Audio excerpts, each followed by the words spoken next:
Collective. Goblin Market, The Prince's Progress, and Other Poems. By Christina Rossetti. Humphrey Milford, Oxford University Press, London, Edinburgh, Glasgow, New York, Toronto, Melbourne, and Bombay. Christina Georgina Rossetti. Born 38 Charlotte Street, Portland Place, London, December 5, 1830. Died 30 Torrington Square, London, December 29, 1894. Goblin Market and Other Poems was first published in 1862. The Prince's Progress and Other Poems was first published in 1866. In the world's classics, the contents of these two books, together with other poems, were first published in one volume in 1913. To my mother, in all reverence and love, I inscribe this book. Goblin Market and Other Poems, 1862. Goblin Market in the Round Tower at Jhansi, June 8, 1857. Dreamland at home, a triad love from the north. Winter rain, cousin Kate, noble sisters. Spring, the lambs of Grasmere, 1860. A birthday, remember after death, and end my dream song. O roses for the flush of youth, the hour, and the ghost of summer. Wish, an apple gathering song. Two doves upon the selfsame branch. Maud Clare, echo my secret. Another spring, a peal of bells. Fata Morgana, no, thank you, John May. A pause of thought, twilight calm. Wife to husband, 3 seasons. Mirage, shut out sound. Sleep song, she sat and sang always. Song, when I am dead, my dearest, dead before death. Bitter for sweet sister Maud. Rest, the first spring day. The convent threshold uphill. Devotional pieces. The love of Christ which passeth knowledge. A bruised reed, shall he not break? A better resurrection. Advent, the 3 enemies. The one certainty, Christian and Jews. Sweet death symbols. Consider the lilies of the field. The world, a testimony. Sleep at sea, from house to home. Old and New Year ditties. No, I know. 2 no. 3 amen. The Prince's Progress and Other Poems, 1866. The Prince's Progress, Maiden Song. Jessie Cameron. Spring quiet, the poor ghost. A portrait, dream love twice. Songs in a cornfield. A year's windfalls. The Queen of Hearts. One day, a bird's eye view. Light love, a dream. A ring, posy. Beauty is vain. Lady Maggie, what would I give? The born summer, autumn. The ghost petition. Memory, a royal princess. Shall I forget? Vanity of vanities. L. Life and death, bird or beast. Eve grown and flown, a farm walk somewhere or other. A chill child's talk in April. Gone forever under the rose.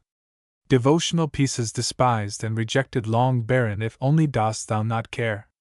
Weary and well-doing, martyr's song. After this the judgment. Good Friday, the lowest place. Miscellaneous Poems, 1848-69. Death's chill between hearts, chill between repining. Sit down in the lowest room, my friend. Last night consider Helen Gray by the waters of Babylon. Seasons, mother country, a smile and a sigh. Dead hope, autumn violets. They desire a better country. The offering of the new law, conference between Christ, the saints, and the soul. Come unto me, Jesus. Do I love thee? I know you not. Before the paling of the stars. Easter eve in paradise. In a dream within the veil, paradise. In a symbol, a more Monday. Who shall deliver me? If twilight night. Goblin Market and Other Poems, 1862. Goblin Market. Morning and evening maids heard the goblins cry, come buy our orchard fruits. Come buy, apples and quinces, lemons and oranges, plump unpecked cherries, melons and raspberries, bloom down-cheeked peaches, swart-headed mulberries, 10 wild free-born cranberries, crab apples, dewberries, pineapples, blackberries, apricots, strawberries, all ripe together in summer weather. Morns that pass by, fair eves that fly. Come buy, our grapes fresh from the vine, 20 pomegranates full, and fine, dates and sharp bolaces, rare pears and greengages, damsons and bilberries. Taste them and try, currants and gooseberries, bright fire-like barberries, figs to fill your mouth, citrons from the south, sweet to tongue and sound to eye. 30 come buy. Evening by evening among the brookside rushes, Laura bowed her head to hear. Lizzie veiled her blushes, crouching close together in the cooling weather, with clasping arms and cautioning lips, with tingling cheeks and fingertips. Lie close, Laura said, 40 pricking up her golden head. We must not look at goblin men, we must not buy their fruits. Who knows upon what soil they fed their hungry thirsty roots? Come buy, called the goblins hobbling down the glen. Oh, cried Lizzie, Laura, you should not peep at goblin men. Lizzie covered up her eyes, 50 covered close lest they should look. Laura reared her glossy head, and whispered like the restless brook, "Look, Lizzie, look, Lizzie, down the glen tramp little men. One hauls a basket, one bears a plate, one lugs a golden dish of many pounds weight. How fair the vine must grow 60 whose grapes are so luscious! How warm the wind must blow through those fruit bushes!" "No," said Lizzie, "no, no, no, their offers should not charm us, their evil gifts would harm us." She thrust a dimpled finger in each ear, shut eyes and ran. Curious Laura chose to linger wondering at each merchant man. 71 had a cat's face, one whisked a tail, one tramped at a rat's pace, one crawled like a snail, one like a wombat prowled obtuse and furry, one like a radle tumbled hurry-scurry. She heard a voice like voice of doves cooing all together. They sounded kind and full of loves in the pleasant weather. 80. Laura stretched her gleaming neck like a rush-embedded swan, like a lily from the beck, like a moonlit poplar branch, like a vessel at the launch when its last restraint is gone. Backwards up the mossy glen turned and trooped the goblin men, with their shrill repeated cry, "Come by, come by." 90. When they reached where Laura was, they stood stock still upon the moss, leering at each other, brother with queer brother, signaling each other, brother with sly brother. One set his basket down, one reared his plate, one began to weave a crown of tendrils, leaves, and rough nuts brown. 100 men sell not such in any town. One heaved the golden weight of dish and fruit to offer her. Come by, was still their cry. Laura stared but did not stir, longed but had no money. The whisk-tailed merchant bade her taste in tones as smooth as honey. The cat-faced purred, the rat-faced spoke a word 110 of welcome, and the snail-paced even was heard. One parrot-voiced and jolly cried pretty goblin still for pretty Polly. One whistled like a bird. But sweet-toothed Laura spoke in haste. Good folk, I have no coin to take were to purloin.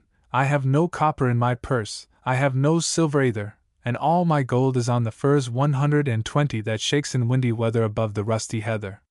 You have much gold upon your head, they answered all together. Buy from us with a golden curl. She clipped a precious golden lock, she dropped a tear more rare than pearl, then sucked their fruit globes fair or red, sweeter than honey from the rock, stronger than man-rejoicing wine. 130 clearer than water flowed that juice. She never tasted such before, how should it cloy with length of use? She sucked and sucked and sucked the more fruits which that unknown orchard bore. She sucked until her lips were sore, then flung the emptied rinds away but gathered up one kernel stone, and knew not was it night or day as she turned home alone. 140. Lizzie met her at the gate full of wise upbraidings. Dear, you should not stay so late, twilight is not good for maidens, should not loiter in the glen in the haunts of goblin men. Do you not remember Jeanie, how she met them in the moonlight, took their gifts both choice and many, ate their fruits and wore their flowers 150 plucked from bowers where summer ripens at all hours? But ever in the new light she pined and pined away, sought them by night and day, found them no more, but dwindled and grew gray, then fell with the first snow, while to this day no grass will grow where she lies low. I planted daisies there a year ago 160 that never blow. You should not loiter so. Nay, hush, said Laura, nay, hush, my sister. I ate and ate my fill, yet my mouth waters still. Tomorrow night I will buy more, and kissed her, have done with sorrow. I'll bring you plums tomorrow 170 fresh on their mother twigs, cherries worth getting. You cannot think what figs my teeth have met in, what melons icy cold piled on a dish of gold too huge for me to hold, what peaches with a velvet nap. Pellucid grapes without one seed, odorous indeed must be the mead 180 whereon they grow. And pure the wave they drink with lilies at the brink, and sugar-sweet their sap. Golden head by golden head, like two pigeons in one nest folded in each other's wings, they lay down in their curtained bed, like two blossoms on one stem, like two flakes of new-fallen snow, like two wands of ivory 190 tipped with gold for awful kings. Moon and stars gazed in at them, wind sang to them lullaby, lumbering owls forbore to fly, not a bat flapped to and fro round their rest, cheek to cheek and breast to breast locked together in one nest. Early in the morning when the first cock crowed his warning, 200 neat like bees, as sweet and busy, Laura rose with Lizzie, fetched in honey, milked the cows, aired and set to rights the house, kneaded cakes of whitest wheat, cakes for dainty mouths to eat, next churned butter, whipped up cream, fed their poultry, sat and sewed, talked as modest maidens should, Lizzie with an open heart, 210 Laura in an absent dream, one content, one sick in part, one warbling for the mere bright day's delight, one longing for the night. At length slow evening came, they went with pitchers to the reedy brook, Lizzie most placid in her look, Laura most like a leaping flame. They drew the gurgling water from its deep, Lizzie plucked purple and rich golden flags, 220 then turning homeward said, the sunset flushes those furthest loftiest crags. Come, Laura, not another maiden lags, no wilful squirrel wags, the beasts and birds are fast asleep. But Laura loitered still among the rushes and said the bank was steep. And said the hour was early still, the dew not fallen, the wind not chill, listening ever, but not catching 230 the customary cry, come by, with its iterated jingle of sugar-baited words, not for all her watching once discerning even one goblin racing, whisking, tumbling, hobbling, let alone the herds that used to tramp along the glen, in groups or single, 240 of brisk fruit merchant men. Till Lizzie urged, O Laura, come, I hear the fruit call but I dare not look, you should not loiter longer at this brook, come with me home. The stars rise, the moon bends her arc, each glowworm winks her spark, let us get home before the night grows dark, for clouds may gather though this is summer weather, 250 put out the lights and drench us through, then if we lost our way what should we do? Laura turned cold as stone to find her sister heard that cry alone, that goblin cry, come buy our fruits, come buy. Must she then buy no more such dainty fruit? Must she no more such suckus pasture find, gone deaf and blind? Her tree of life drooped from the root, 260 she said not one word in her heart's sore ache, but peering through the dimness, not discerning, trudged home, her pitcher dripping all the way, so crept to bed, and lay silent till Lizzie slept, then sat up in a passionate yearning, and gnashed her teeth for baulked desire, and wept as if her heart would break. Day after day, night after night, Laura kept watch in vain, 270 in sullen silence of exceeding pain. She never caught again the goblin cry, come buy, she never spied the goblin men hawking their fruits along the glen. But when the noon waxed bright her hair grew thin and grey, she dwindled, as the fair full moon doth turn to swift decay and burn her fire away. 280.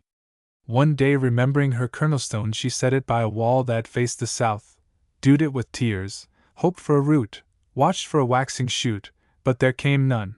It never saw the sun, it never felt the trickling moisture run, while with sunk eyes and faded mouth she dreamed of melons, as a traveler sees false waves in desert drought. 290 with shade of leaf-crowned trees, and burns the thirstier in the sandful breeze.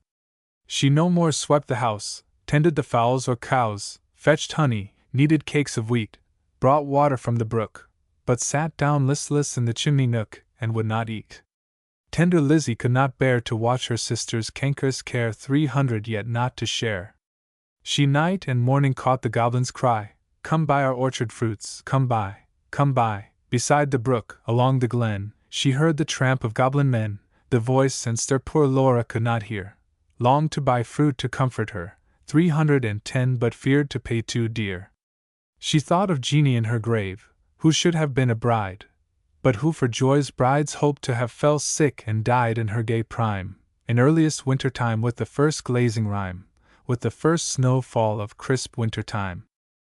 Till Laura dwindling 320 seemed knocking at death's door, then Lizzie weighed no more better and worse, but put a silver penny in her purse, kissed Laura, crossed the heath with clumps of firs at twilight, halted by the brook, and for the first time in her life began to listen and look.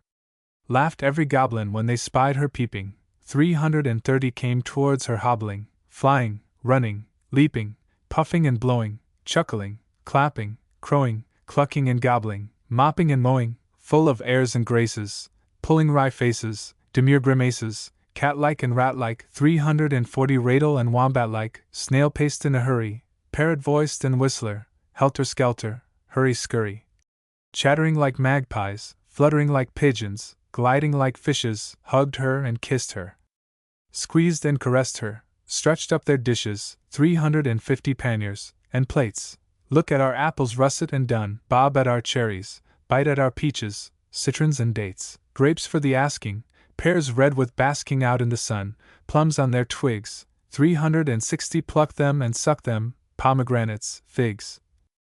Good folk, said Lizzie, mindful of Jeanie, give me much and many, held out her apron, tossed them her penny. Nay, take a seat with us, honor and eat with us, they answered grinning, 370 our feast is but beginning. Night yet is early, warm and duperly, wakeful and starry, such fruits as these no man can carry, half their bloom would fly, half their dew would dry, half their flavor would pass by.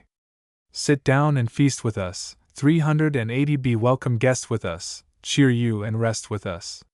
Thank you, said Lizzie, but one waits at home alone for me, so without further parleying, if you will not sell me any of your fruits though much and many, give me back my silver penny I tossed you for a fee. They began to scratch their pates, 390 no longer wagging, purring, but visibly demurring, grunting and snarling. One called her proud, cross-grained, uncivil, their tones waxed loud, their looks were evil. Lashing their tails they trod and hustled her, elbowed and jostled her, 400 clawed with their nails, barking, mewing, hissing, mocking, tore her gown and soiled her stocking, twitched her hair out by the roots, stamped upon her tender feet, held her hands and squeezed their fruits against her mouth to make her eat. White and golden Lizzie stood, like a lily in a flood, like a rock of blue-veined stone 410 lashed by tides obstreperously, like a beacon left alone in a hoary roaring sea, sending up a golden fire, like a fruit-crowned orange tree white with blossoms honey-sweet sore beset by wasp and bee, like a royal virgin town topped with gilded dome and spire close beleaguered by a fleet 420 mad to tug her standard down. One may lead a horse to water, 20 cannot make him drink. Though the goblins cuffed and caught her, coaxed and fought her, bullied and besought her, scratched her, pinched her black as ink, kicked and knocked her, mauled and mocked her, Lizzie uttered not a word. 430 would not open lip from lip lest they should cram a mouthful in, but laughed in heart to feel the drip of juice that syruped all her face, and lodged in dimples of her chin, and streaked her neck which quaked like curd. At last the evil people, worn out by her resistance, flung back her penny, kicked their fruit along whichever road they took, 440 not leaving root or stone or shoot. Some writhed into the ground, some dived into the brook with ring and ripple, some scud on the gale without a sound, some vanished in the distance.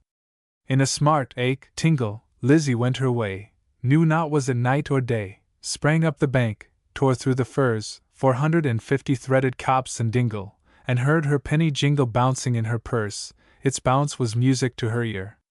She ran and ran as if she feared some goblin man dogged her with jibe or curse or something worse. But not one goblin scurried after, nor was she pricked by fear. 460 the kind heart made her windy pace that urged her home quite out of breath with haste and inward laughter. She cried Laura up the garden, did you miss me? Come and kiss me. Never mind my bruises, hug me, kiss me, suck my juices squeeze from goblin fruits for you, goblin pulp and goblin dew. 470 eat me, drink me, love me, Laura, make much of me, for your sake I have braved the glen and had to do with goblin merchant men. Laura started from her chair, flung her arms up in the air, clutched her hair. Lizzie, Lizzie, have you tasted for my sake the fruit forbidden? Must your light like mine be hidden, 480 your young life like mine be wasted, undone in mine undoing, and ruined in my ruin, thirsty, cankered, goblin-ridden? She clung about her sister, kissed and kissed and kissed her. Tears once again refreshed her shrunken eyes, dropping like rain after long sultry drouth. 490 shaking with aguish fear and pain, she kissed and kissed her with a hungry mouth. Her lips began to scorch, that juice was wormwood to her tongue, she loathed the feast. Writhing as one possessed she leaped and sung, rent all her robe, and wrung her hands in lamentable haste, and beat her breast. Her locks streamed like the torch 500 borne by a racer at full speed, or like the mane of horses in their flight, or like an eagle when she stems the light straight toward the sun, or like a caged thing freed, or like a flying flag when armies run. Swift fire spread through her veins, knocked at her heart, met the fire smoldering there and overbore its lesser flame. she gorged on bitterness without a name. 510 Ah! Fool, to choose such part of soul-consuming care. Sense failed in the mortal strife, like the watchtower of a town which an earthquake shatters down, like a lightning-stricken mast, like a wind-uprooted tree spun about, like a foam-topped waterspout cast down headlong in the sea. 520 She fell at last. Pleasure past and anguish past. Is it death or is it life? Life out of death. That night long Lizzie watched by her, counted her pulses' flagging stir, felt for her breath, held water to her lips, and cooled her face with tears and fanning leaves. But when the first birds chirped about their eaves, 530 and early reapers plodded to the place of golden sheaves, and dew-wet grass bowed in the morning winds so brisk to pass, and new buds with new day opened of cup-like lilies on the stream. Laura awoke as from a dream, laughed in the innocent old way, hugged Lizzie but not twice or thrice. Her gleaming locks showed not one thread of gray. 540 Her breath was sweet as May and light danced in her eyes. Days, weeks, months, years afterwards, when both were wives with children of their own, their mother hearts beset with fears, their lives bound up in tender lives, Laura would call the little ones and tell them of her early prime, those pleasant days long gone. 550 of not returning time, would talk about the haunted glen, the wicked, quaint fruit merchant men, their fruits like honey to the throat but poison in the blood. Men sell not such in any town. Would tell them how her sister stood in deadly peril to do her good, and win the fiery antidote. Then joining hands to little hands. 560 would bid them cling together, for there is no friend like a sister in calm or stormy weather, to cheer one on the tedious way, to fetch one if one goes astray, to lift one if one totters down, to strengthen whilst one stands. In the Round Tower at Jhansi. June 8, 1857. 100, 1,000 to 1. Even so, not a hope in the world remained. The swarming howling wretches below gained and gained and gained. Skene looked at his pale young wife. Is the time come? The time is come! Young, strong, and so full of life, the agony struck them dumb. Close his arm about her now, close her cheek to his, tend close the pistol to her brow. God forgive them this. Will it hurt much? No, mine own. I wish I could bear the pang for both. I wish I could bear the pang alone. Courage, dear, I am not loath. Kiss and kiss, it is not pain thus to kiss and die. One kiss more. And yet one again. Goodbye. Goodbye. 20. Dreamland? Where sunless rivers weep their waves into the deep, she sleeps a charmed sleep, awake her not. Led by a single star, she came from very far to seek where shadows are her pleasant lot. She left the rosy morn, she left the fields of corn, tend for twilight cold, and lorn and water springs. Through sleep, as through a veil, she sees the sky look pale, and hears the nightingale that sadly sings. Rest, rest, a perfect rest shed over brow and breast, her face is toward the west, the purple land. 20 She cannot see the grain ripening on hill and plain, she cannot feel the rain upon her hand. Rest, rest, forevermore upon a mossy shore, rest, rest at the heart's core till time shall cease, sleep that no pain shall wake, night that no morn shall break. 30 Till joy shall overtake her perfect peace. At home. When I was dead, my spirit turned to seek the much-frequented house. I passed the door, and saw my friends feasting beneath green orange boughs. From hand to hand they pushed the wine, they sucked the pulp of plum and peach. They sang, they jested, and they laughed, for each was loved of each. I listened to their honest chat. Said one, tomorrow we shall be 10. Plod along the featureless sands, and coasting miles and miles of sea. Said one, before the turn of tide we will achieve the airy seat. Said one, tomorrow shall be like today, but much more sweet. Tomorrow, said they, strong with hope, and dwelt upon the pleasant way. Tomorrow, cried they, one and all, while no one spoke of yesterday. 20 Their life stood full at blessed noon. I, only I, had passed away. Tomorrow and today, they cried, I was of yesterday. I shivered comfortless, but cast no chill across the tablecloth. I, all forgotten, shivered, sad to stay, and yet to part how loth. I passed from the familiar room, I who from love had passed away. 30 Like the remembrance of a guest that tarrieth but a day. A triad. Sonnet. 3 sang of love together, one with lips crimson, with cheeks and bosom in a glow, flushed to the yellow hair and fingertips, and one there sang who soft and smooth as snow bloomed like a tinted hyacinth at a show, and one was blue with famine after love, who like a harp string snapped rang harsh and low the burden of what those were singing of. One shamed herself in love, one temperately grew gross and soulless love, a sluggish wife, one famished died for love. Thus 2 of 3 took death for love and won him after strife. One droned in sweetness like a fattened bee, all on the threshold, yet all short of life. Love from the north. I had a love in soft south land, beloved through April far in May. He waited on my lightest breath, and never dared to say me nay. He saddened if my cheer was sad, but gay he grew if I was gay. We never differed on a hair, my yes his yes, my nay his nay. The wedding hour was come, the aisles were flushed with sun and flowers that day. 10 I pacing balanced in my thoughts, it's quite too late to think of nay. My bridegroom answered in his turn, myself had almost answered yea, when through the flashing nave I heard a struggle and resounding nay. Bridemaids and bridegroom shrank in fear, but I stood high who stood at bay, and if I answer yea, fair sir, what man art thou to bar with nay? 20. He was a strong man from the north, light-locked, with eyes of dangerous grey, put yea by for another time in which I will not say thee nay. He took me in his strong white arms, he bore me on his horse away o'er crag, morass, and hairbreadth pass, but never asked me yea or nay. He made me fast with book and bell, with links of love he makes me stay. 30 till now I've neither heart nor power nor will nor wish to say him nay. Winter rain. Every valley drinks, every dell and hollow, where the kind rain sinks and sinks, green of spring will follow. Yet a lapse of weeks buds will burst their edges, strip their wool coats, glue coats, streaks, in the woods and hedges. We've a bower of love for birds to meet each other, 10 we've a canopy above nest and egg and mother. But for fattening rain we should have no flowers, never a bud or leaf again but for soaking showers. Never a mated bird in the rocking treetops, never indeed a flock or herd to graze upon the lea crops. 20. Lambs so woolly white, sheep the sunbright leas on, they could have no grass to bite but for rain in season.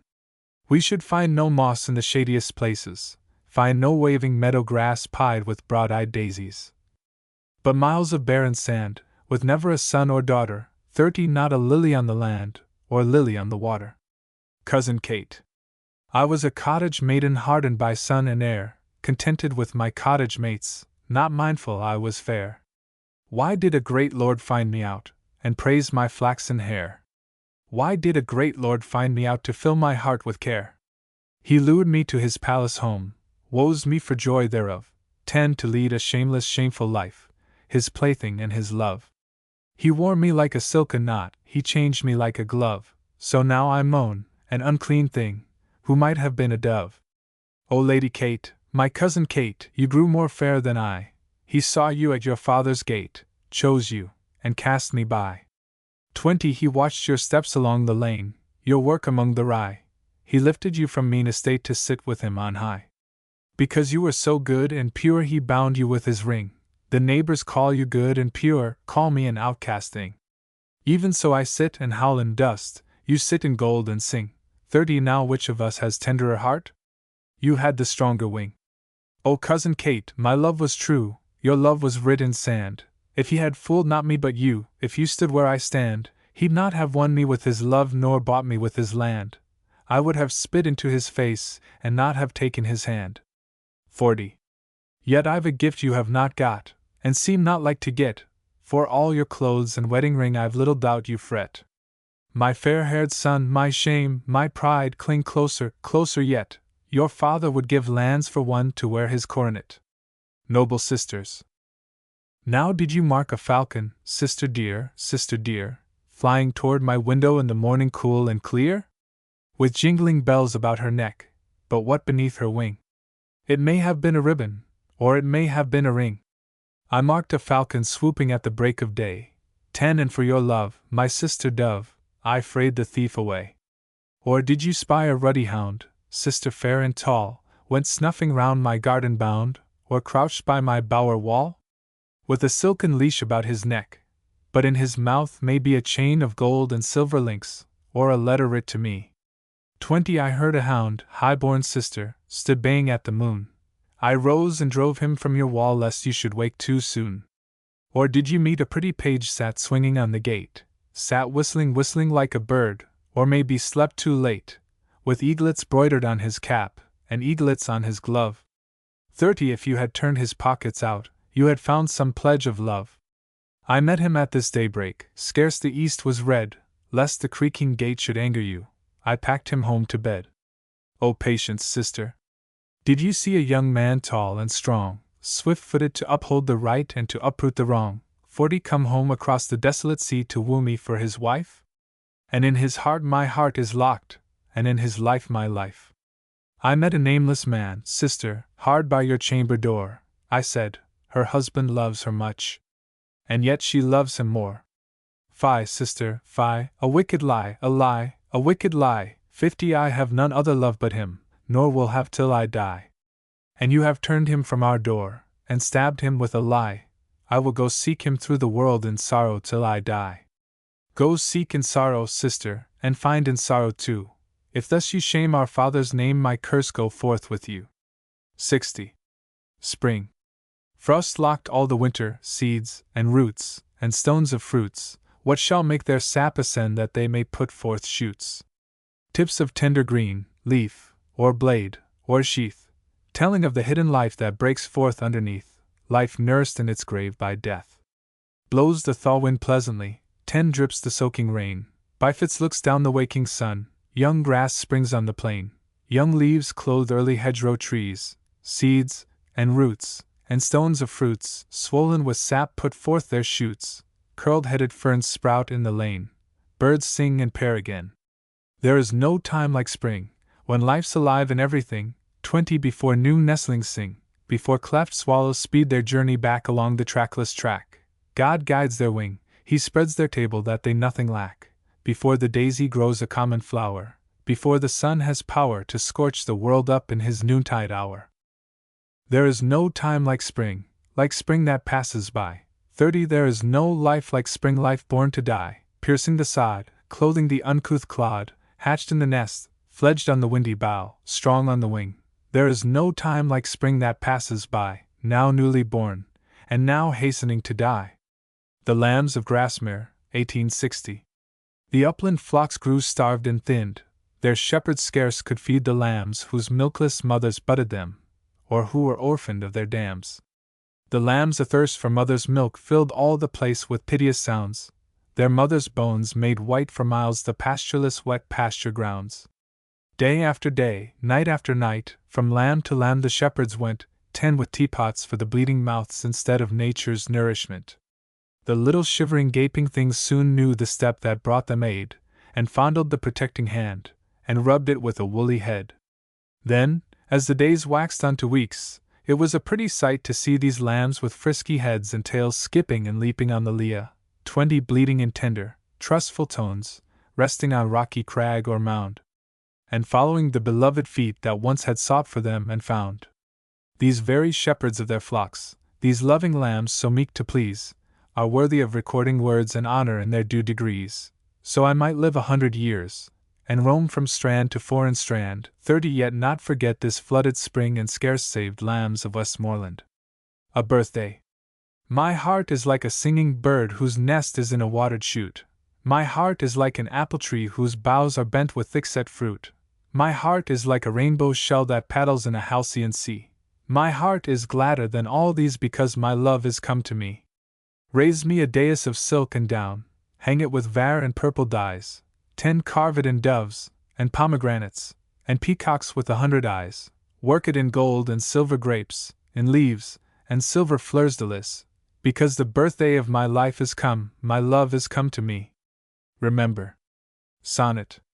Remember me when I am gone away, gone far away into the silent land, when you can no more hold me by the hand, nor I half turn to go yet turning stay.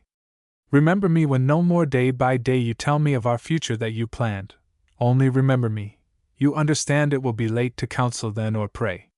Yet if you should forget me for a while and afterwards remember, do not grieve, for if the darkness and corruption leave a vestige of the thoughts that once I had, better by far you should forget and smile than that you should remember and be sad. After death. Sonnet. The curtains were half drawn, the floor was swept and strewn with rushes, rosemary and may lay thick upon the bed on which I lay, where through the lattice ivy shadows crept. He leaned above me, thinking that I slept and could not hear him, but I heard him say, poor child, and as he turned away came a deep silence, and I knew he wept. He did not touch the shroud, or raise the fold that hid my face, or take my hand in his, or ruffle the smooth pillows for my head. He did not love me living, but once dead he pitied me, and very sweet it is to know he still is warm though I am cold. An end. Love, strong as death, is dead. Come, let us make his bed among the dying flowers, a green turf at his head, and a stone at his feet, whereon we may sit in the quiet evening hours. He was born in the spring, and died before the harvesting. On the last warm summer day 10 he left us. He would not stay for autumn twilight cold and gray. Sit we by his grave, and sing he is gone away. To few chords and sad and low sing we so, be our eyes fixed on the grass shadow veiled as the years pass while we think of all that was in the long ago. 20. My dream. Hear now a curious dream I dreamed last night, each word whereof is weighed and sifted truth. I stood beside Euphrates while it swelled like overflowing Jordan in its youth. It waxed and colored sensibly to sight, till out of myriad pregnant waves there welled young crocodiles, a gaunt blunt-featured crew, fresh hatched perhaps and daubed with birthday dew. The rest if I should tell, I fear my friend, my closest friend, would deem the facts untrue. 10 and therefore it were wisely left untold. Yet if you will, why, hear it to the end. Each crocodile was girt with massive gold and polished stones that with their wearers grew, but one there was who waxed beyond the rest, wore kinglier girdle and a kingly crown, whilst crowns and orbs and scepters starred his breast. All gleamed compact and green with scale on scale, but special burnishment adorned his mail and special terror weighed upon his frown. 20 his punier brethren quaked before his tail, broad as a rafter, potent as a flail. So he grew lord and master of his kin, but who shall tell the tale of all their woes? An execrable appetite arose, he battened on them, crunched, and sucked them in. He knew no law, he feared no binding law, but ground them with inexorable jaw. The luscious fat distilled upon his chin, exuded from his nostrils and his eyes. 30 while still like hungry death he fed his maw, till every minor crocodile being dead and buried too, himself gorged to the full, he slept with breath oppressed and unstrung claw. O marvel passing strange which next I saw, in sleep he dwindled to the common size, and all the empire faded from his coat. Then from far off a winged vessel came, swift as a swallow, subtle as a flame. I know not what it bore of freight or host. 40 but white it was as an avenging ghost. It leveled strong Euphrates in its course, supreme yet weightless as an idle mote. It seemed to tame the waters without force till not a murmur swelled or billow beat. Lo, as the purple shadow swept the sands, the prudent crocodile rose on his feet and shed appropriate tears and wrung his hands. What can it mean? You ask? I answer not for meaning, but myself must echo, what? 50 and tell it as I saw it on the spot. Song. O roses for the flush of youth, and laurel for the perfect prime, but pluck an ivy branch for me grown old before my time. O violets for the grave of youth, and bay for those dead in their prime, give me the withered leaves I chose before in the old time. The hour, and the ghost bride. O love, love, hold me fast, he draws me away from thee. I cannot stem the blast, nor the cold strong sea. Far away a light shines beyond the hills and pines, it is lit for me. Bridegroom. I have thee close, my dear, no terror can come near, only far off the northern light shines clear. 10. Ghost. Come with me, fair and false, to our home, come home. It is my voice that calls, once thou wast not afraid when I wooed, and said, come, our nest is newly made, now cross the tossing foam. Bride. Hold me one moment longer, he taunts me with the past, his clutch is waxing stronger. 20 Hold me fast, hold me fast. He draws me from thy heart, and I cannot withhold, he bids my spirit depart with him into the cold. O bitter vows of old. Bridegroom. Lean on me, hide thine eyes, only ourselves, earth and skies, are present here, be wise. Ghost. Lean on me, come away, 30 I will guide and steady, come, for I will not stay, come, for house and bed are ready. Ah, sure bed and house, for better and worse, for life and death, goal one with shortened breath, come, crown our vows. Bride. One moment, one more word, while my heart beats still, while my breath is stirred 40 by my fainting will. O friend, forsake me not, forget not as I forgot, but keep thy heart for me, keep thy faith true and bright. Through the lone cold winter night perhaps I may come to thee. Bridegroom. Nay, peace, my darling, peace, let these dreams and terrors cease, who spoke of death or change or aught but ease. 50. Ghost. O fair frail sin, O poor harvest gathered in. Thou shalt visit him again to watch his heart grow cold, to know the gnawing pain I knew of old, to see one much more fair fill up the vacant chair, fill his heart, his children bear, while thou and I together 60 in the outcast weather toss and howl and spin. A summer wish. Live all thy sweet life through, sweet rose, dew sprent, drop down thine evening dew to gather it anew when day is bright. I fancy thou wast meant chiefly to give delight.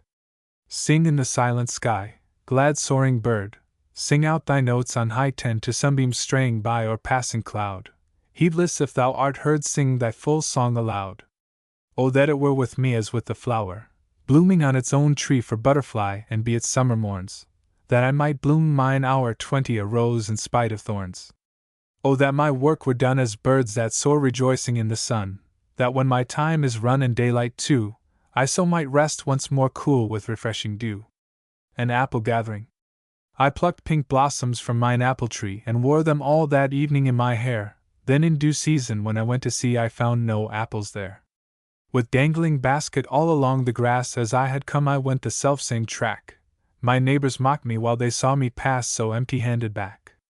Lillian and Lilia smiled in trudging by, their heaped-up basket teased me like a jeer, 10 sweet-voiced they sang beneath the sunset sky, their mother's home was near. Plump Gertrude passed me with her basket full, a stronger hand than hers helped it along, a voice talked with her through the shadows cool more sweet to me than song. Ah, Willie, Willie, was my love less worth than apples with their green leaves piled above? I counted rosiest apples on the earth of far less worth than love. 20. So once it was with me you stooped to talk laughing and listening in this very lane, to think that by this way we used to walk we shall not walk again.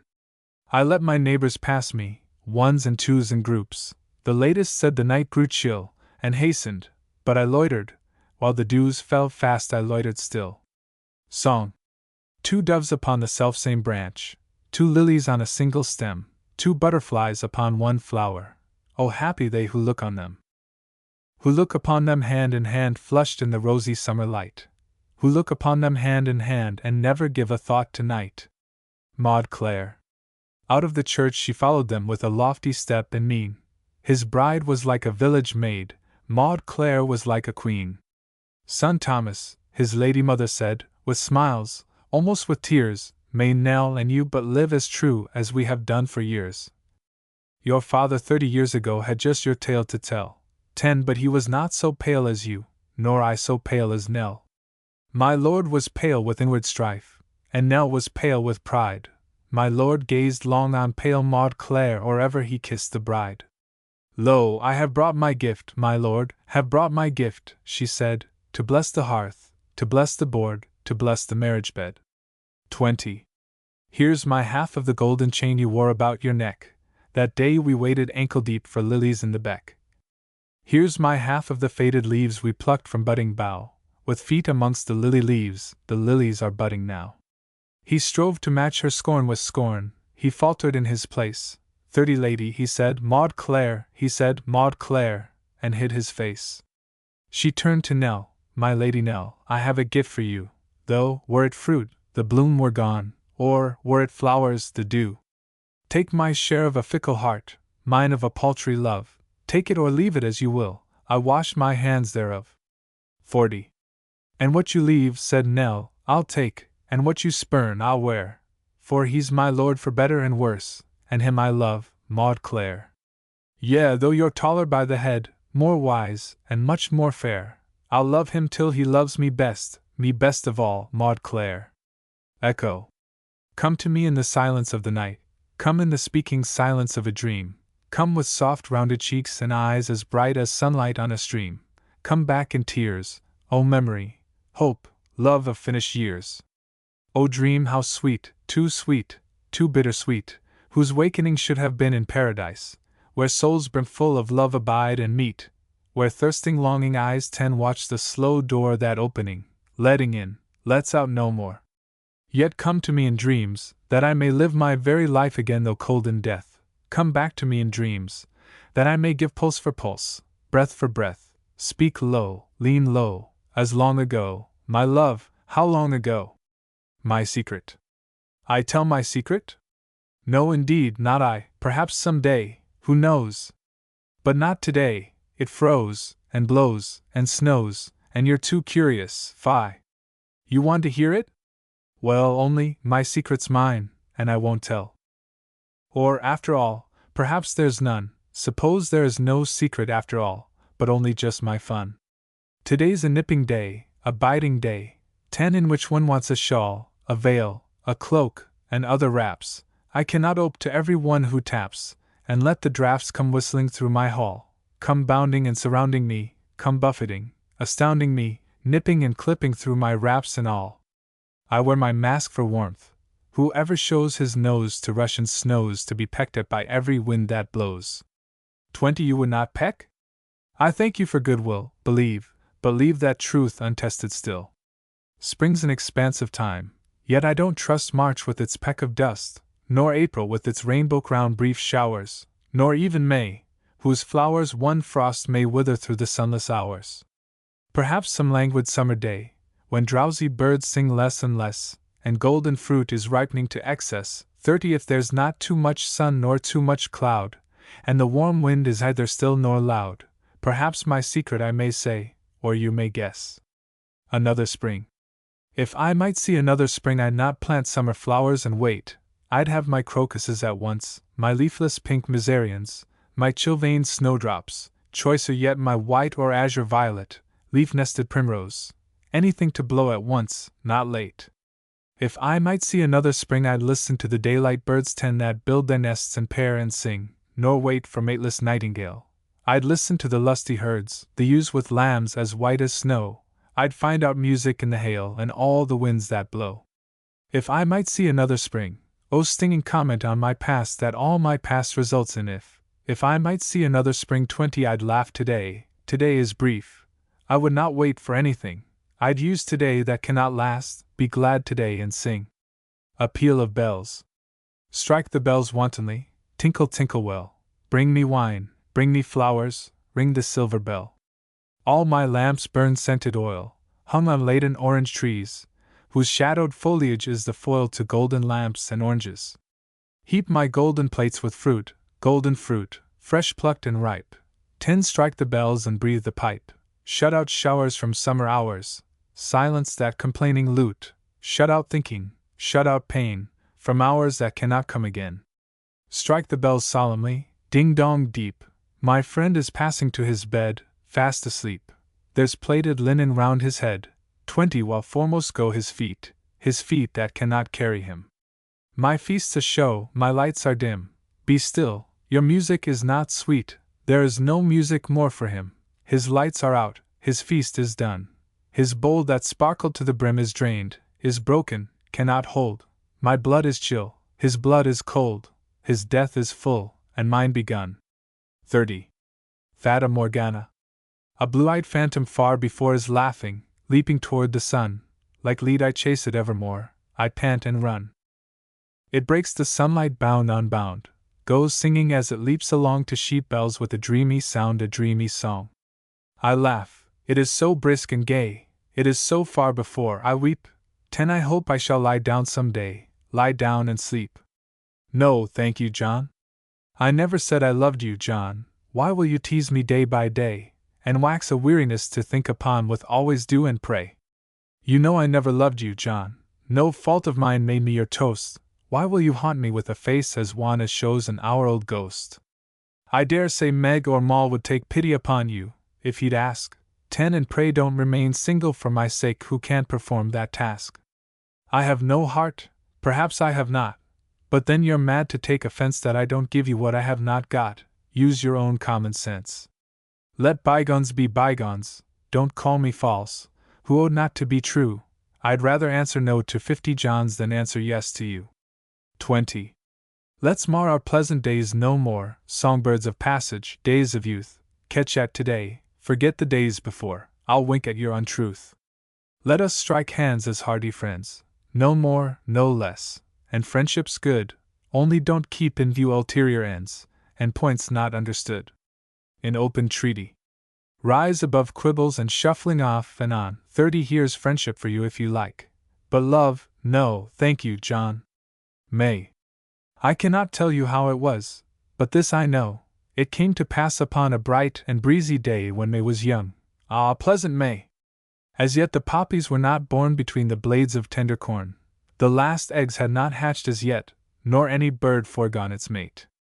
I cannot tell you what it was, but this I know, it did but pass.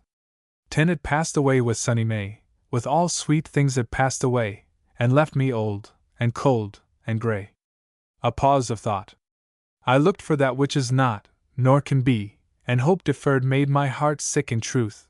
But years must pass before a hope of youth is resigned utterly. I watched and waited with a steadfast will, and though the object seemed to flee away that I so longed for, ever day by day I watched and waited still. Sometimes I said, this thing shall be no more, my expectation wearies and shall cease. 10 I will resign it now and be at peace, yet never gave it o'er. Sometimes I said, it is an empty name I long for, to a name why should I give the peace of all the days I have to live, yet gave it all the same. Alas, thou foolish one! Alike unfit for healthy joy and salutary pain, thou knowest the chase useless, and again turnest to follow it. 20. Twilight calm. Oh, pleasant eventide! Clouds on the western side grow grey and greyer, hiding the warm sun. The bees and birds, their happy labors done, seek their close nests and bide. Screened in the leafy wood the stock doves sit and brood. The very squirrel leaps from bough to bough but lazily, pauses, and settles now where once he stored his food. 10. One by one the flowers close, lily and dewy rose shutting their tender petals from the moon. The grasshoppers are still, but not so soon are still the noisy crows. The dormouse squats and eats choice little dainty bits beneath the spreading roots of a broad lime. Nibbling his fill he stops from time to time and listens where he sits. 20. From far the lowings come of cattle driven home. From farther still the wind brings fitfully the vast continual murmur of the sea, now loud, now almost dumb. The gnats whirl in the air, the evening gnats, and there the owl opes broad his eyes and wings to sail for prey. The bat wakes, and the shell-less snail comes forth, clammy and bare. 30. Hark! That's the nightingale, telling the self-same tale her song told when this ancient earth was young. So echoes answered when her song was sung in the first wooded vale. We call it love and pain, the passion of her strain, and yet we little understand or know, why should it not be rather joy that so throbs in each throbbing vein? 40. In separate herds the deer lie, here the bucks, and here the does, and by its mother sleeps the fawn. Through all the hours of night until the dawn they sleep, forgetting fear. The hare sleeps where it lies, with wary half-closed eyes. The cock has ceased to crow, the hen to cluck, only the fox is out, some heedless duck or chicken to surprise. 50. Remote, each single star comes out, till there they are all shining brightly. How the dews fall damp! While close at hand the glowworm lights her lamp or twinkles from afar. But evening now is done as much as if the sun day-giving had arisen in the east, for night has come, and the great calm has ceased, the quiet sands have run. 60. Wife to husband. Pardon the faults in me, for the love of years ago, goodbye. I must drift across the sea, I must sink into the snow, I must die. You can bask in the sun, you can drink wine, and eat, goodbye. I must gird myself and run, 10 though with unready feet, I must die. Blank sea to sail upon, cold bed to sleep in, goodbye. While you clasp, I must be gone for all your weeping, I must die. A kiss for one friend, and a word for two, 20 goodbye, a lock that you must send, a kindness you must do, I must die. Not a word for you, not a lock or kiss, goodbye. We, one, must part in two, verily death is this, I must die. 30. 3 seasons. A cup for hope, she said, in springtime ere the bloom was old, the crimson wine was poor and cold by her mouth's richer red. A cup for love, how low, how soft the words, and all the while her blush was rippling with a smile like summer after snow. A cup for memory, cold cup that one must drain alone, 10 while autumn winds are up and moan across the barren sea. Hope, memory, love, hope for fair morn, and love for day, and memory for the evening gray and solitary dove. Mirage. The hope I dreamed of was a dream, was but a dream, and now I wake, exceeding comfortless, and worn, and old, for a dream's sake. I hang my harp upon a tree, a weeping willow in a lake, I hang my silent harp there, wrung and snapped for a dream's sake. Lie still, my breaking heart, my silent heart, lie still and break, 10 life, and the world, and mine own self, are changed for a dream's sake. Shut out. The door was shut. I looked between its iron bars, and saw it lie, my garden, mine, beneath the sky, pied with all flowers bedewed and green. From bough to bough the songbirds crossed, from flower to flower the moths and bees, with all its nests, and stately trees it had been mine, and it was lost. A shadowless spirit kept the gate, blank and unchanging like the grave. 10 I peering through said, let me have some buds to cheer my outcast state. He answered not.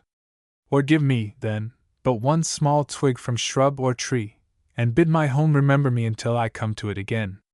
The spirit was silent, but he took mortar and stone to build a wall.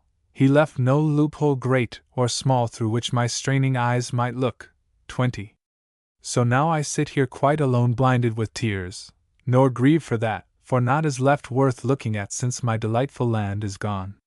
A violet bed is budding near, wherein a lark has made her nest, and good they are, but not the best, and dear they are, but not so dear. Sound sleep. Some are laughing, some are weeping, she is sleeping, only sleeping. Round her rest wild flowers are creeping, there the wind is heaping, heaping sweetest sweets of summer's keeping.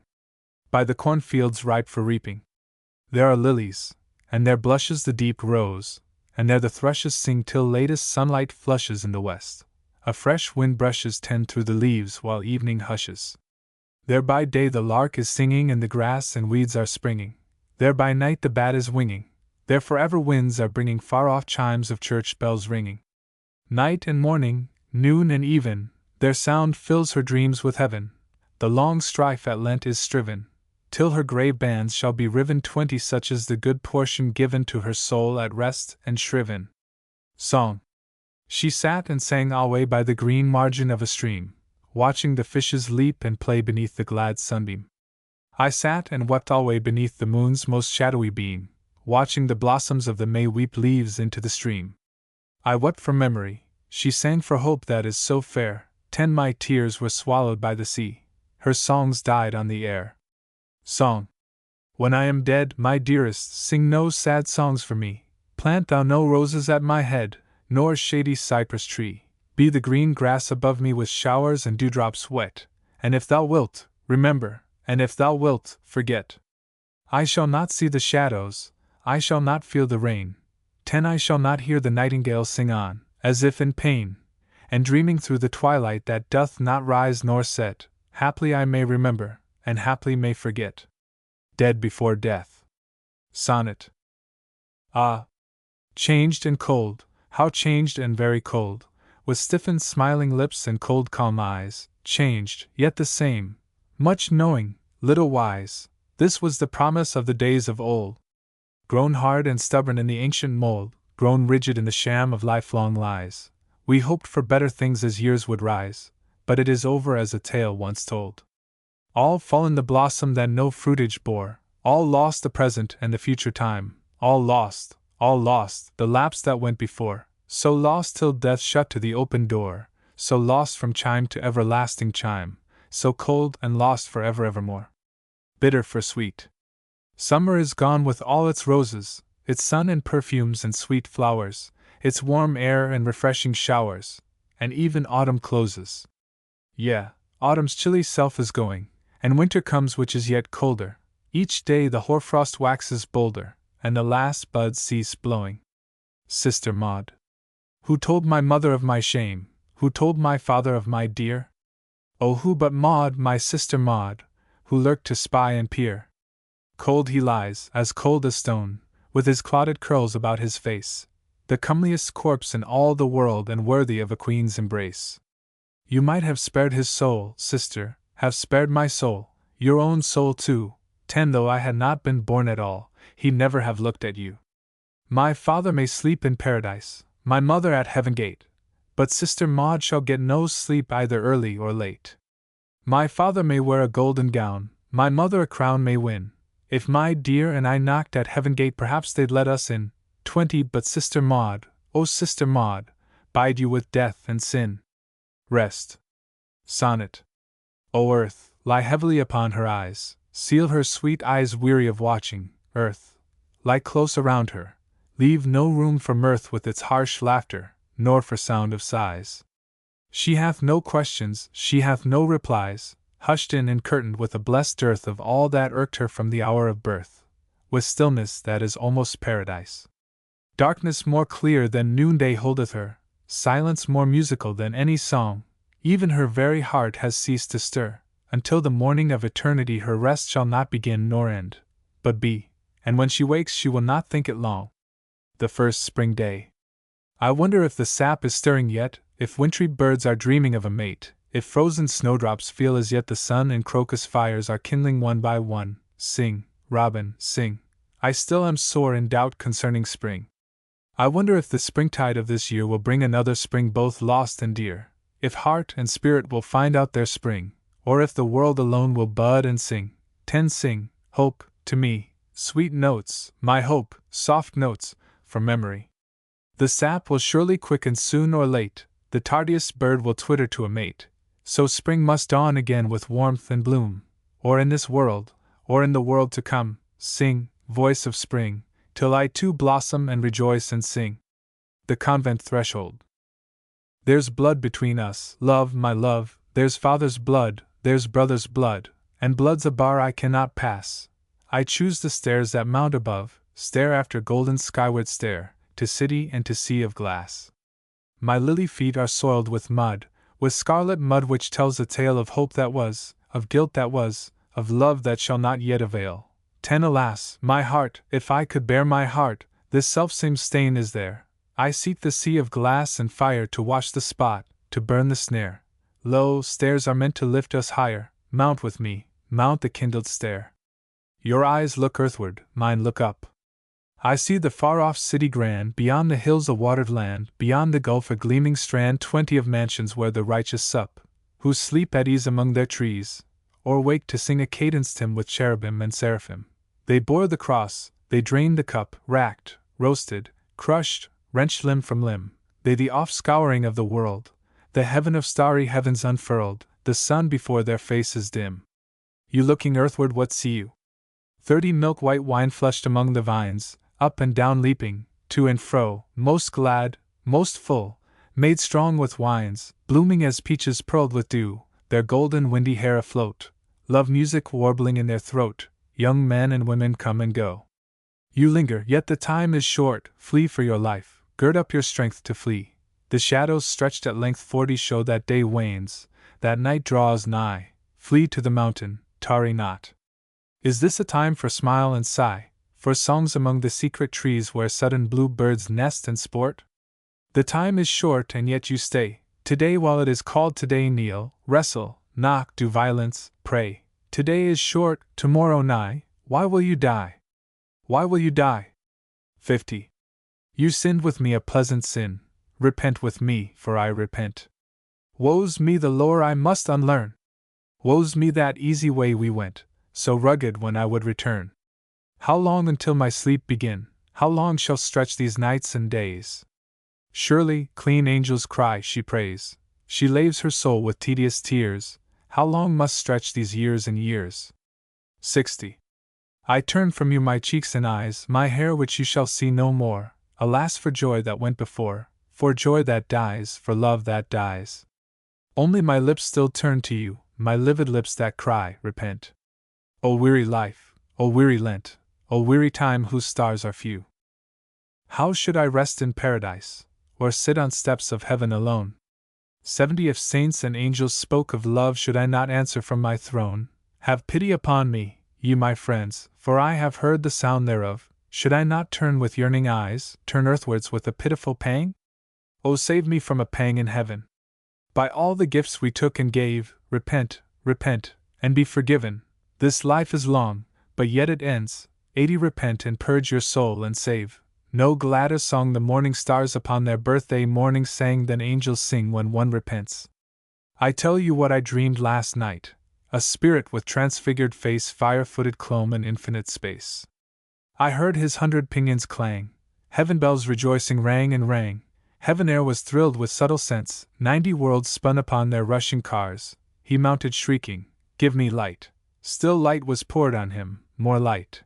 Angels, archangels he outstripped, exultant in exceeding might, and trod the skirts of cherubim.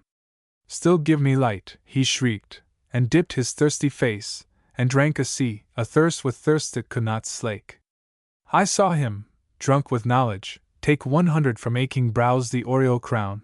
His locks writhed like a cloven snake. He left his throne to grovel down, and lick the dust of seraphs' feet. For what is knowledge duly weighed? Knowledge is strong, but love is sweet. Yet all the progress he had made was but to learn that all is small save love, for love is all in all. I tell you what I dreamed last night.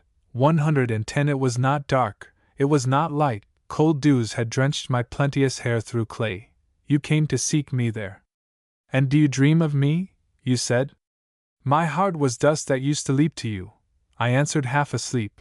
My pillow is damp, my sheets are red. There's a leaden tester to my bed. Find you a warmer playfellow, a warmer pillow for your head. 120 A kinder love to love than mine. You wrung your hands, while I like lead crushed downwards through the sodden earth. You smote your hands but not in mirth, and reeled but were not drunk with wine. For all night long I dreamed of you. I woke and prayed against my will, then slept to dream of you again. At length I rose and knelt and prayed. I cannot write the words I said. 130 My words were slow, my tears were few, but through the dark my silence spoke like thunder. When this morning broke, my face was pinched, my hair was gray, and frozen blood was on the sill where stifling in my struggle I lay. If now you saw me you would say, "Where is the face I used to love?" And I would answer, "Gone before, it tarries veiled in paradise." 140 When once the morning star shall rise, when earth with shadow flees away and we stand safe within the door, then you shall lift the veil thereof. Look up, rise up, for far above our palms are grown, our place is set. There we shall meet as once we met and love with old familiar love. Uphill. Does the road wind uphill all the way? Yes, to the very end. Will the day's journey take the whole long day? From morn to night, my friend. But is there for the night a resting place? A roof for when the slow dark hours begin? May not the darkness hide it from my face? You cannot miss that inn. Shall I meet other wayfarers at night? Those who have gone before. 10 Then must I knock or call when just in sight? They will not keep you standing at that door. Shall I find comfort, travel sore and weak? Of labor you shall find the sum. Will there be beds for me and all who seek? Yea, beds for all who come. Devotional pieces, the love of Christ which passeth knowledge. I bore with thee long weary days and nights, through many pangs of heart, through many tears. I bore with thee thy hardness, coldness, slights, for 33 years. Who else had dared for thee what I have dared?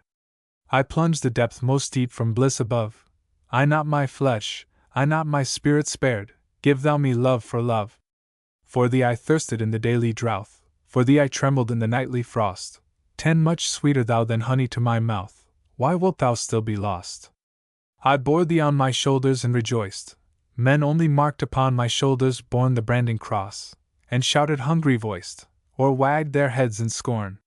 Thee did nails grave upon my hands, thy name did thorns for frontlets stamp between mine eyes. I, Holy One, put on thy guilt and shame. I, God, priest, sacrifice. 20. A thief upon my right hand and my left, 6 hours alone, athirst, in misery, at length in death one smote my heart and cleft a hiding place for thee. Nailed to the racking cross, then bed of down more dear, whereon to stretch myself and sleep, so did I win a kingdom, share my crown, a harvest, come and reap. A bruised reed shall he not break. I will accept thy will to do and be, thy hatred and intolerance of sin, thy will at least to love, that burns within and thirsteth after me, so will I render fruitful, blessing still, the germs and small beginnings in thy heart, because thy will cleaves to the better part. Alas, I cannot will. Dost not thou will, per soul? Yet I receive the inner unseen longings of the soul, 10 I guide them turning towards me, I control and charm hearts till they grieve. If thou desire, it yet shall come to pass, though thou but wish indeed to choose my love, for I have power in earth and heaven above. I cannot wish, alas! What, either choose nor wish to choose? And yet I still must strive to win thee and constrain, for thee I hung upon the cross in pain, how then can I forget? 20 If thou as yet dost neither love, nor hate, nor choose, nor wish, resign thyself, be still till I infuse love, hatred, longing, will. I do not deprecate a better resurrection. I have no wit, no words, no tears. My heart within me like a stone is numb too much for hopes or fears. Look right, look left, I dwell alone. I lift mine eyes, but dimmed with grief no everlasting hills I see. My life is in the falling leaf. O Jesus, quicken me. My life is like a faded leaf, my harvest dwindled to a husk. 10 Truly my life is void and brief and tedious in the barren dusk. My life is like a frozen thing, no bud nor greenness can I see, yet rise it shall, the sap of spring. O Jesus, rise in me. My life is like a broken bowl that cannot hold one drop of water for my soul or cordial in the searching cold. 20 Cast in the fire the perished thing, melt and remold it, till it be a royal cup for him my King. O Jesus, drink of me. Advent. This Advent moon shines cold and clear, these Advent nights are long. Our lamps have burned year after year, and still their flame is strong. Watchman, what of the night? We cry, heartsick with hope deferred. No speaking signs are in the sky, is still the watchman's word. The porter watches at the gate, the servants watch within. 10 The watch is long betimes and late, the prize is slow to win. Watchman, what of the night? But still his answer sounds the same. No daybreak tops the utmost hill, nor pale our lamps of flame. One to another hear them speak the patient virgins wise. Surely he is not far to seek. All night we watch and rise. 20 The days are evil looking back, the coming days are dim. Yet count we not his promise slack, but watch and wait for him. One with another, soul with soul, they kindle fire from fire. Friends watch us who have touched the goal. They urge us, come up higher. With them shall rest our way sore feet, with them is built our home. 30 With Christ. They sweet, but he most sweet, sweeter than honeycomb.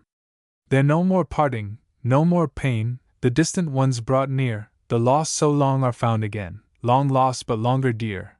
Eye hath not seen, ear hath not heard, nor heart conceived that rest, with them are good things long deferred, with Jesus Christ our best. 40. We weep because the night is long, we laugh for day shall rise, we sing a slow contented song and knock at paradise. Weeping we hold him fast, who wept for us, we hold him fast, and will not let him go except he bless us first or last. Weeping we hold him fast tonight, we will not let him go. 50 Till daybreak smite our wearied sight and summer smite the snow, then figs shall bud, and dove with dove shall coo the livelong day. Then he shall say, Arise, my love, my fair one, come away. The three enemies the flesh. Sweet, thou art pale. More pale to see, Christ hung upon the cruel tree and bore his Father's wrath for me. Sweet, thou art sad. Beneath a rod more heavy, Christ for my sake trod the winepress of the wrath of God. Sweet, thou art weary. Not so Christ, whose mighty love of me sufficed for strength, salvation, Eucharist. Sweet, thou art footsore. If I bleed, 10 his feet have bled, yet in my need his heart once bled for mine indeed. The world. Sweet, thou art young. So he was young who for my sake in silence hung upon the cross with passion wrung. Look, thou art fair. He was more fair than men, who deigned for me to wear a visage marred beyond compare. And thou hast riches, daily bread, all else is his, who, living dead, 20 for me lacked where to lay his head. And life is sweet. It was not so to him, whose cup did overflow with mine unutterable woe. The devil, thou drinkest deep. When Christ would sup, he drained the dregs from out my cup, so how should I be lifted up? Thou shalt win glory.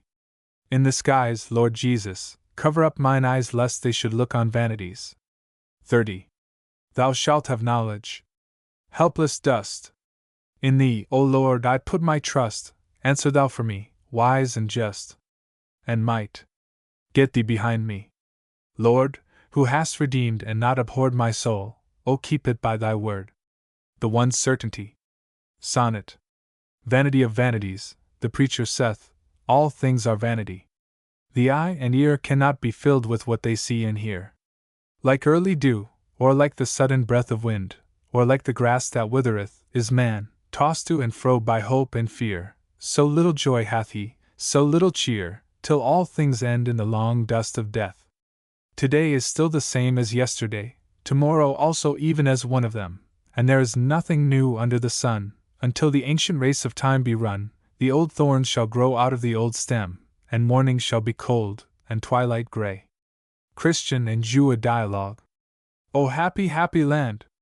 Angels like rushes stand about the wells of light. Alas, I have not eyes for this fair sight. Hold fast my hand. As in a soft wind, they bend all one blessed way, each bowed in his own glory, star with star. I cannot see so far, here shadows are. 10. White-winged the cherubim, yet whiter seraphim, glow white with intense fire of love. Mine eyes are dim, I look in vain above, and miss their hymn. Angels, archangels cry one to other ceaselessly, I hear them sing, one, Holy, holy, holy, to their King. 20 I do not hear them, I. At one side paradise is curtained from the rest, made green for wearied eyes, much softer than the breast of mother dove clad in a rainbow's dyes. All precious souls are there most safe, elect by grace. All tears are wiped forever from their face. Untired in prayer 30 they wait and praise hidden for a little space. Boughs of the living vine they spread in summer shine green leaf with leaf. Sap of the royal vine it stirs like wine in all both less and chief. Sing to the Lord, all spirits of all flesh sing, for he hath not abhorred 40 our low estate nor scorned our offering. Shout to our King. But Zion said, My Lord forgetteth me? Lo, she hath made her bed in dust. Forsaken weepeth she where alien rivers swell the sea. She laid her body as the ground, her tender body as the ground to those who passed. Her harp strings cannot sound 50 in a strange land. Disc round she sits, and drunk with woes.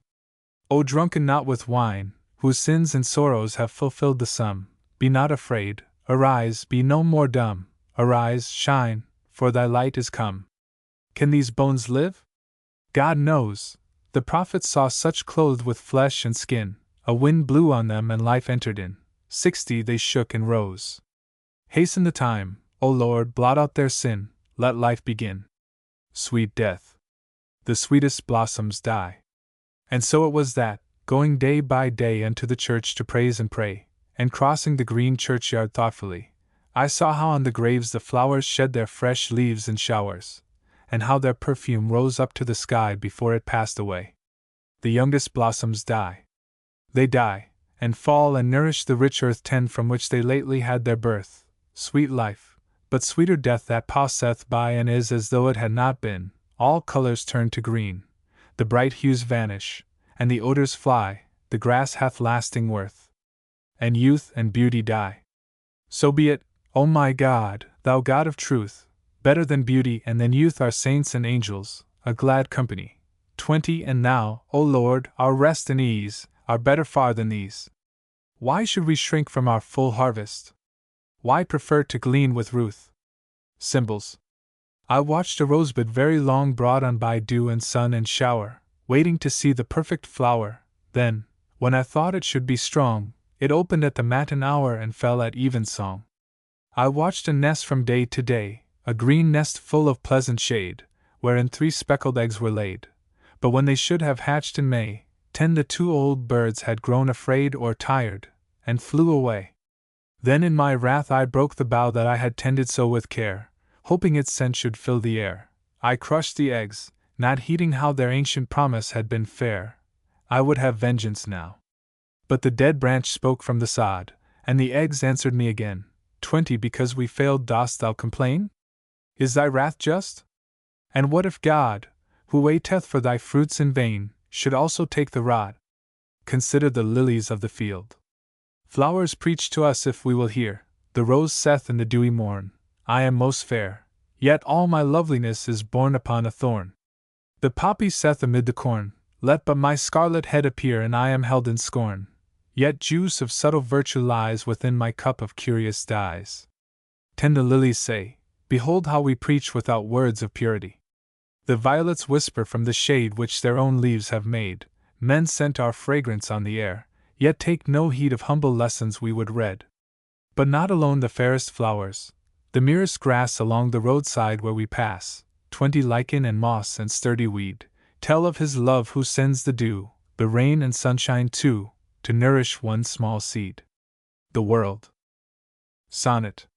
By day she woos me, soft, exceeding fair, but all night as the moon so changes she, loathsome and foul with hideous leprosy and subtle serpents gliding in her hair. By day she woos me to the outer air, ripe fruits, sweet flowers, and full satiety, but through the night, a beast she grins at me, a very monster void of love and prayer. By day she stands a lie, by night she stands in all the naked horror of the truth with pushing horns and clawed and clutching hands. Is this a friend indeed, that I should sell my soul to her, give her my life and youth, till my feet, cloven too, take hold on hell? A testimony. I said of laughter, it is vain. Of mirth I said, what profits it? Therefore I found a book, and writ therein how ease and also pain, how health and sickness, every one is vanity beneath the sun. Man walks in a vain shadow, he disquieteth himself in vain. The things that were shall be again. The rivers do not fill the sea, 10 but turn back to their secret source. The winds too turn upon their course. Our treasures moth and rust corrupt, or thieves break through and steal, or they make themselves wings and fly away. One man made merry as he supped, nor guessed how when that night grew dim, his soul would be required of him. We build our houses on the sand comely with outside and within, 20 but when the winds and rains begin to beat on them, they cannot stand, they perish, quickly overthrown, loose from the very basement stone. All things are vanity, I said, yea, vanity of vanities. The rich man dies, and the poor dies, the worm feeds sweetly on the dead. Whatever thou lackest, keep this trust, all in the end shall have but dust. 30. The one inheritance, which best and worst alike shall find and share, the wicked cease from troubling there, and there the weary are at rest, there all the wisdom of the wise is vanity of vanities. Man flourishes as a green leaf, and as a leaf doth pass away, or as a shade that cannot stay, and leaves no track, his course is brief, 40 yet doth man hope and fear and plan till he is dead, O foolish man! Our eyes cannot be satisfied with seeing, nor our ears be filled with hearing, yet we plant and build and buy and make our borders wide. We gather wealth, we gather care, but know not who shall be our heir. Why should we hasten to arise so early, and so late take rest? 50 Our labor is not good, our best hopes fade, our heart is stayed on lies, verily, we sow wind, and we shall reap the whirlwind, verily. He who hath little shall not lack, he who hath plenty shall decay, our fathers went, we pass away, our children follow on our track, so generations fail, and so they are renewed, and come and go. 60. The earth is fattened with our dead, she swallows more and doth not cease, therefore her wine and oil increase and her sheaves are not numbered, therefore her plants are green, and all her pleasant trees lusty and tall. Therefore the maidens cease to sing, and the young men are very sad, therefore the sowing is not glad, and mournful is the harvesting. 70 Of high and low, of great and small, vanity is the lot of all. A king dwelt in Jerusalem, He was the wisest man on earth. He had all riches from his birth, and pleasures till he tired of them. Then, having tested all things, he witnessed that all are vanity. Sleep at sea. Sound the deep waters. Who shall sound that deep? Too short the plummet, and the watchmen sleep.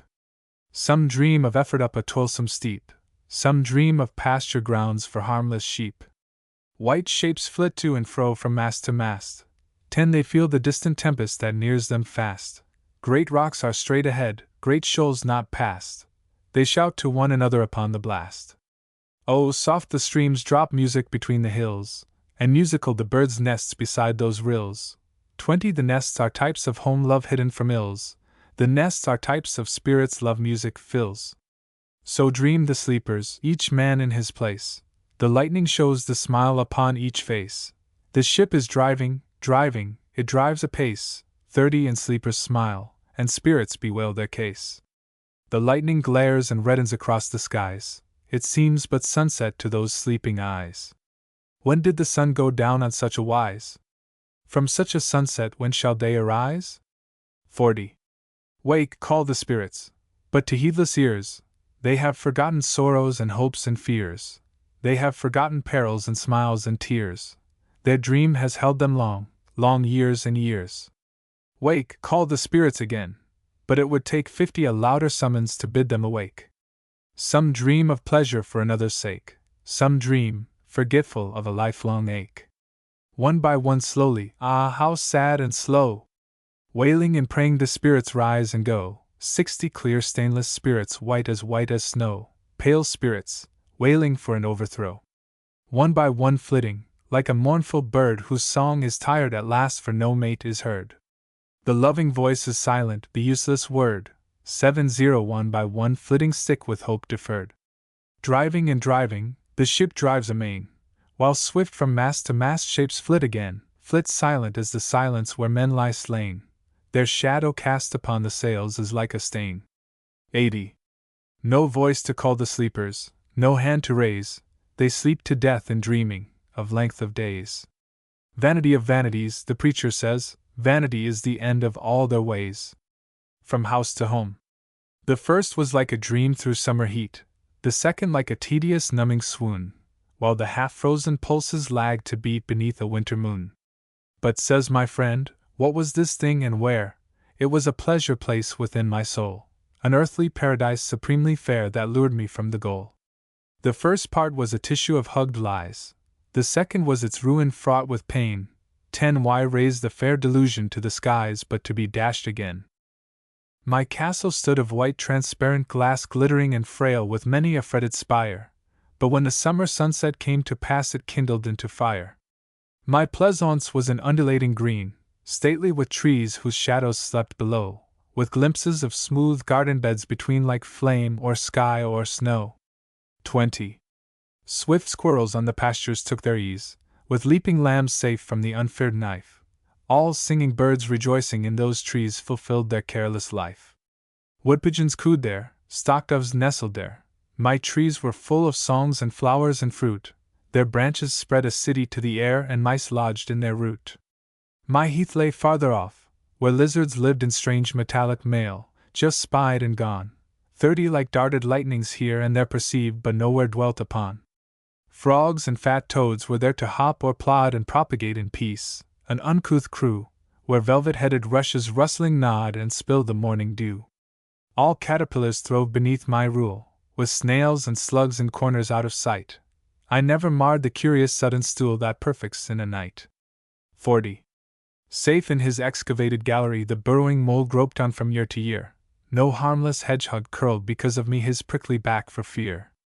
Oft times one like an angel walked with me, with spirit-discerning eyes like flames of fire, but deep as the unfathomed endless sea, fulfilling my desire.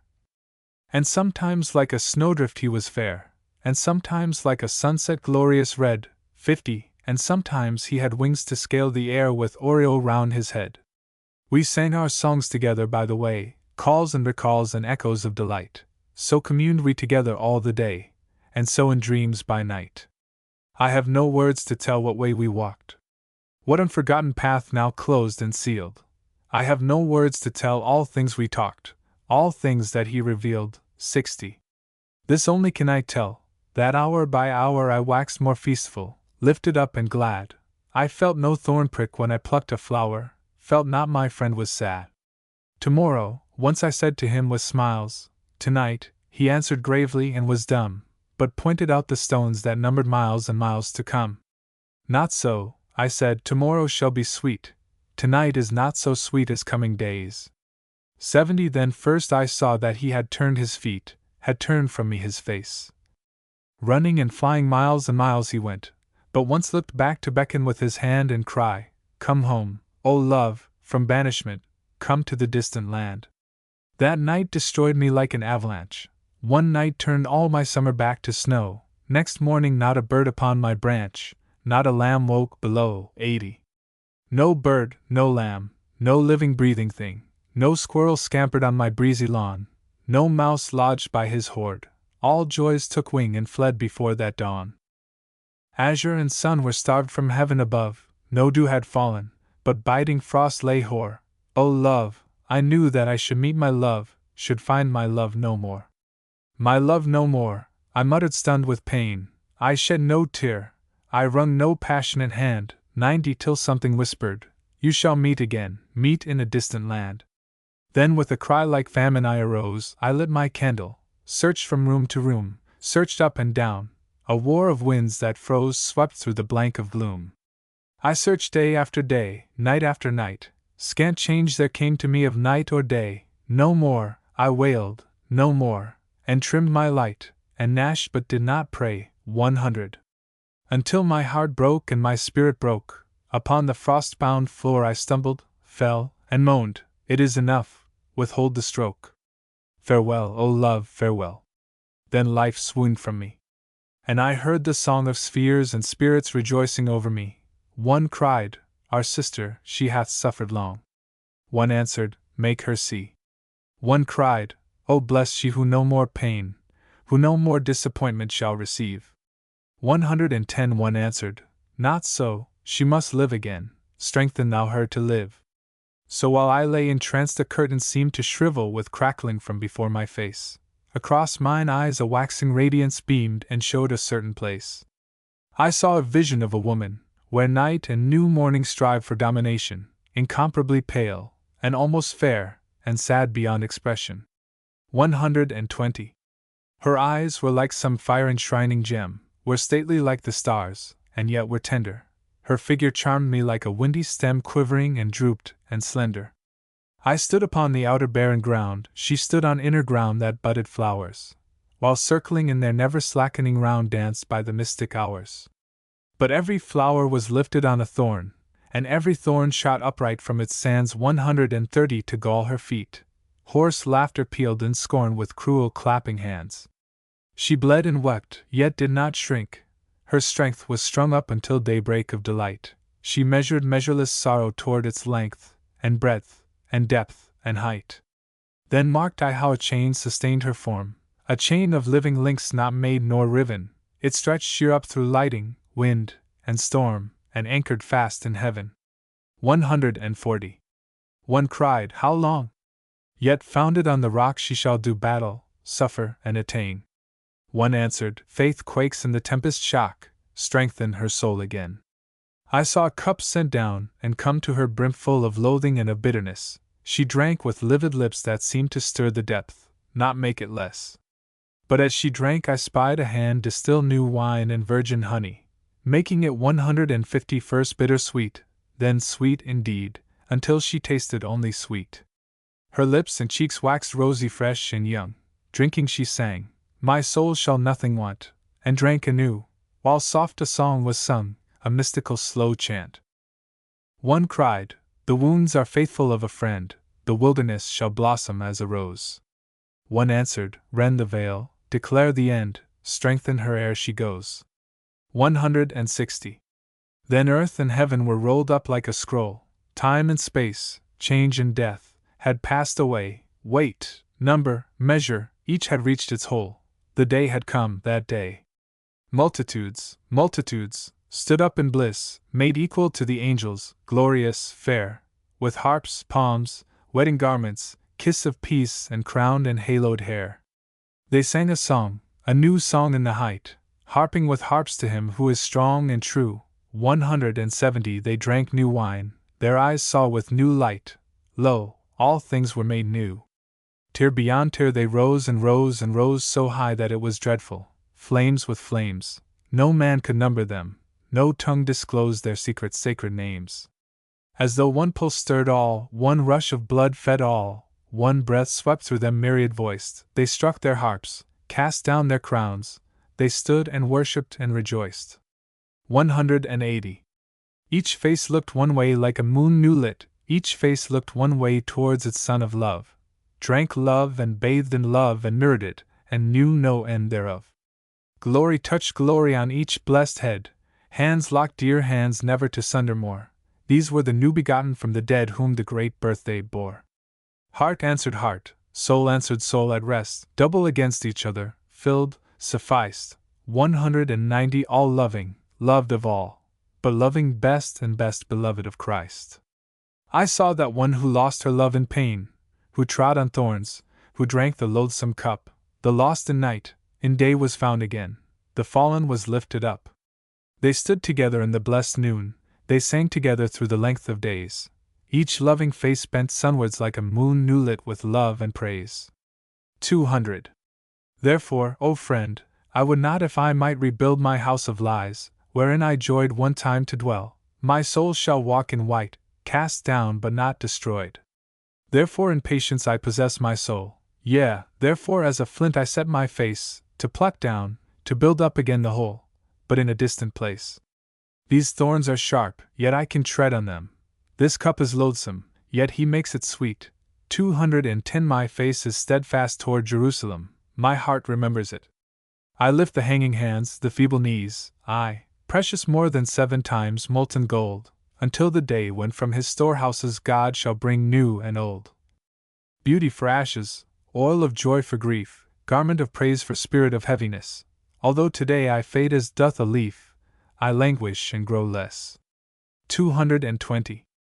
Although today he prunes my twigs with pain, yet doth his blood nourish and warm my root. Tomorrow I shall put forth buds again and clothe myself with fruit. Although today I walk in tedious ways, today his staff is turned into a rod, yet will I wait for him the appointed days and stay upon my God. Old and New Year Ditties. 1. New Year met me somewhat sad, Old Year leaves me tired, stripped of favorite things I had balked of much desired, yet farther on my road today God willing, farther on my way. New Year coming on apace, what have you to give me? Bring you scathe, or bring you grace, face me with an honest face, 10 ye shall not deceive me, be it good or ill, be it what you will, it needs shall help me on my road, my rugged way to heaven, please God. 2. Watch with me, men, women, and children dear, you whom I love, for whom I hope and fear, watch with me this last vigil of the year. Some hug their business, some their pleasure scheme, some seize the vacant hour to sleep or dream, heart locked in heart some kneel and watch apart. Watch with me, blessed spirits, who delight all through the holy night to walk in white, or take your ease after the long-drawn fight. I know not if they watch with me, I know 10 they count this eve of resurrection slow, and cry, how long? With urgent utterance strong. Watch with me, Jesus, in my loneliness, though others say me nay, yet say thou yes, though others pass me by, stop thou to bless.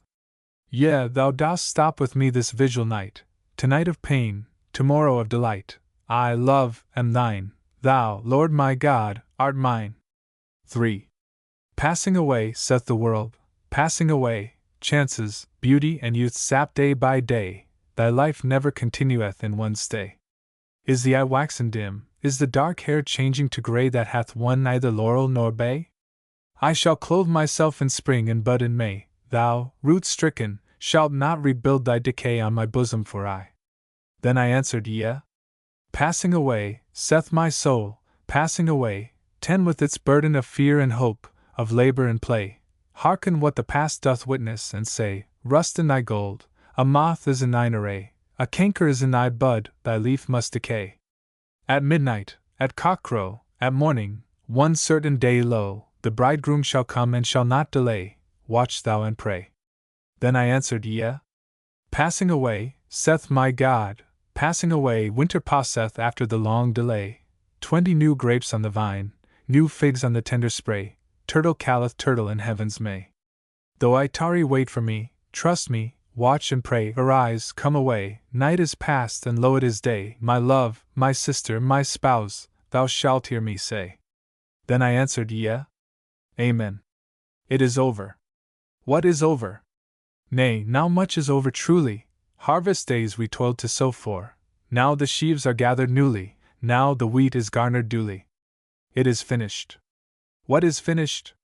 Much is finished, known or unknown, lives are finished, time diminished. Was the fallow field left unsown? Will these buds be always unblown?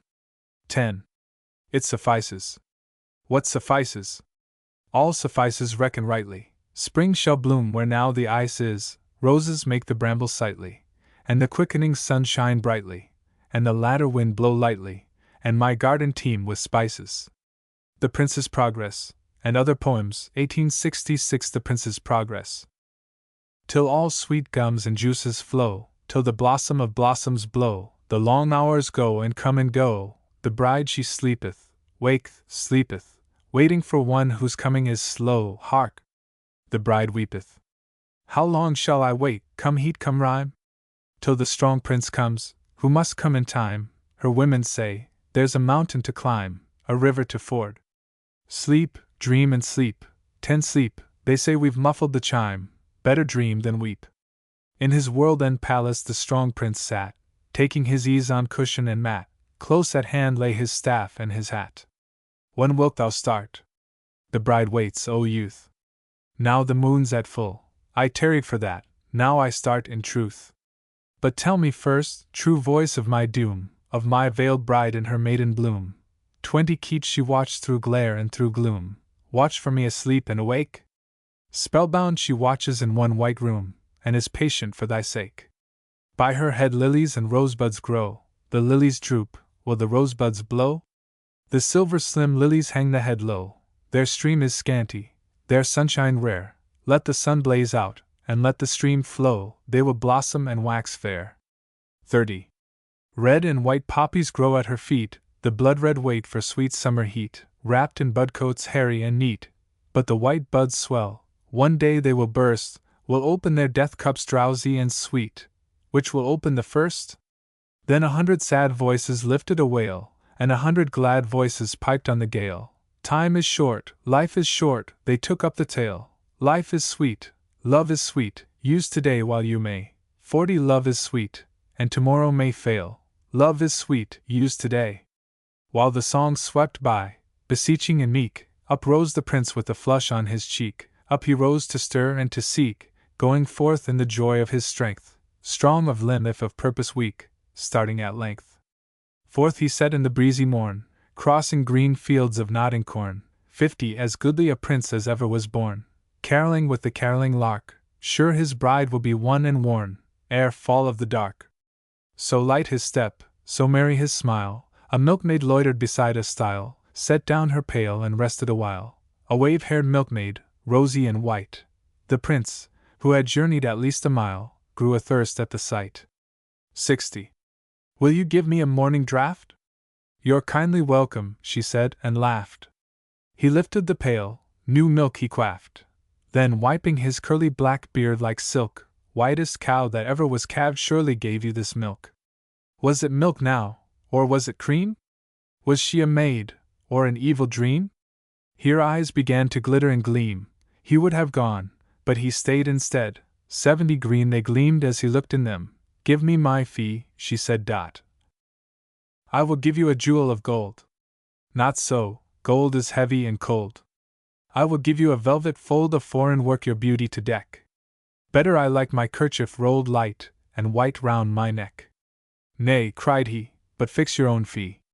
She laughed, you may give the full moon to me, 80 or else sit under this apple tree here for one idle day by my side. After that I'll let you go free, and the world is wide. Loath to stay, but to leave her slack, he half turned away, then he quite turned back. for courtesy's sake he could not lack to redeem his own royal pledge. Ahead to the windy heaven lowered black with a fire-cloven edge. 90. So he stretched his length in the apple-tree's shade, lay and laughed and talked to the maid, who twisted her hair in a cunning braid and writhed it shining in serpent coils, and held him a day and night fast laid in her subtle toils. At the death of night and the birth of day, when the owl left off his sober play, and the bat hung himself out of the way, woke the song of mavis and merle, 100 and heaven put off its hodden grey for Mother O'Pearl.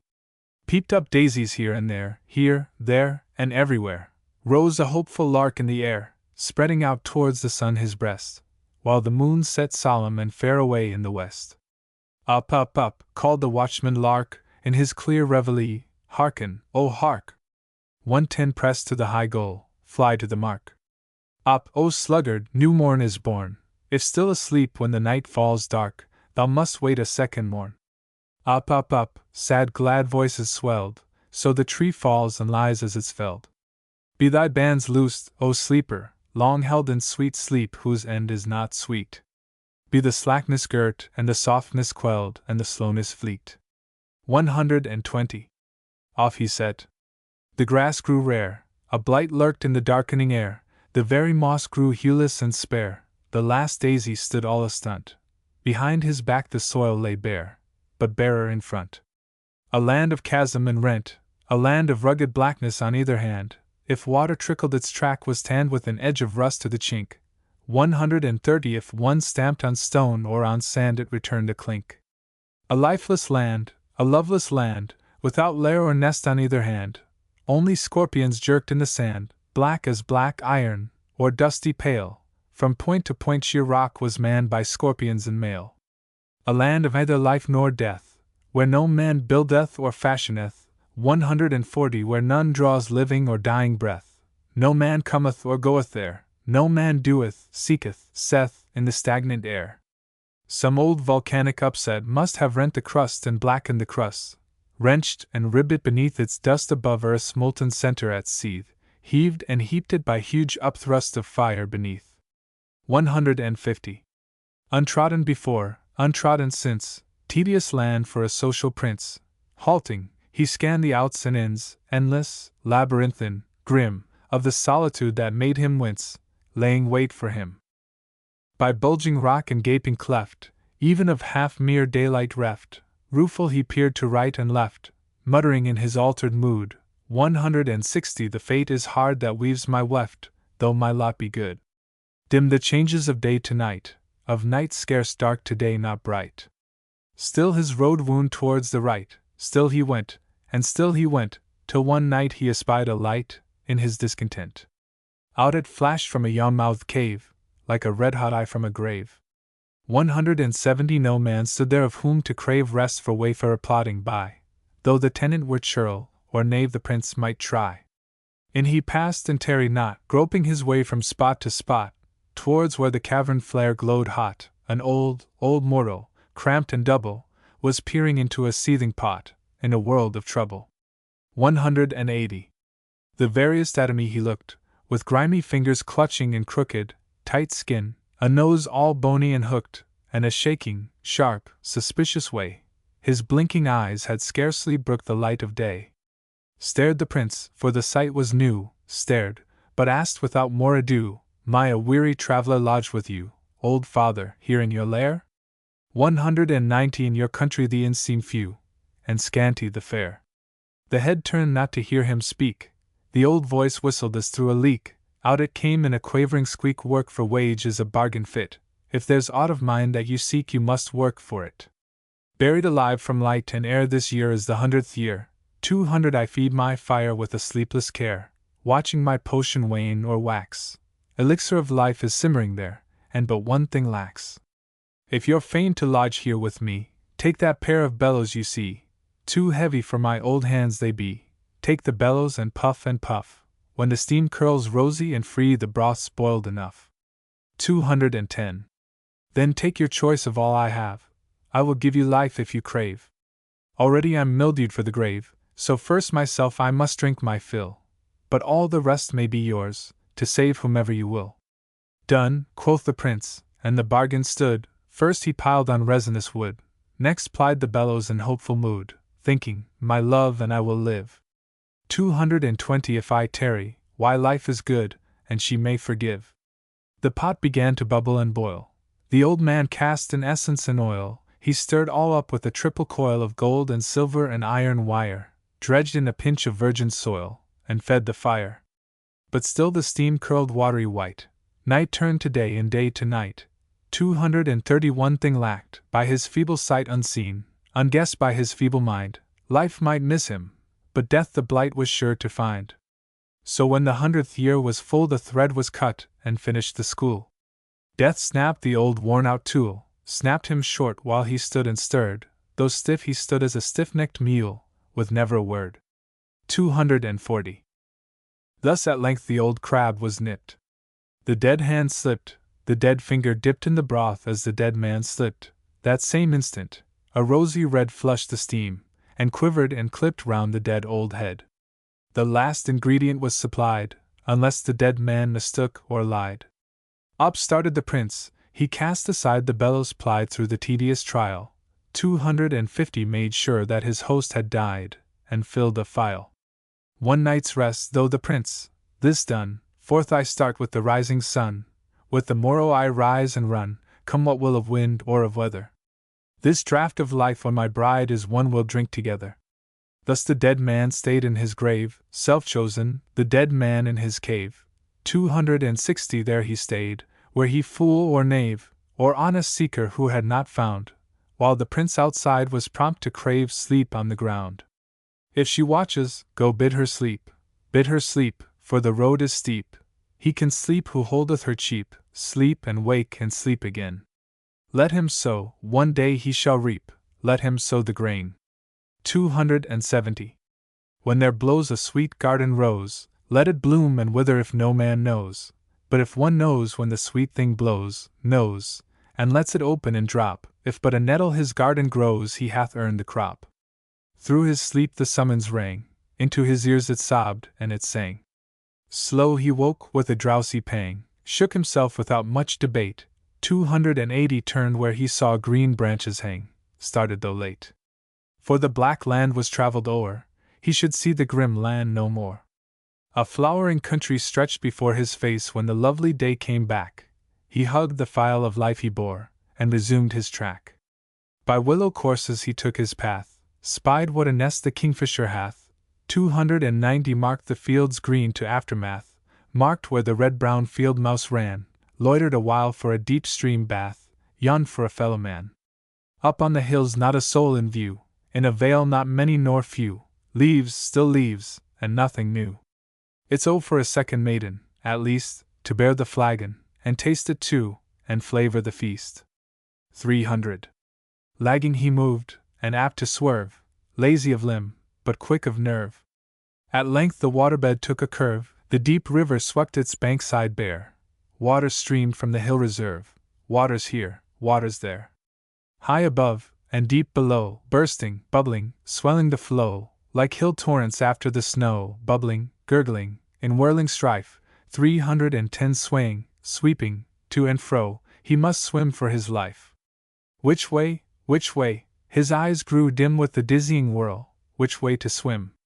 The thunderous downshoot deafened him, half he choked in the lashing spray. Life is sweet, and the grave is grim, which way? A flash of light, a shout from the strand, this way, here lies the land. 320 his phial clutched in one drowning hand, he catches, misses, catches a rope, his feet slip on the slipping sand. Is there life? Is there hope? Just saved, without pulse or breath, scarcely saved from the gulp of death, laid where a willow shadoweth, laid where a swelling turf is smooth. O bride! But the bridegroom lingereth for all thy sweet youth. 330. Kind hands do and undo, kind voices whisper and coo, I will chafe his hands, and you raise his head, put his hair aside. If many laugh, one well may rue, sleep on, thou bride. So the prince was tended with care, one wrung foul ooze from his clustered hair, two chafed his hands, and did not spare, but one held his drooping head breast high. 340 till his eyes oped, and at unaware they met eye to eye. Oh, a moon face in a shadowy place, and a light touch and a winsome grace, and a thrilling tender voice that says, safe from waters that seek the sea, cold waters by rugged ways, safe with me. While overhead bird whistles to bird, and round about plays a gamesome herd, 350 safe with us, some take up the word, safe with us, dear Lord and friend, all the sweeter if long deferred is rest in the end. Had he stayed to weigh and to scan, he had been more or less than a man. He did what a young man can, spoke of toil and an arduous way, toil tomorrow, while golden ran the sands of today. 360. Slip fast, uncounted hours from first to last, many hours till the last is past, many hours dwindling to one hour whose die is cast, one last hour gone. Come, gone forever, gone as an unreturning river, gone as to death the merriest liver, gone as the year at the dying fall, 370 tomorrow, today, yesterday, never, gone once for all. Came at length the starting day, with last words to say, with bodiless cries from far away, chiding wailing voices that rang like a trumpet call to the tug and fray, and thus they sang. Is there life? The lamp burns low. Is there hope? The coming is slow. 380 The promise promised so long ago, the long promise, has not been kept. Does she live? Does she die? She slumbers so who so oft has wept. Does she live? Does she die? She languisheth as a lily drooping to death, as a drought-worn bird with failing breath, as a lovely vine without a stay, as a tree whereof the owner saith, hew it down today. 390. Stung by that word the prince was fain to start on his tedious road again. He crossed the stream where a ford was plain, he clomb the opposite bank though steep, and swore to himself to strain and attain ere he tasted sleep. Huge before him a mountain frowned with foot of rock on the valley ground, and head with snows incessant crowned, and a cloud mantle about its strength, 400 and a path which the wild goat hath not found in its breadth and length. But he was strong to do and dare. If a host had withstood him there, he had braved a host with little care in his lusty youth and his pride, tough to grapple though weak to snare. He comes, O bride. Up he went where the goat scarce clings, up where the eagle folds her wings, 410 past the green line of living things, where the sun cannot warm the cold, up he went as a flame in rings where there seems no hold. Up a fissure barren and black, till the eagles tired upon his track, and the clouds were left behind his back, up till the utmost peak was passed, then he gasped for breath and his strength fell slack, he paused at last. 420. Before his face a valley spread where fatness laughed, wine, oil, and bread, where all fruit trees their sweetness shed, where all birds made love to their kind, where jewels twinkled, and gold lay red and not hard to find. Midway down the mountain side, on its green slope the path was wide, stood a house for a royal bride, built all of changing opal stone, 430 the royal palace, till now descried in his dreams alone. Less bold than in days of yore, doubting now though never before, doubting he goes and lags the more. Is the time late? Does the day grow dim? Rose, will she open the crimson core of her heart to him? Take heart of grace. The potion of life may go far to woo him a wife, 440 if she frown, yet a lover's strife lightly raised can be laid again. A hasty word is never the knife to cut love in twain. Far away stretched the royal land, fed by dew, by a spice wind fanned, light labor more, and his foot would stand on the threshold, all labor done, easy pleasure laid at his hand, and the dear bride won. 450. His slackening steps pause at the gate. Does she wake or sleep? The time is late. Does she sleep now, or watch and wait? She has watched, she has waited long, watching athwart the golden grate with a patient song. Fling the golden portals wide, the bridegroom comes to his promised bride. Draw the gold stiff curtains aside, let them look on each other's face. 460 she in her meekness, he in his pride. Day wears apace. Day is over, the day that wore. What is this that comes through the door, the face covered, the feet before?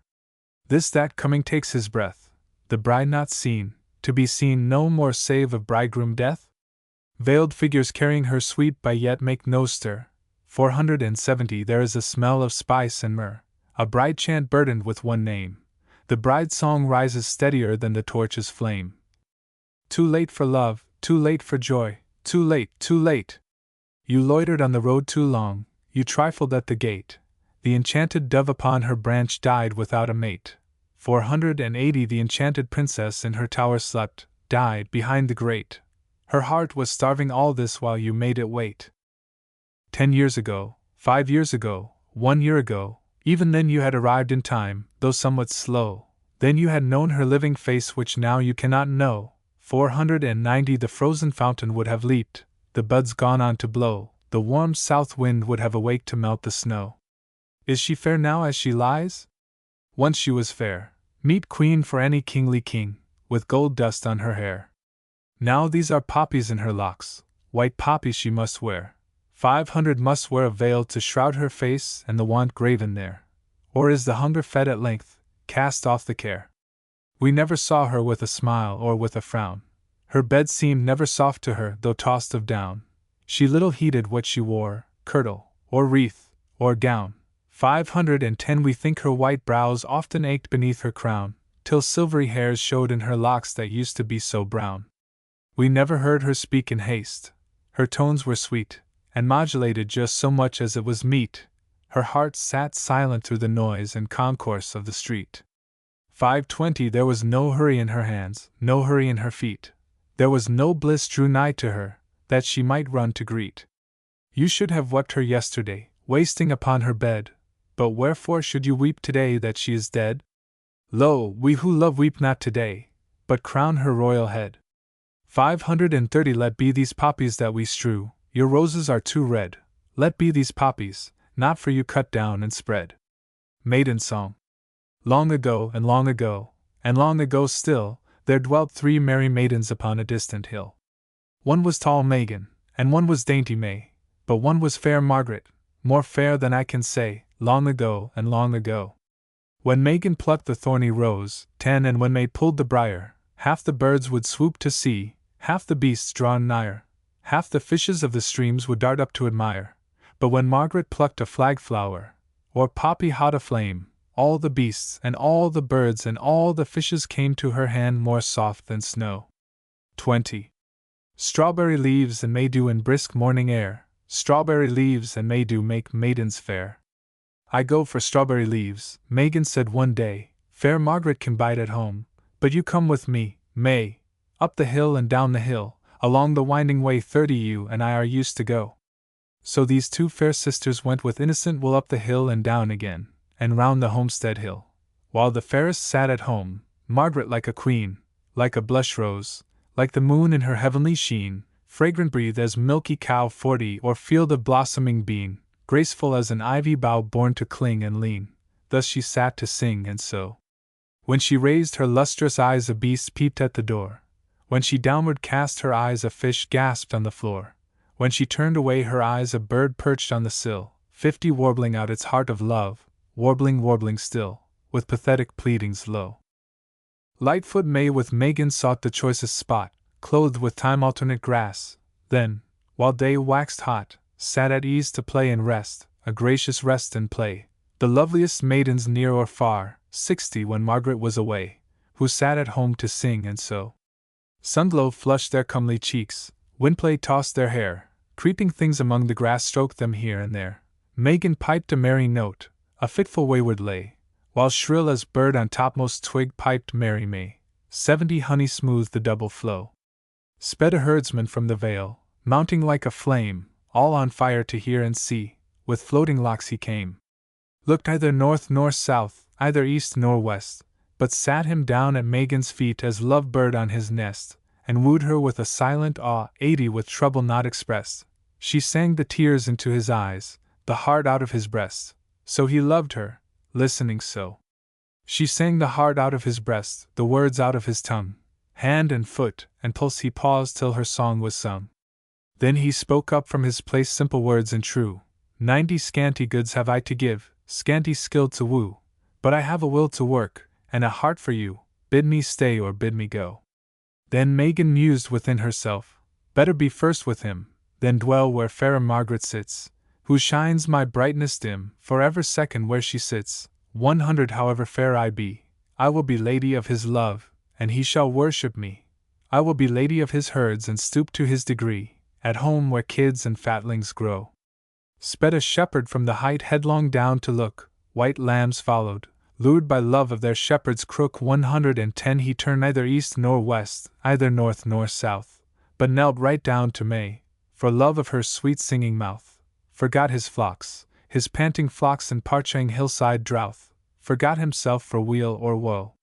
Trilled her song and swelled her song with maiden coy caprice in a labyrinth of throbs, 120 pauses, cadences, clear-noted as a dropping brook, soft-noted like the bees, wild-noted as the shivering wind forlorn through forest trees, love-noted like the wood-pigeon who hides herself for love, yet cannot keep her secret safe, but coos and coos thereof.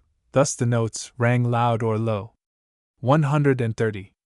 He hung breathless on her breath, speechless, who listened well, could not speak or think or wish till silence broke the spell. Then he spoke, and spread his hands, pointing here and there. See my sheep and see the lambs, twin lambs which they bear. All myself I offer you, all my flocks and care. 140 Your sweet song hath moved me so.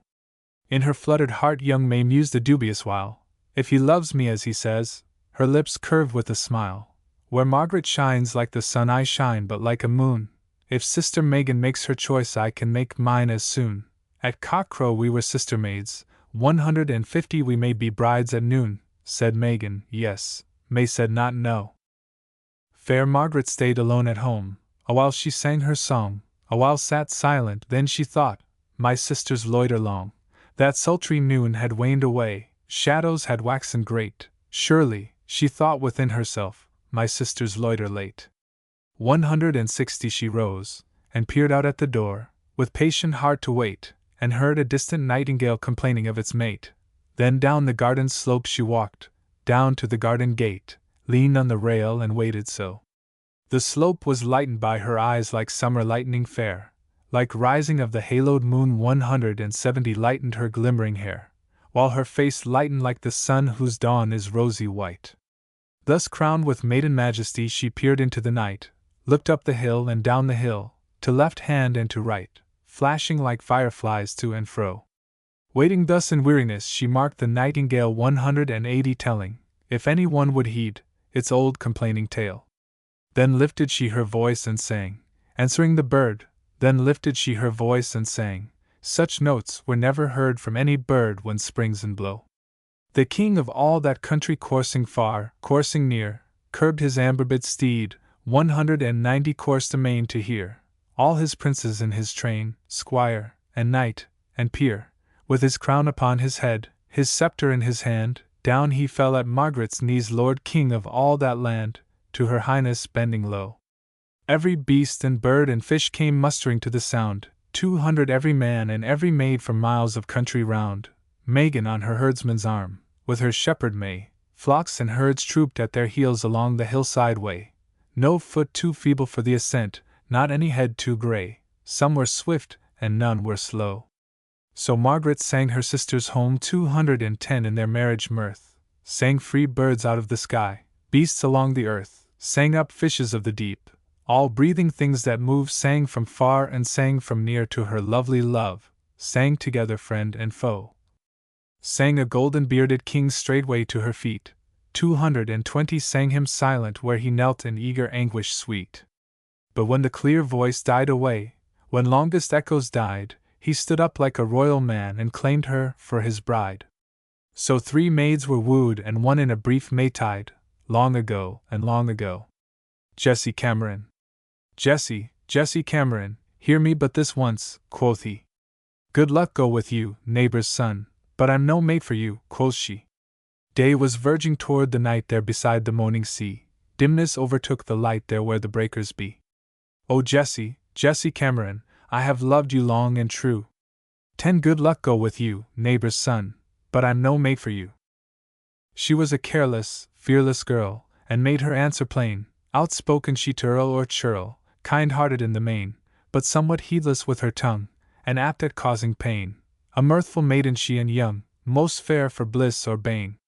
20 Oh, long ago I told you so, I tell you so today, Go you your way, and let me go just my own free way. The sea swept in with moan and foam, quickening the stretch of sand. They stood almost in sight of home. He strove to take her hand. Oh, can't you take your answer then, and won't you understand?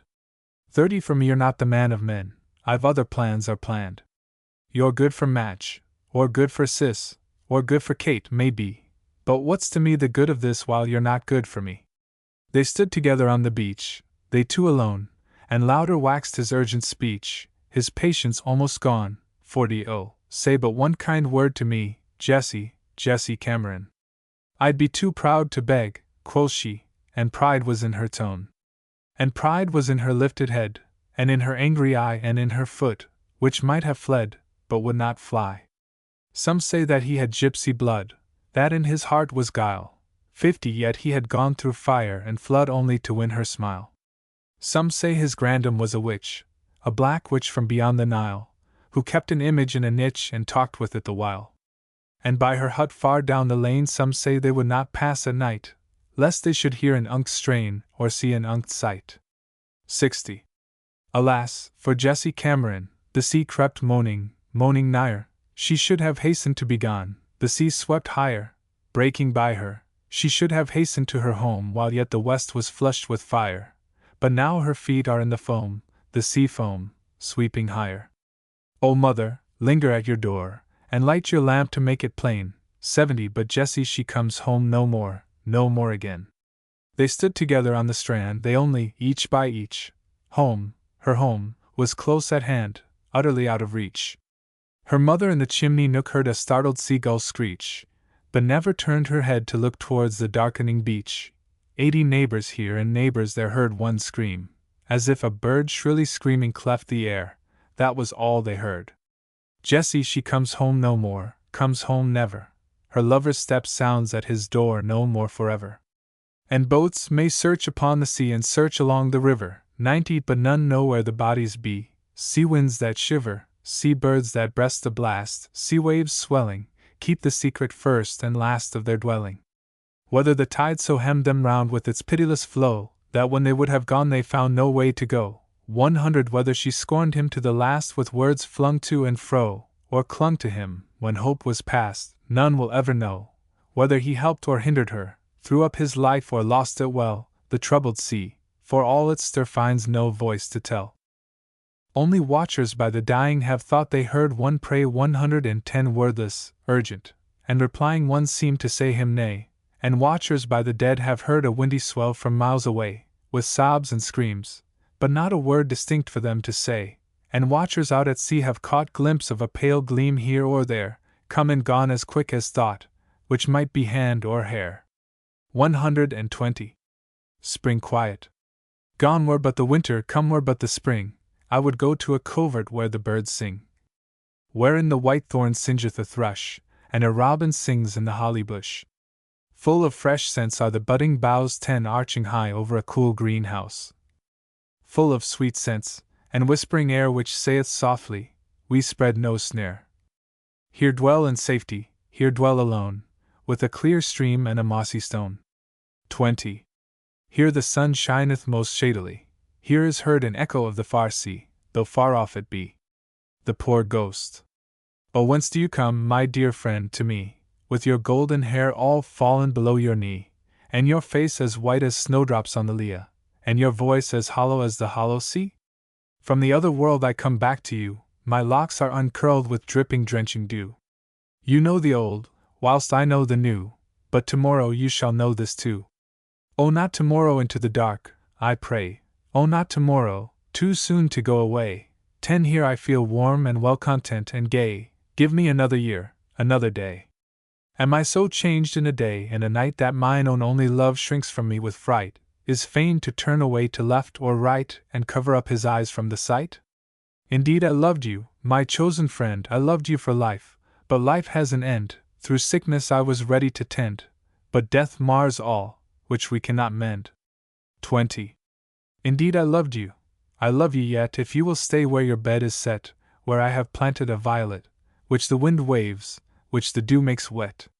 Life is gone, then love too is gone, it was a reed that I leant upon, Never doubt I will leave you alone and not wake you rattling bone with bone. I go home alone to my bed, dug deep at the foot and deep at the head, 30 roofed and with a load of lead, warm enough for the forgotten dead. But why did your tears soak through the clay, and why did your sobs wake me where I lay? I was away, far enough away, let me sleep now till the judgment day. A portrait I. She gave up beauty in her tender youth, gave all her hope and joy and pleasant ways. She covered up her eyes lest they should gaze on vanity, and chose the bitter truth.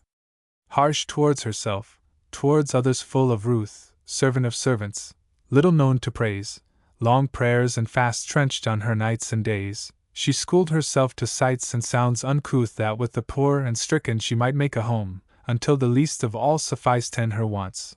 Her own self learned she to forsake, counting all earthly gain but hurt and loss. So with calm will she chose and bore the cross and hated all for love of Jesus Christ.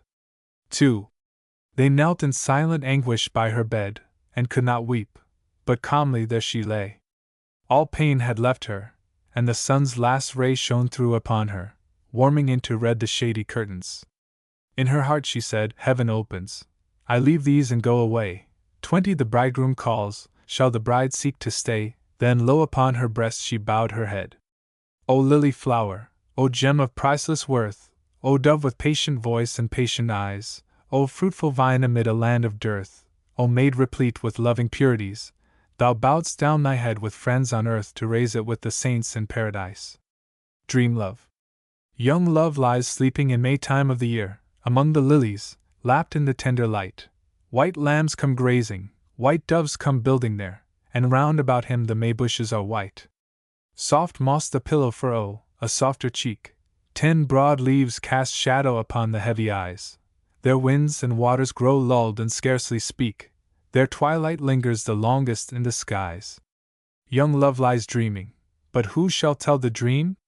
A perfect sunlight on rustling forest tips, 20 or perfect moonlight upon a rippling stream, or perfect silence, or song of cherished lips. Burn odors round him to fill the drowsy air, weave silent dances around him to and fro, for in waking the sights are not so fair, 30 in song and silence are not like these below. Young love lies dreaming till summer days are gone, dreaming and drowsing away to perfect sleep. He sees the beauty sun hath not looked upon, and tastes the fountain unutterably deep. 40. Imperfect music doth hush unto his rest, and through the pauses the perfect silence calms. Oh, pour the voices of earth from east to west, and pour earth's stillness between her stately palms. Young love lies drowsing away to poppied death, 50 cool shadows deepen across the sleeping face. So fails the summer with warm, delicious breath, and what hath autumn to give us in its place? Draw close the curtains of branched evergreen, change cannot touch them with fading fingers sear. 60 Here the first violets perhaps will bud unseen, and a dove, may be, return to nestle here. Twice. I took my heart in my hand, O my love, I said, let me fall or stand, let me live or die, but this once hear me speak, O my love, yet a woman's words are weak, you should speak, not I. You took my heart in your hand with a friendly smile, 10 With a critical eye you scanned, then set it down, and said, it is still unripe, better wait a while. Wait, while the skylarks pipe, till the corn grows brown. As you set it down it broke, but I did not wince. I smiled at the speech you spoke, at your judgment that I heard. 20 But I have not often smiled since then, nor questioned since, nor cared for cornflowers wild, nor sung with the singing bird. I take my heart in my hand, O my God, my broken heart in my hand. Thou hast seen, judge thou. My hope was written on sand, O my God, 30 Now let thy judgment stand, judge me now. This contempt of a man, this marred one heedless day, this heart take thou to skin both within and without, refine with fire its gold, purge thou its dross away, hold it in thy hold, whence none can pluck it out. 40. I take my heart in my hand, I shall not die, but live, before thy face I stand. For thou is such, all that I have I bring, all that I am I give, smile thou and I shall sing, but shall not question much. Songs in a Cornfield. A song in a cornfield where corn begins to fall, where reapers are reaping, reaping one, reaping all. Sing pretty lettuce, sing Rachel, sing May. Only Marion cannot sing while her sweetheart's away. Where is he gone to, and why does he stay? 10 He came across the green sea but for a day, across the deep green sea to help with the hay. His hair was curly yellow and his eyes were gray. He laughed a merry laugh and said a sweet say. Where is he gone to that he comes not home? 20 Today or tomorrow he surely will come. Let him haste to joy lest he lag for sorrow, for one weeps today who'll not weep tomorrow. Today she must weep for knowing sorrow, tonight she may sleep and not wake tomorrow. 30 May sang with Rachel in the waxing warm weather. Let us sang with them, they sang all together. Take the wheat in your arm whilst day is broad above, take the wheat to your bosom, but not a false love.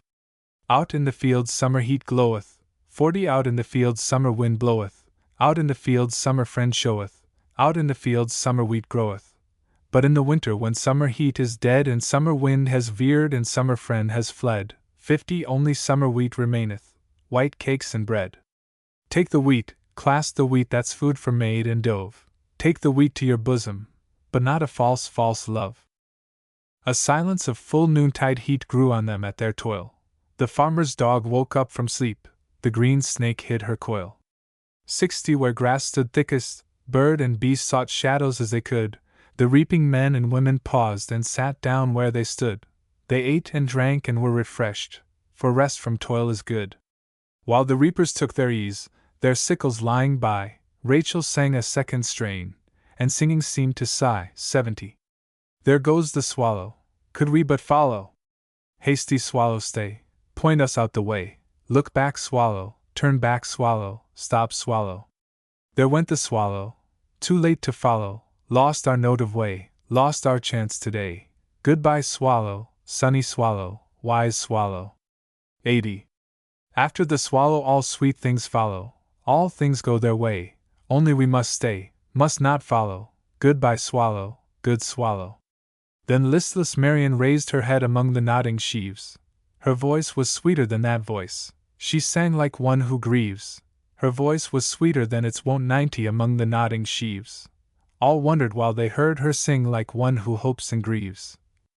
Deeper than the hail can smite, deeper than the frost can bite, deep asleep through day and night, our delight.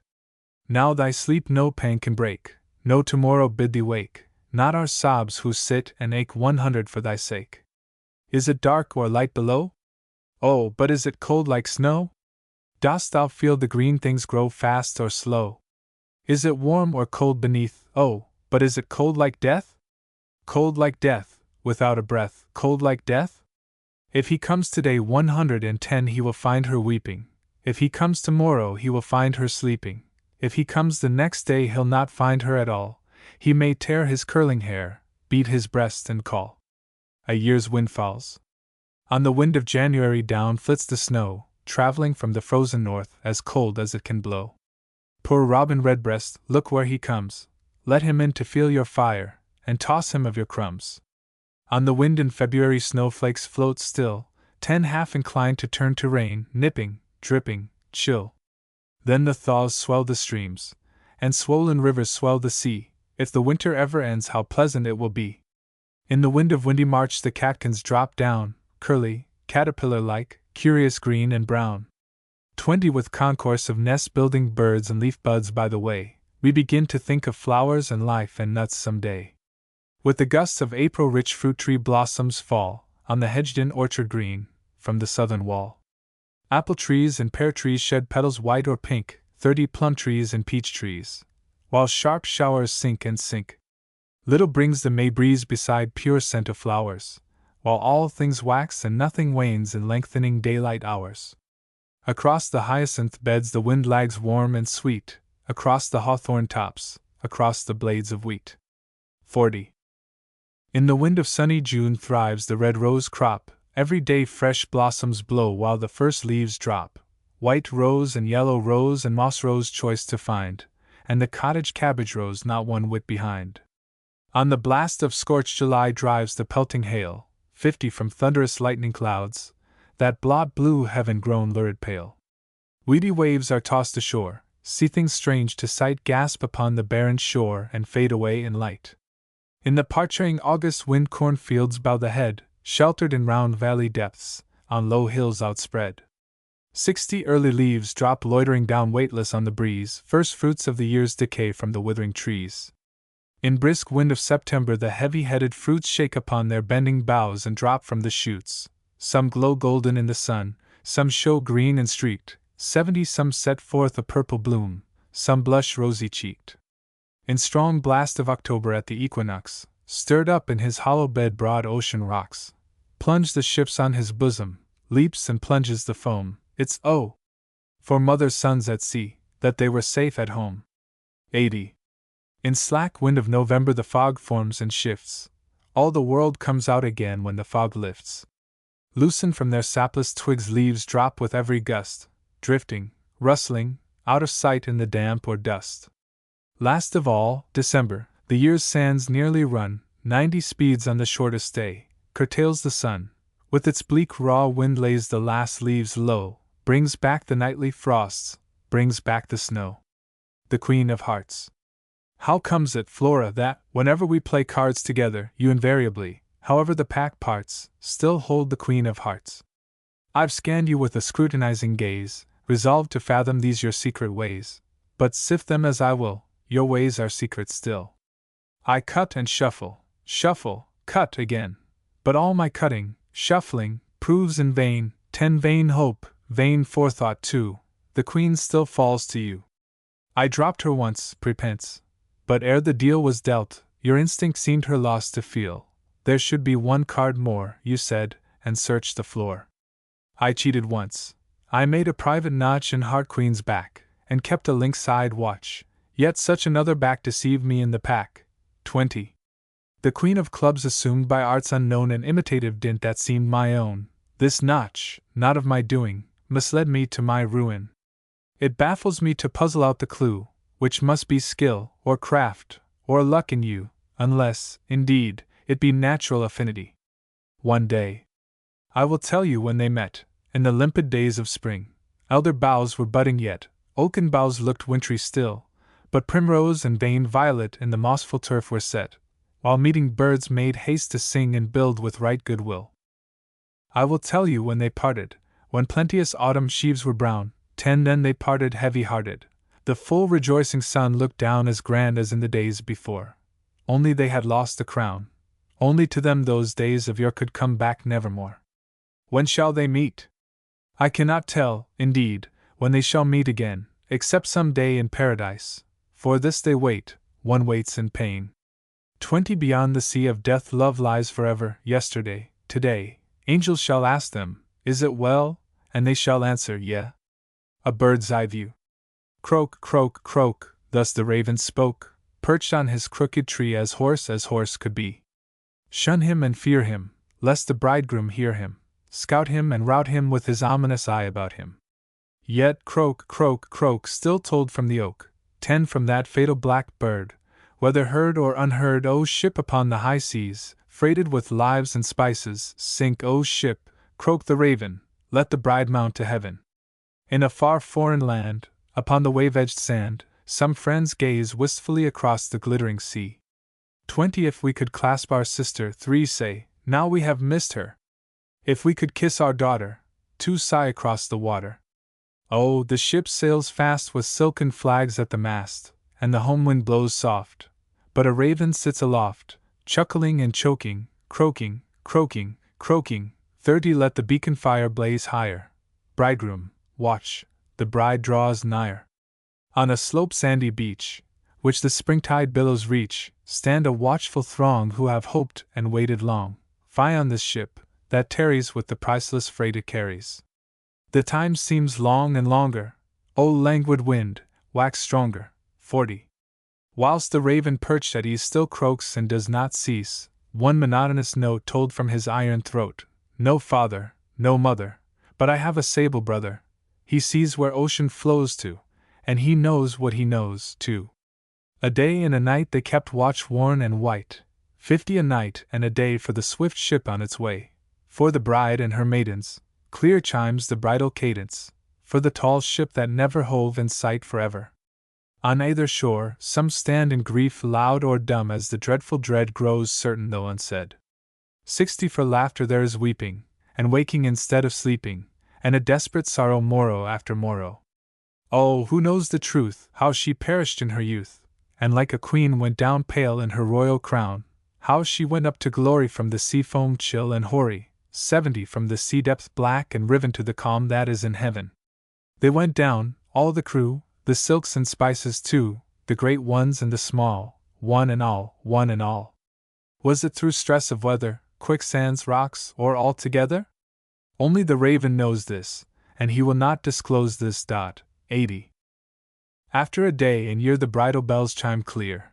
After a year and a day the bridegroom is brave and gay. Love is sound, faith is rotten. The old bride is forgotten. 2 ominous ravens only remember, black and lonely. Light love. Oh, sad thy lot before I came, but sadder when I go. My presence but a flash of flame, a transitory glow between 2 barren wastes like snow. What wilt thou do when I am gone? Where wilt thou rest, my dear? For cold thy bed to rest upon, and cold the falling year whose withered leaves are lost and sere. 10. She hushed the baby at her breast, she rocked it on her knee, and I will rest my lonely rest, warmed with the thought of thee, rest lulled to rest by memory. She hushed the baby with her kiss, she hushed it with her breast. Is death so sad or much than this, sure death that builds a nest for those who elsewhere cannot rest?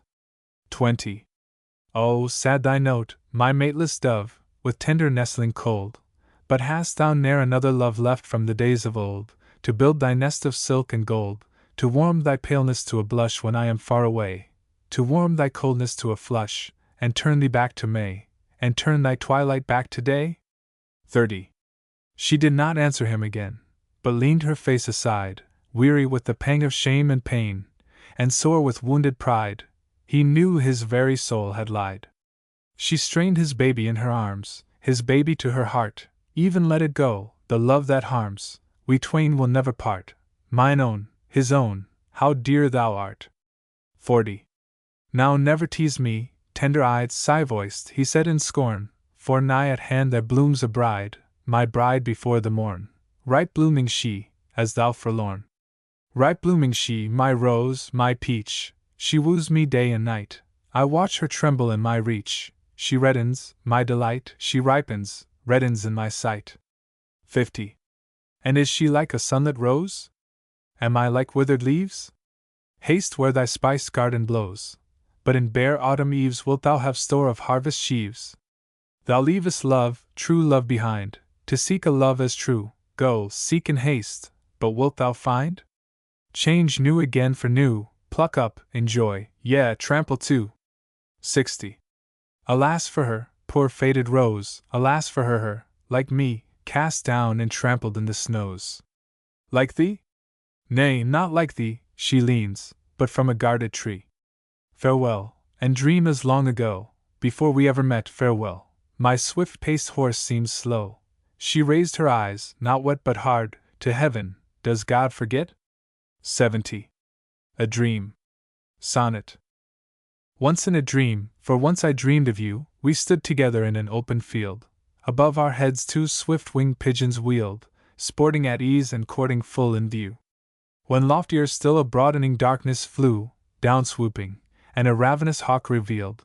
Too weak to fight, too fond to fly, they yield. So farewell life and love and pleasures new. Then as their plumes fell fluttering to the ground, their snow-white plumage flecked with crimson drops, I wept, and thought I turned towards you to weep, but you were gone, while rustling hedgerow tops bent in a wind which bore to me a sound of far-off piteous bleat of lambs and sheep. A ring posy. Jess and Jill are pretty girls, plump and well-to-do, in a cloud of windy curls, yet I know who loves me more than curls or pearls. I'm not pretty, not a bit, thin and sallow pale. When I trudge along the street I don't need a veil, yet I have one fancy hit. 10. Jess and Jill can trill and sing with a flute-like voice, dance as light as bird on wing, laugh for careless joys, yet it's I who wear the ring. Jess and Jill will mate some day, surely, surely, ripen on to June through May, while the sunshines make their hay, slacken steps demurely, 20 yet even there I lead the way. Beauty is vain. While roses are so red, while lilies are so white, shall a woman exalt her face because it gives delight? She's not so sweet as a rose, a lily's straighter than she, and if she were as red or white she'd be but one of three. Whether she flush and love summer or in its winter grow pale, 10 whether she flaunt her beauty or hide it away in a veil, be she red or white, and stand she erect or bowed, time will win the race he runs with her and hide her away in a shroud. Lady Maggie? You must not call me Maggie, you must not call me dear, for I'm lady of the manor now stately to see, and if there comes a babe, as there may some happy year, 'twill be little lord or lady at my knee. Oh, but what ails you, my sailor cousin Phil, that you shake and turn white like a cockcrow ghost? You're as white as I turned once down by the mill, when one told me you and ship and crew were lost. Philip, my playfellow, when we were boy and girl, it was the miller's Nancy told it to me. 10 Philip with the merry life in lip and curl, Philip my playfellow drowned in the sea. I thought I should have fainted, but I did not faint. I stood stunned at the moment, scarcely sad, till I raised my wail of desolate complaint for you, my cousin, brother, all I had. They said I looked so pale, some say so fair. My lord stopped in passing to soothe me back to life. I know I missed a ringlet from my hair next morning, and now I am his wife. 20. Look at my gown, Philip, and look at my ring. I'm all crimson and gold from top to toe. All day long I sit in the sun and sing, where in the sun red roses blush and blow. And I'm the rose of roses, says my lord, and to him I'm more than the sun in the sky, while I hold him fast with the golden cord of a curl, with the eyelash of an eye. His mother said fie, and his sisters cried shame, his high-born ladies cried shame from their place. 30 they said fie when they only heard my name, but fell silent when they saw my face. Am I so fair, Philip? Philip, did you think I was so fair when we played boy and girl, where blue forget-me-nots bloomed on the brink of our stream which the mill-wheels sent a whirl? If I was fair then sure I'm fairer now, sitting where a score of servants stand, with a coronet on high days for my brow and almost a sceptre for my hand. 40. You're but a sailor, Philip, weather-beaten brown, a stranger on land and at home on the sea, coasting as best you may from town to town. Coasting along, do you often think of me? I'm a great lady in a sheltered bower, with hands grown white through having naught to do, yet sometimes I think of you hour after hour, till I nigh wish myself a child with you. What would I give? What would I give for a heart of flesh to warm me through, instead of this heart of stone ice cold whatever I do, hard and cold and small, of all hearts the worst of all. What would I give for words, if only words would come? But now in its misery my spirit has fallen dumb. Oh, merry friends, go your own way, I have never a word to say. What would I give for tears, not smiles but scalding tears, to wash the black mark clean, and to thaw the frost of years, to wash the stain in grain and to make me clean again. The born. Underneath the growing grass, underneath the living flowers, deeper than the sound of showers, there we shall not count the hours by the shadows as they pass. Youth and health will be but vain, beauty reckoned of no worth. There a very little girth can hold round what once the earth seemed too narrow to contain. Summer. Winter is cold-hearted, spring is yet and nay, autumn is a weathercock blown every way. Summer days for me when every leaf is on its tree. When robin's not a beggar, and Jenny Wren's a bride, and larks hang singing, singing, singing, over the wheat fields wide, 10 and anchored lilies ride, and the pendulum spider swings from side to side, and blue-black beetles transact business, and gnats fly in a host, and furry caterpillars hasten that no time be lost, and moths grow fat and thrive, and ladybirds arrive.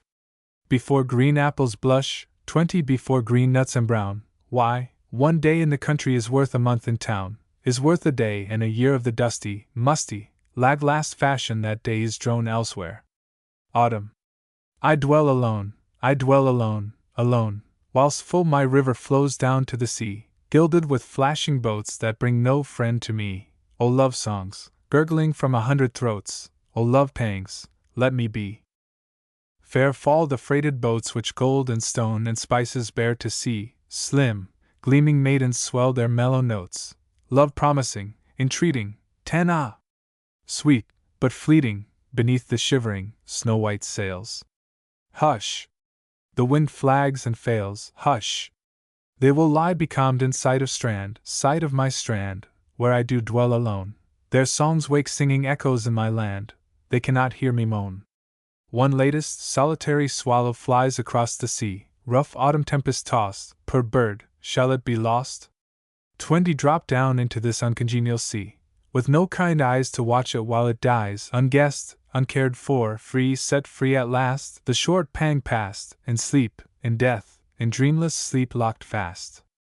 Mine avenue is all a growth of oaks, some rent by thunderstrokes, some rustling leaves and acorns in the breeze. 30 fair fall my fertile trees, that rear their goodly heads, and live at ease. A spider's web blocks all mine avenue, he catches down and foolish painted flies that spider wary and wise. Each morn it hangs a rainbow strung with dew betwixt boughs green with sap, so fair, few creatures guess it is a trap. I will not mar the web, though sad I am to see the small lives ebb. 40. It shakes, my trees shake, for a wind is roused in cavern where it housed, each white and quivering sail, of boats among the water leaves hollows and strains in the full-throated gale. Each maiden sings again, each languid maiden, whom the calm had lulled to sleep with rest and spice and balm. Miles down my river to the sea they float and wane, 50 long miles away from me. Perhaps they say, she grieves, uplifted, like a beacon, on her tower. Perhaps they say, 1 hour more, and we dance among the golden sheaves. Perhaps they say, 1 hour more, and we stand, face to face, hand in hand. Make haste, O slack gale, to the looked-for land. My trees are not in flower, 60 I have no bower, and gusty creaks my tower, and lonesome, very lonesome, is my strand. The ghost's petition. There's a footstep coming, look out and see, the leaves are falling, the wind is calling, no one cometh across the lea. There's a footstep coming, O sister, look. The ripple flashes, the white foam dashes, no one cometh across the brook. But he promised that he would come, tonight, tomorrow, in joy or sorrow, he must keep his word, and must come home. For he promised that he would come, 10 his word was given, from earth or heaven, he must keep his word, and must come home. Go to sleep, my sweet sister Jane, you can slumber, who need not number hour after hour, in doubt and pain. I shall sit here a while, and watch, listening, hoping, for one hand groping in deep shadow to find the latch. After the dark, and before the light, one lay sleeping, and one sat weeping, 20 who had watched and wept the weary night. After the night, and before the day, one lay sleeping, and one sat weeping, watching, weeping for one away. There came a footstep climbing the stair. Someone standing out on the landing shook the door like a puff of air. Shook the door, and in he passed. Did he enter? In the room center stood her husband, the door shut fast. 30. O Robin, but you are cold, chilled with the night dew, so lily-white you look like a stray lamb from our fold.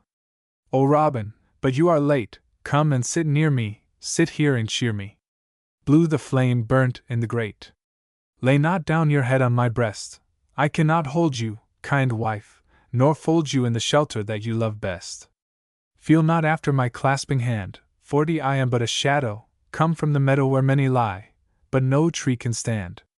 We are trees which have shed their leaves, our heads lie low there, but no tears flow there, only I grieve for my wife who grieves.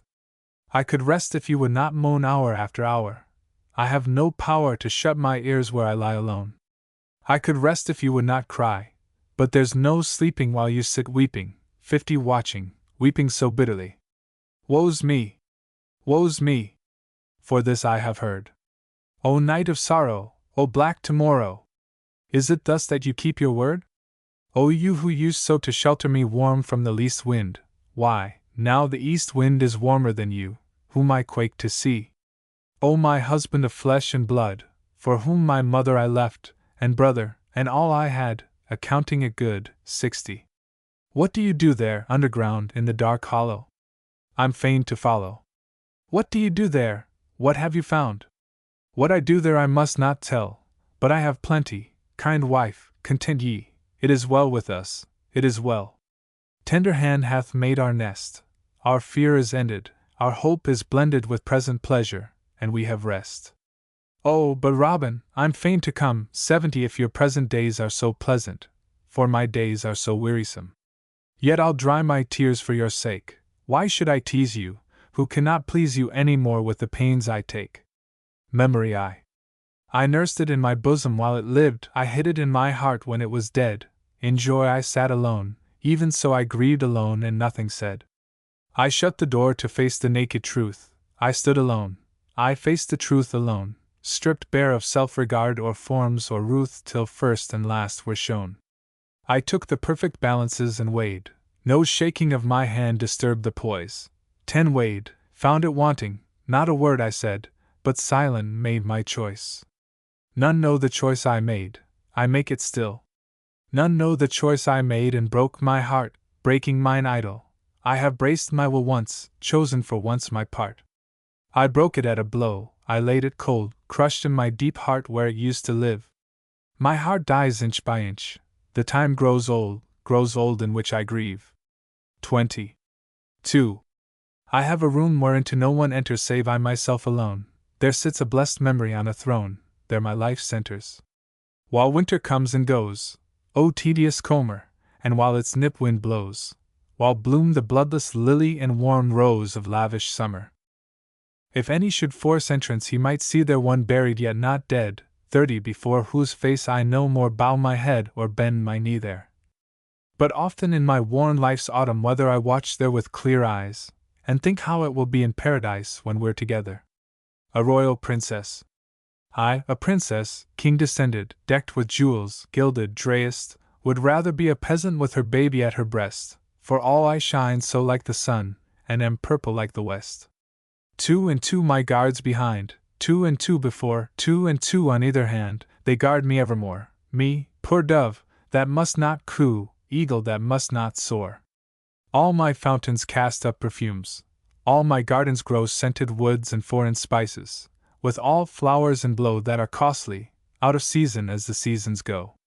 All my walls are lost in mirrors, whereupon I trace 10 self to right hand, self to left hand, self in every place, self-same solitary figure, self-same seeking face.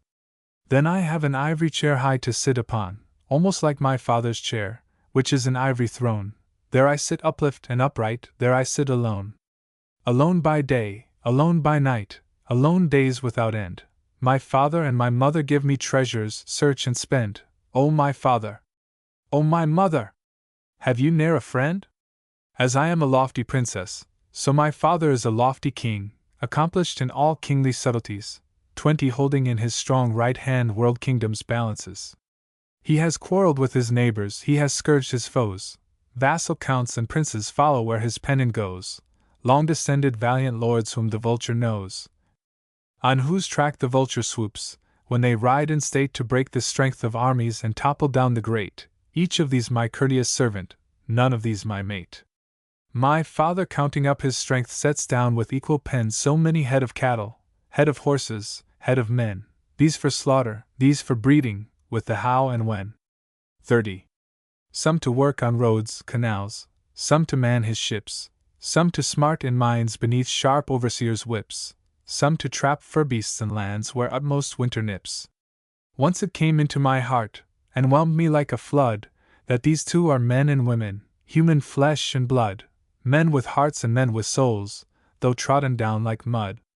Our feasting was not glad that night, our music was not gay, on my mother's graceful head I marked a thread of grey, my father frowning at the fare seemed every dish to weigh.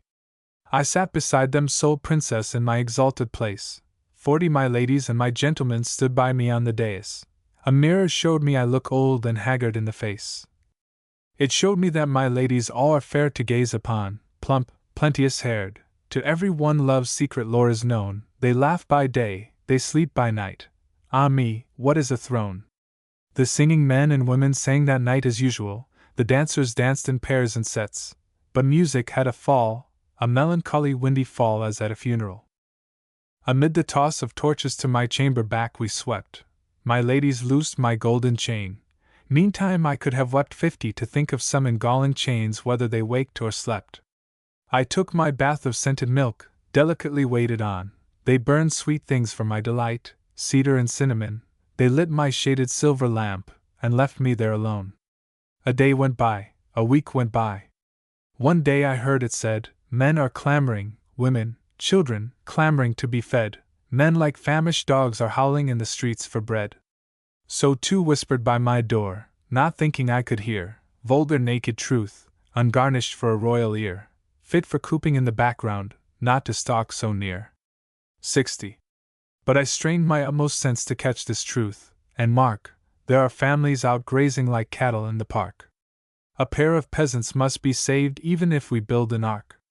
A merry jest, a merry laugh, each strolled upon his way. One was my page, a lad I reared and bore with day by day. One was my youngest maid, as sweet and white as cream in May. Other footsteps followed softly with a weightier tramp. Voices said, picked soldiers have been summoned from the camp to quell these base-born ruffians who make free to howl and stamp.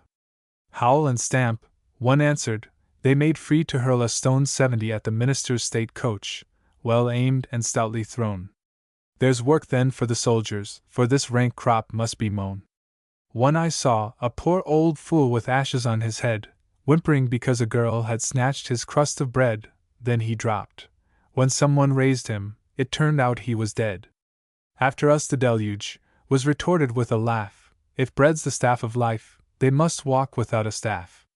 While I've a loaf, they're welcome to my blessing and the chaff. These passed. The king, stand up, said my father with a smile. Daughter mine, your mother comes to sit with you a while. 80 she's sad today, and who but you her sadness can beguile? He too left me. Shall I touch my harp now while I wait? I hear them doubling guard below before our palace gate. Or shall I work the last gold stitch into my veil of state? Or shall my woman stand and read some unimpassioned scene? There's music of a lulling sort in words that pause between. Or shall she merely fan me while I wait here for the queen? Again I caught my father's voice in sharp word of command. Charge! A clash of steel. Charge again. The rebels stand, smite and spare not, hand to hand. Smite and spare not, hand to hand. There swelled a tumult at the gate, high voices waxing higher. 91 a flash of red reflected light lit the cathedral spire. I heard a cry for faggots, then I heard a yell for fire. Sit and roast there with your meat, sit and bake there with your bread, you who sat to see us starve. One shrieking woman said, sit on your throne and roast with your crown upon your head. Nay, this thing will I do, while my mother tarrieth. I will take my fine spun gold, but not to sew therewith. I will take my gold and gems, and rainbow fan and wreath. With a ransom in my lap, a king's ransom in my hand, 100 I will go down to this people, will stand face to face, will stand where they curse king, queen, and princess of this cursed land. They shall take all to buy them bread, take all I have to give. I, if I perish, perish. They today shall eat and live. I, if I perish, perish. That's the goal I half conceive. Once to speak before the world, rend bare my heart, and show the lesson I have learned, which is death, is life, to know. I, if I perish, perish. In the name of God I go. Shall I forget? Shall I forget on this side of the grave? I promise nothing. You must wait and see patient and brave. O my soul, watch with him and he with me. Shall I forget in peace of paradise? I promise nothing. Follow, friend, and see faithful and wise. O my soul, lead the way he walks with me. Vanity of vanities. Sonnet. Ah, woe is me for pleasure that is vain. Ah, woe is me for glory that is past. Pleasure that bringeth sorrow at the last, glory that at the last bringeth no gain. So saith the sinking heart, and so again it shall say till the mighty angel blast is blown, making the sun and moon aghast and showering down the stars like sudden rain. And evermore men shall go fearfully bending beneath their weight of heaviness, and ancient men shall lie down wearily, and strong men shall rise up in weariness. Yea, even the young shall answer sighingly, saying one to another, how vain it is! L.E.L. Whose heart was breaking for a little love. Downstairs I laugh, I sport and jest with all, but in my solitary room above I turn my face in silence to the wall. My heart is breaking for a little love. The winter frosts are done, and birds pair every one, and leaves peep out, for springtide is begun. I feel no spring, while spring is well nigh blown, I find no nest, while nests are in the grove. Woe's me for mine own heart that dwells alone, tend my heart that breaketh for a little love. While golden in the sun rivulets rise and run, while lilies bud, for springtide is begun. All love, are loved, save only I. Their hearts beat warm with love and joy, beat full thereof, they cannot guess, who play the pleasant parts, my heart is breaking for a little love. While beehives wake and whir, and rabbit thins his fur, 20 in living spring that sets the world astir. I deck myself with skills and jewelry, I plume myself like any mated dove, they praise my rustling show, and never see my heart is breaking for a little love. While sprouts green lavender with rosemary and myrrh, for in quick spring the sap is all astir. Perhaps some saints in glory guess the truth, perhaps some angels read it as they move, 30 and cry one to another full of ruth, her heart is breaking for a little love. Though other things have birth, and leap and sing from earth, when springtime wakes and clothes and feeds the earth. Yet saith a saint, take patience for thy scathe, yet saith an angel, wait, for thou shalt prove true best as last, true life is born of death, O thou, heart broken for a little love. Then love shall fill thy girth, 40 and love make fat thy dearth, when new spring builds new heaven and clean new earth. Life and death. Life is not sweet. One day it will be sweet to shut our eyes and die, nor feel the wild flowers blow, nor birds dart by with flitting butterfly, nor grass grow long above our heads and feet, nor hear the happy lark that soars sky high, nor sigh that spring is fleet and summer fleet, nor mark the waxing wheat, nor know who sits in our accustomed seat. Life is not good. One day it will be good 10 to die, then live again, to sleep meanwhile, so not to feel the wane of shrunk leaves dropping in the wood, nor hear the foamy lashing of the main, nor mark the blackened bean fields, nor where stood rich ranks of golden grain only dead refuse stubble clothed the plain, asleep from risk, asleep from pain. Bird or beast? Did any bird come flying after Adam and Eve, when the door was shut against them and they sat down to grieve? I think not Eve's peacock splendid to see, and I think not Adam's eagle, but a dove may be. Did any beast come pushing through the thorny hedge 10 into the thorny thistly world, out from Eden's edge? I think not a lion, though his strength is such, but an innocent loving lamb may have done as much. If the dove preached from her bough and the lamb from his sod, the lamb and dove were preachers sent from God. 20. Eve. While I sit at the door sick to gaze within mine, I weepeth sore for sorrow and sin, as a tree my sin stands to darken all lands, death is the fruit it bore. How have Eden bowers grown without Adam to bend them? How have Eden flowers blown 10 squandering their sweet breath without me to tend them? The tree of life was ours, tree 12-fold fruited, most lofty tree that flowers, most deeply rooted. I chose the tree of death. Hadst thou but said me nay, Adam, my brother, I might have pined away, 20 I, but none other, God might have let thee stay safe in our garden, by putting me away beyond all pardon. I, Eve, sad mother of all who must live, I, not another plucked bitter's fruit to give my friend, husband, lover, 30 O wanton eyes run over, who but I should grieve, Cain hath slain his brother, of all who must die mother, miserable Eve. Thus she sat weeping, thus Eve our mother, where one lay sleeping slain by his brother. Greatest and least 40 each piteous beast to hear her voice forgot his joys and set aside his feast. The mouse paused in his walk and dropped his wheaten stalk, grave cattle wagged their heads in rumination, the eagle gave a cry from his cloud station, 50 larks on thyme beds forbore to mount or sing, bees drooped upon the wing, the raven perched on high forgot his ration, the conies in their rock, a feeble nation, quake sympathetical, the mocking bird left off to mock, huge camels knelt as if 60 in deprecation. The kind heart's tears were falling, chattered the wistful stork, dove voices with a dying fall cooed desolation answering grief by grief. Only the serpent in the dust wriggling and crawling, grinned an evil grin and thrust his tongue out with its fork. 70. Grown and flown. I loved my love from green of spring until sere autumn's fall, but now that leaves are withering how should one love at all? One heart's too small for hunger, cold, love, everything. I loved my love on sunny days until late summer's wane, but now that frost begins to glaze, how should one love again? 10 Nay, love and pain walk wide apart in diverse ways.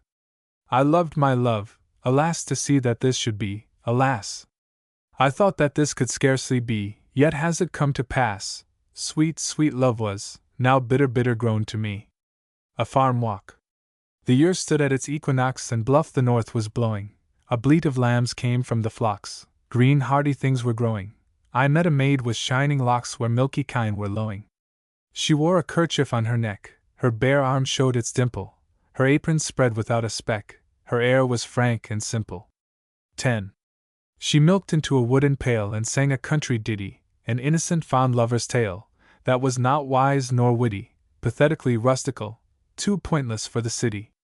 She kept in time without a beat as true as church bell ringers, unless she tapped time with her feet, or squeezed it with her fingers.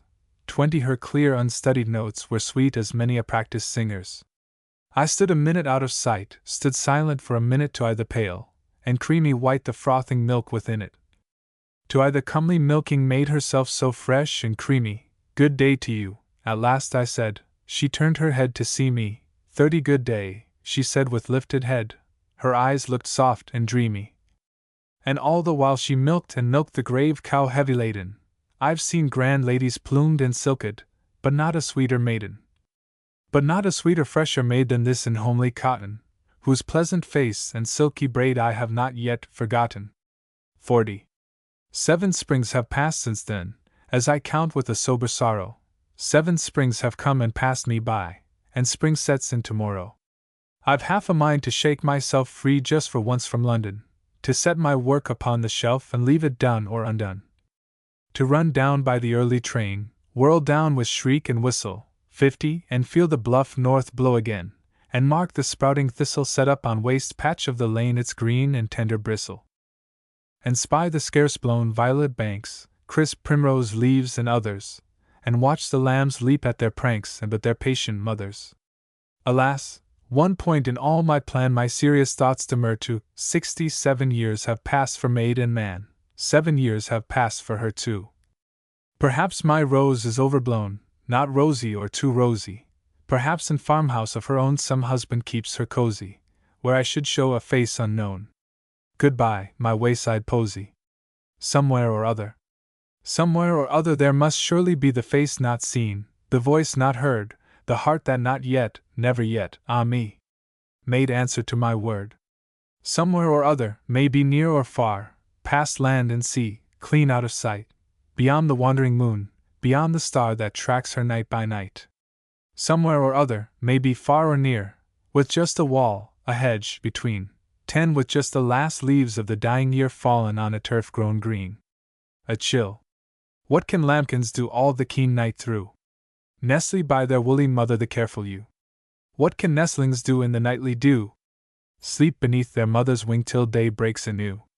If in a field or tree there might only be 10 such a warm, soft sleeping place found for me. Child's talk in April. I wish you were a pleasant wren, and I your small accepted mate. How we'd look down on toilsome men! We'd rise and go to bed at 8, or it may be not quite so late. Then you should see the nest I'd build, the wondrous nest for you and me, the outside rough perhaps, but filled with wool and down. Ah, you should see the cozy nest that it would be. 10. We'd have our change of hope and fear, small quarrels, reconcilements sweet. I'd perch by you to chirp and cheer, or hop about on active feet, and fetch you dainty bits to eat. We'd be so happy by the day, so safe and happy through the night, we both should feel, and I should say, it's all one season of delight, and we'll make merry whilst we may. 20. Perhaps some day there'd be an egg when spring had blossomed from the snow. I'd stand triumphant on one leg. Like Chanticleer I'd almost crow to let our little neighbors know. Next you should sit and I would sing through lengthening days of sunny spring, till, if you wearied of the task, I'd sit, and you should spread your wing from bough to bough, I'd sit and bask. 30. Fancy the breaking of the shell, the chirp, the chickens wet and bare, the untried proud paternal swell, and you with housewife matron air enacting choicer bills of fare. Fancy the embryo coats of down, the gradual feathers soft and sleek, till clothed and strong from tail to crown, with virgin warblings in their beak, they too go forth to soar and seek. 40. So would it last in April through an early summer fresh with dew, then should we part, and live as twain. Love time would bring me back to you and build our happy nest again. Gone forever. O happy rosebud blooming upon thy parent tree, nay, thou art too presuming, for soon the earth entombing thy faded charms shall be, and the chill damp consuming. O happy skylark springing up to the broad blue sky, too fearless in thy winging, too gladsome in thy singing, thou also soon shalt lie where no sweet notes are ringing. And through life's shine and shower we shall have joy and pain, but in the summer bower, and at the morning hour, we still shall look in vain for the same bird and flower. Under the rose. The iniquity of the fathers upon the children. O the rose of keenest thorn! One hidden summer morn under the rose I was born. I do not guess his name who wrought my mother's shame, and gave me life forlorn, but my mother, mother, mother, I know her from all other. My mother pale and mild, fair as ever was seen, she was but scarce 16, little more than a child, when I was born to work her scorn. With secret bitter throes, in a passion of secret woes, she bore me under the rose. One whom my mother nurse took me from the first. O nurse, let me look upon 20 this babe that costs so dear. Tomorrow she will be gone. Other mothers may keep their babes awake and asleep, but I must not keep her here. Whether I know or guess, I know this not the less. So I was sent away that none might spy the truth, and my childhood waxed to youth 30, and I left off childish play. I never cared to play with the village boys and girls, and I think they thought me proud. I found so little to say and kept so from the crowd, but I had the longest curls and I had the largest eyes and my teeth were small like pearls. The girls might flout and scout me, 40, but the boys would hang about me in sheepish mooning wise. Our one-street village stood a long mile from the town, a mile of windy down and bleak one-sided wood, with not a single house. Our town itself was small, with just the common shops, and throve in its small way. 50 our neighboring gentry reared the good old-fashioned crops, and made old-fashioned boasts of what John Bull would do if Frenchman Frog appeared, and drank old-fashioned toasts, and made old-fashioned bows to my lady at the hall.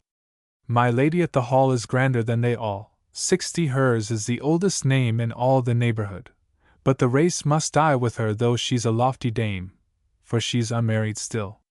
Poor people say she's good and has an open hand as any in the land, and she's the comforter of many sick and sad. 70 my nurse once said to me that everything she had came of my lady's bounty. Though she's greatest in the county, she's humble to the poor, no beggar seeks her door, but finds help presently. I pray both night and day for her, and you must pray, but she'll never feel distress 80 if needy folk can bless. I was a little maid when here we came to live from somewhere by the sea. Men spoke a foreign tongue there where we used to be when I was merry and young, too young to feel afraid. The fisher folk would give a kind strange word to me, 90 there by the foreign sea. I don't know where it was, but I remember still our cottage on a hill, and fields of flowering grass on that fair foreign shore. I liked my old home best, but this was pleasant too, so here we made our nest, and here I grew. 100 and now and then my lady in riding past our door would nod to nurse and speak, or stoop and pat my cheek, and I was always ready to hold the field gate wide for my lady to go through. My lady in her veil so seldom put aside, my lady grave and pale. 110. I often sat to wonder who might my parents be, for I knew of something under my simple seeming state. Nurse never talked to me of mother or of father, but watched me early and late with kind suspicious cares, or not suspicious, rather anxious, as if she knew 120 some secret I might gather and smart for unawares. Thus I grew. But nurse waxed old and grey, bent and weak with years. There came a certain day that she lay upon her bed shaking her palsied head, with words she gasped to say which had to stay unsaid. 130 then with a jerking hand held out so piteously she gave a ring to me of gold wrought curiously, a ring which she had worn since the day I was born. She once had said to me, I slipped it on my finger. Her eyes were keen to linger on my hand that slipped it on. 140 then she sighed one rattling sigh and stared on with sightless eye. The one who loved me was gone. How long I stayed alone with the corpse I never knew, for I fainted dead as stone. When I came to life once more I was down upon the floor, with neighbors making ado to bring me back to life. 150 I heard the sexton's wife say, "Up, my lad, and run to tell it at the hall. She was my lady's nurse, and done can't be undone. I'll watch by this poor lamb. I guess my lady's purse is always open to such. I'd run up on my crutch a cripple as I am, 160, for cramps had vexed her much, rather than this dear heart lack one to take her part. 4 days, day after day, on my weary bed I lay wishing the time would pass. Oh, so wishing that I was likely to pass away, for the one friend whom I knew was dead, I knew no other, 170 either father nor mother, and what should I do? One day the sexton's wife said, 'Rouse yourself, my dear. My lady has driven down from the hall into the town, and we think she's coming here. Cheer up, for life is life.' But I would not look or speak, would not cheer up at all. 180 my tears were like to fall, so I turned round to the wall and hid my hollow cheek, making as if I slept, as silent as a stone, and no one knew I wept. What was my lady to me, the grand lady from the hall? She might come, or stay away. I was sick at heart that day. 190 The whole world seemed to be nothing, just nothing to me, for aught that I could see. Yet I listened where I lay. A bustle came below, a clear voice said, 'I know. I will see her first alone. It may be less of a shock if she's so weak today.' A light hand turned the lock. 200 A light step crossed the floor. One sat beside my bed, but never a word she said. For me, my shyness grew each moment more and more, so I said never a word and neither looked nor stirred. I think she must have heard my heart go pit-a-pat. Thus I lay, my lady sat, 210 more than a mortal hour. I counted 1 and 2 by the house clock while I lay. I seemed to have no power to think of a thing to say, or do what I ought to do, or rouse myself to a choice. At last she said, 'Margaret, won't you even look at me?' A something in her voice 220 forced my tears to fall at last, forced sobs from me thick and fast. Something not of the past, yet stirring memory, a something new, and yet not new, too sweet to last, which I never can forget. I turned and stared at her.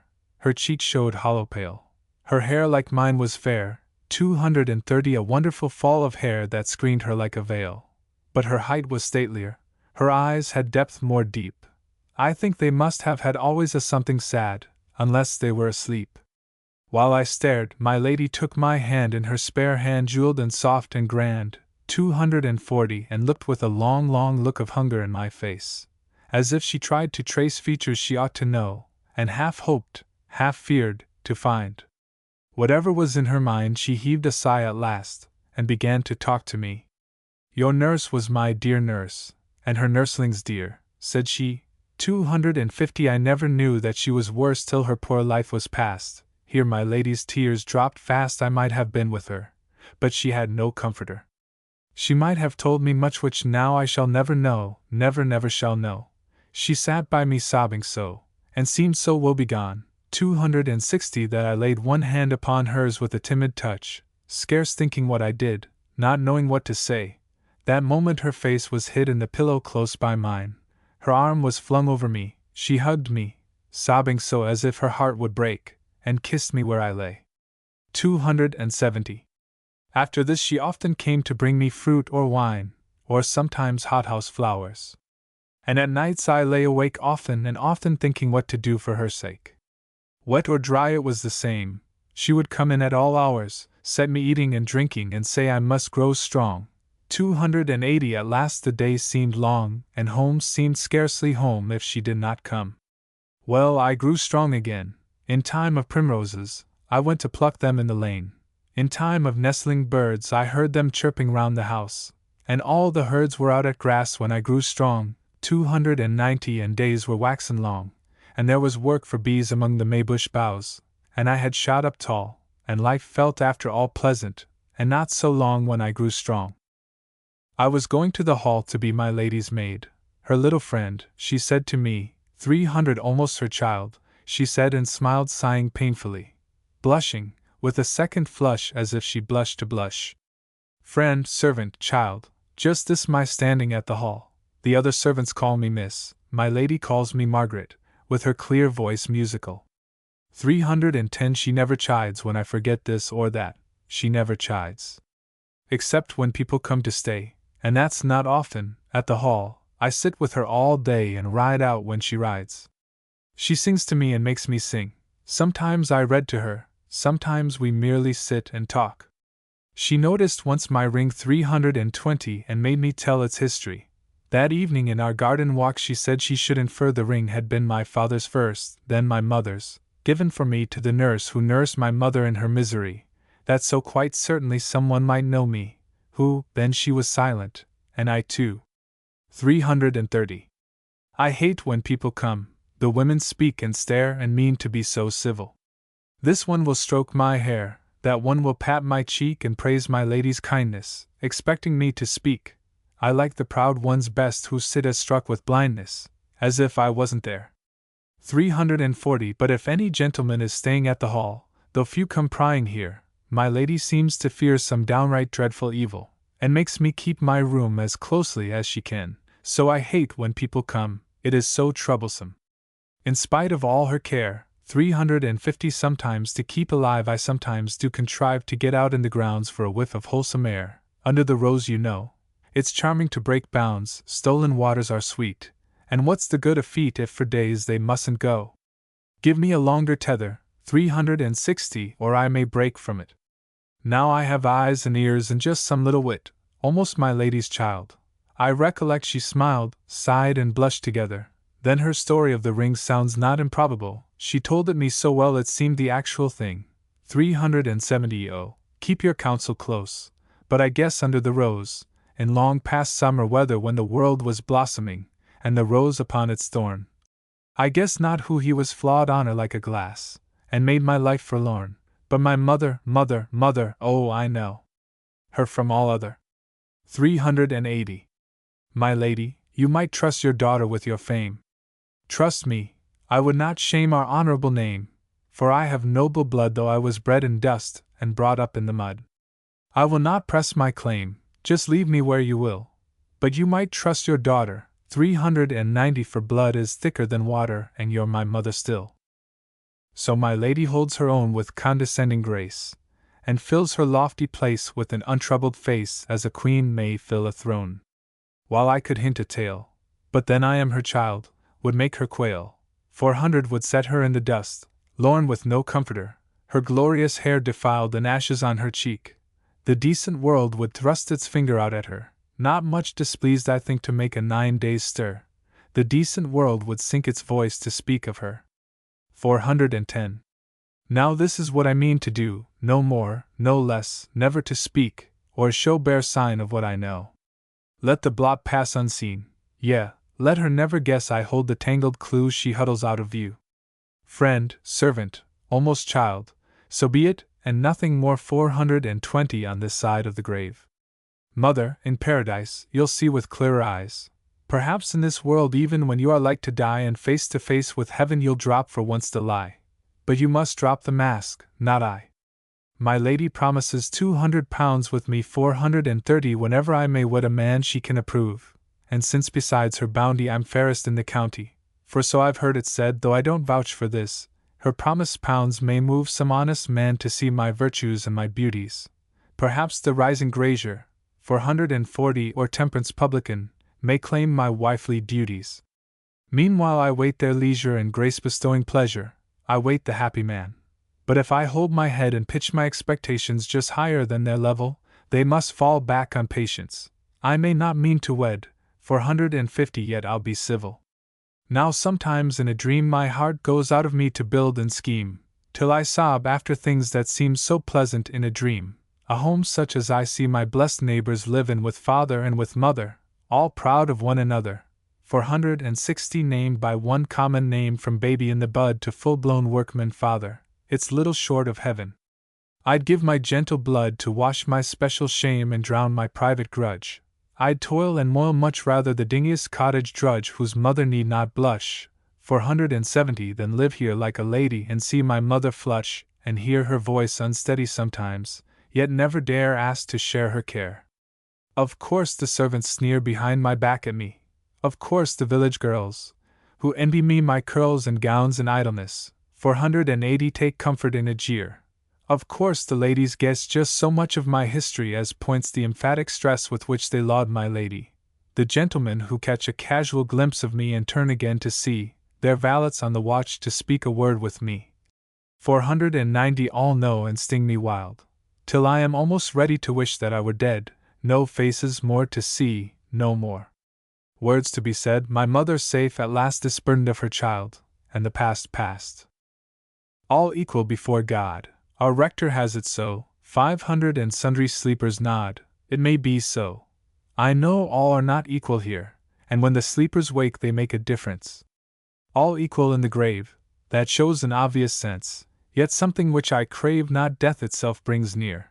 Now should death half atone 510 for all my past, or make the name I bear my own. I love my dear old nurse who loved me without gains.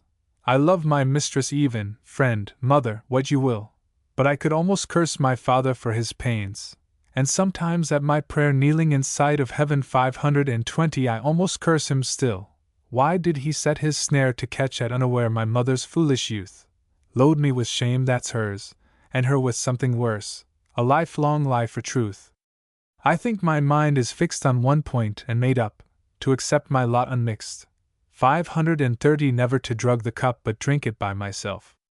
I'll not be wooed for pelf, I'll not blot out my shame with any man's good name. But nameless as I stand, my hand is my own hand, and nameless as I came I go to the dark land. All equal in the grave, 540 I bide my time till then, all equal before God. Today I feel his rod, tomorrow he may save, amen. Devotional pieces despised and rejected. My sun has set, I dwell in darkness as a dead man out of sight, and none remains, not one, that I should tell to him mine evil plight this bitter night. I will make fast my door that hollow friends may trouble me no more. Friend, open to me. Who is this that calls? Nay, I am deaf as are my walls, cease crying, for I will not hear thy cry of hope or fear. Others were dear, others forsook me, what art thou indeed that I should heed thy lamentable need? Hungry should feed, or a stranger lodge thee here? Friend, my feet bleed. Open thy door to me and comfort me. I will not open, trouble me no more. 20 Go on thy way footsore, I will not rise and open unto thee. Then is it nothing to thee? Open, see who stands to plead with thee. Open, lest I should pass thee by, and thou one day entreat my face and howl for grace, and I be deaf as thou art now. Open to me. Then I cried out upon him, Cease, 30 Leave me in peace, fear not that I should crave aught thou mayst have. Leave me in peace, yet trouble me no more, lest I arise and chase thee from my door. What, shall I not be let alone, that thou dost vex me yet? But all night long that voice spake urgently, Open to me, still harping in mine ears, 40 Rise, let me in, pleading with tears, Open to me that I may come to thee. While the dew dropped, while the dark hours were cold, my feet bleed, see my face, see my hands bleed that bring thee grace, my heart doth bleed for thee, open to me. So till the break of day, then died away 50 that voice, in silence as of sorrow, then footsteps echoing like a sigh passed me by, lingering footsteps slow to pass. On the morrow I saw upon the grass each footprint marked in blood, and on my door the mark of blood forevermore. Long barren. Thou who didst hang upon a barren tree, my God, for me, though I till now be barren, now at length, Lord, give me strength to bring forth fruit to thee. Thou who didst bear for me the crown of thorn, spitting in scorn, though I till now have put forth thorns, yet now strengthen me thou that better fruit be born. 10. Thou rose of Sharon, cedar of broad roots, vine of sweet fruits, thou lily of the vale with fadeless leaf, of thousands chief, feed thou my feeble shoots. If I might only love my God and die! But now he bids me love him and live on. Now when the bloom of all my life is gone, the pleasant half of life has quite gone by. My tree of hope is lopped that spread so high, and I forget how summer glowed and shone, while autumn grips me with its fingers wan and frets me with its fitful windy sigh. When autumn passes then must winter numb, and winter may not pass a weary while. 10 But when it passes spring shall flower again, and in that spring who weepeth now shall smile, they shall wax who now are on the wane, they shall sing for love when Christ shall come. Dost thou not care? I love and love not, Lord, it breaks my heart to love and not to love. Thou veiled within thy glory, gone apart into thy shrine, which is above, dost thou not love me, Lord, or care for this mine ill? I love thee here or there, I will accept thy broken heart, lie still. Lord, it was well with me in time gone by that cometh not again, 10 when I was fresh and cheerful, who but I? I fresh, I cheerful, worn with pain now, out of sight and out of heart. O Lord, how long? I watch thee as thou art, I will accept thy fainting heart, be strong. Lie still, be strong, today, but, Lord, tomorrow, what of tomorrow, Lord? Shall there be rest from toil, be truce from sorrow, be living green upon the sward 20 now but a barren grave to me, be joy for sorrow, did I not die for thee? Did I not live for thee? Leave me tomorrow. Weary and well-doing. I would have gone, God bade me stay, I would have worked, God bade me rest. He broke my will from day to day, He read my yearnings unexpressed and said them nay. Now I would stay, God bids me go, now I would rest, God bids me work. He breaks my heart tossed to and fro, my soul is wrung with doubts that lurk and vex it so. 10. I go, Lord, where thou sendest me, day after day I plod and moil, but Christ my God, when will it be that I may let alone my toil and rest with thee? Martyr's Psalm. We meet in joy, though we part in sorrow, we part tonight, but we meet tomorrow. Be it flood or blood the path that's trod, all the same it leads home to God. Be it furnace fire voluminous, one like God's Son will walk with us. What are these that glow from afar, these that lean over the golden bar, strong as the lion, pure as the dove, with open arms and hearts of love? 10 They the blessed ones gone before, they the blessed forevermore. Out of great tribulation they went home to their home of heaven content, through flood, or blood, or furnace fire, to the rest that fulfills desire. What are these that fly as a cloud, with flashing heads and faces bowed, in their mouths a victorious psalm, in their hands a robe and palm? 20 welcoming angels these that shine, your own angel, and yours, and mine, who have hedged us, both day and night on the left hand and the right, who have watched us both night and day because the devil keeps watch to slay. Light above light, and bliss beyond bliss, whom words cannot utter, lo, who is this? As a king with many crowns he stands, and our names are graven upon his hands. 30 As a priest, with God uplifted eyes, he offers for us his sacrifice. As the Lamb of God for sinners slain, that we too may live he lives again. As our champion behold him stand, strong to save us, at God's right hand. God the Father give us grace to walk in the light of Jesus' face. God the Son give us a part in the hiding place of Jesus' heart. 40 God the Spirit so hold us up that we may drink of Jesus' cup. Death is short and life is long, Satan is strong, but Christ more strong. At his word, who hath led us hither. The Red Sea must part hither and thither. As his word, who goes before us too, Jordan must cleave to let us through. Yet one pang searching and sore, and then heaven forevermore. 50 Yet one moment awful and dark, then safety within the veil and the ark. Yet one effort by Christ his grace, then Christ forever face to face.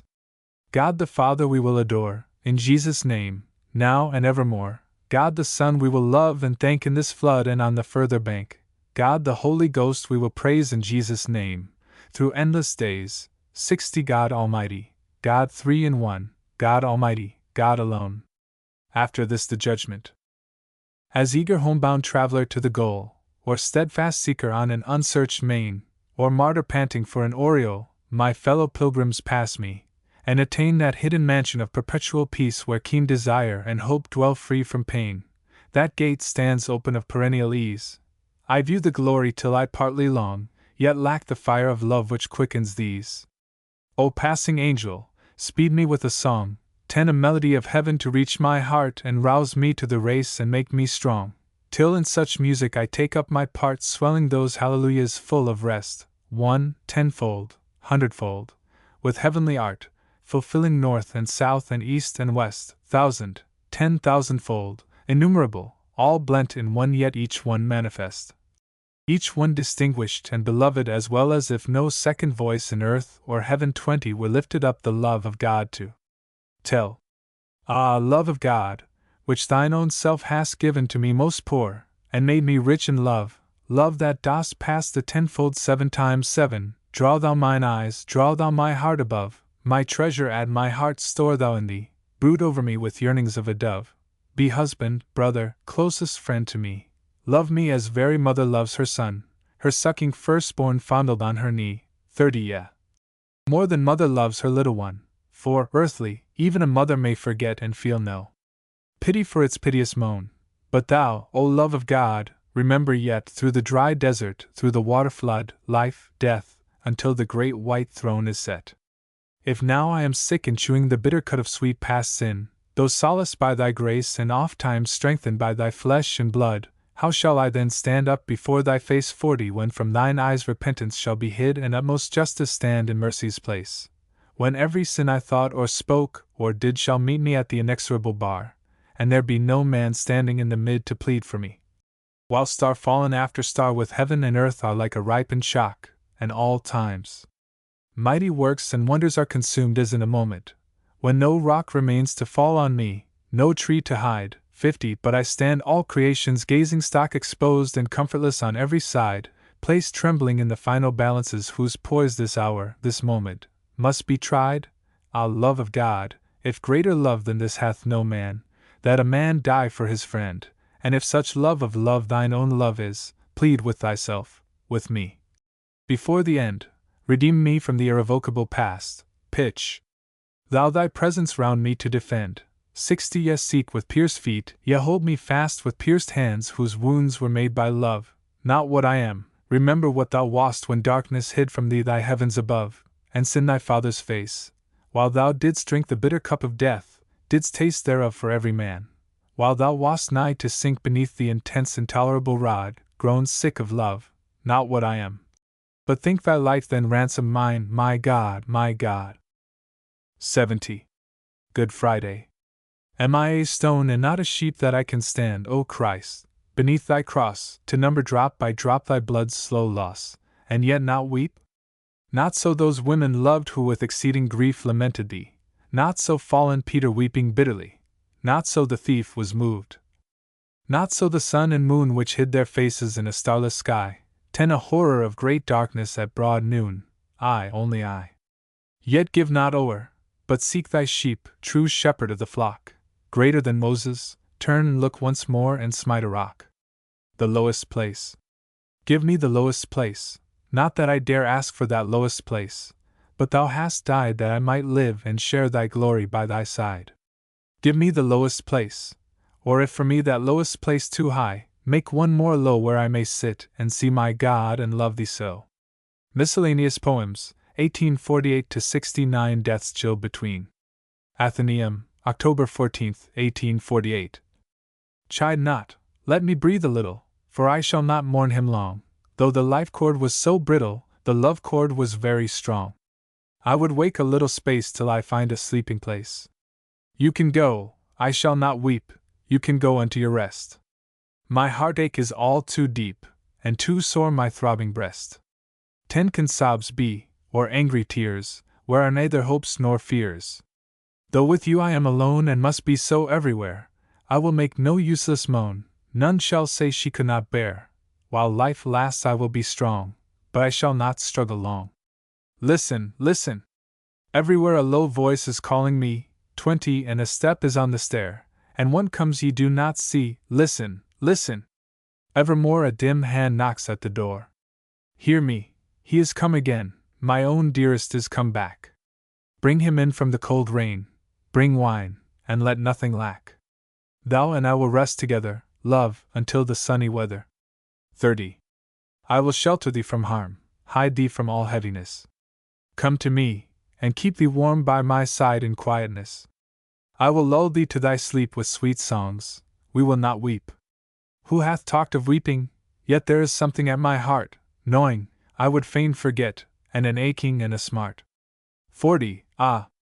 My mother, 'tis in vain, for he is not come again. Heart's Chill Between. Athenaeum, October 21, 1848. I did not chide him, though I knew that he was false to me. Chide the exhaling of the dew, the ebbing of the sea, the fading of a rosy hue, but not inconstancy. Why strive for love when love is o'er? Why bind a restive heart? He never knew the pain I bore in saying, we must part. 10 Let us be friends and nothing more. Oh, woman's shallow art! But it is over, it is done, I hardly heed it now. So many weary years have run since then, I think not how things might have been, but greet each one with an unruffled brow. What time I am where others be, my heart seems very calm, 20 stone calm. But if all go from me, there comes a vague alarm, a shrinking in the memory from some forgotten harm. And often through the long, long night, waking when none are near, I feel my heart beat fast with fright, yet know not what I fear. Oh, how I long to see the light, and the sweet birds to hear. 30. To have the sun upon my face, to look up through the trees, to walk forth in the open space and listen to the breeze, and not to dream the burial place is clogging my weak knees. Sometimes I can nor weep nor pray, but am half stupefied, and then all those who see me say mine eyes are opened wide 40 and that my wits seem gone away. Ah, would that I had died! Would I could die and be at peace, or living could forget. My grief nor grows nor doth decrease, but ever is, and yet methinks, now, that all this shall cease before the sun shall set. Repining. Art and Poetry, The Germ, No. 3, March 1850. She sat alway through the long day spinning the weary thread away, and ever said in undertone, come, that I be no more alone. From early dawn to set of sun working, her task was still undone, and the long thread seemed to increase even while she spun and did not cease. She heard the gentle turtle-dove tell to its mate a tale of love. 10 She saw the glancing swallows fly, ever a social company. She knew each bird upon its nest had cheering songs to bring it rest. None lived alone save only she. The wheel went round more wearily. She wept and said in undertone, come, that I be no more alone. Day followed day, and still she sighed for love, and was not satisfied. 20 Until one night, when the moonlight turned all the trees to silver white, she heard, what ne'er she heard before, a steady hand undo the door. The nightingale since set of sun her throbbing music had not done, and she had listened silently. But now the wind had changed, and she heard the sweet song no more, but heard beside her bed a whispered word, 30 Damsel, rise up, be not afraid, for I am come at last, it said. She trembled, though the voice was mild, she trembled like a frightened child, till she looked up, and then she saw the unknown speaker without all. He seemed a fair young man, his eyes beaming with serious charities. His cheek was white but hardly pale, and a dim glory like a veil 40 hovered about his head, and shone through the whole room till night was gone. So her fear fled, and then she said, leaning upon her quiet bed, now thou art come, I prithee stay, that I may see thee in the day, and learn to know thy voice, and hear it evermore calling me near. He answered, rise and follow me. But she looked upwards wonderingly, 50 And whither wouldst thou go, friend? Stay until the dawning of the day. But he said, the wind saith, maid, of chill nor damp be thou afraid. She bound her hair up from the floor, and passed in silence from the door. So they went forth together, he helping her forward tenderly. The hedges bowed beneath his hand, forth from the streams came the dry land 60 As they passed over, evermore the pallid moonbeams shone before, and the wind hushed, and nothing stirred, not even a solitary bird, scared by their footsteps, fluttered by where aspen trees stood steadily. As they went on, at length a sound came trembling on the air around, the undistinguishable hum of life, voices that go and come 70 of busy men, and the child's sweet high laugh, and noise of trampling feet. Then he said, wilt thou go and see? And she made answer joyfully, the noise of life, of human life, of dear communion without strife, of converse held twixt friend and friend. Is it not here our path shall end? He led her on a little way until they reached a hillock. Stay. 80. It was a village in a plain. High mountains screened it from the rain and stormy wind, and nigh at hand a bubbling streamlet flowed, o'er sand pebbly and fine, and sent life up green succa stalk and flower cup. Gradually, day's harbinger, a chilly wind began to stir. It seemed a gentle powerless breeze that scarcely rustled through the trees. 90 And yet it touched the mountain's head and the paths man might never tread. But hearken, In the quiet weather do all the streams flow down together? No, 'tis a sound more terrible than though 1,000 rivers fell. The everlasting ice and snow were loosened then, but not to flow.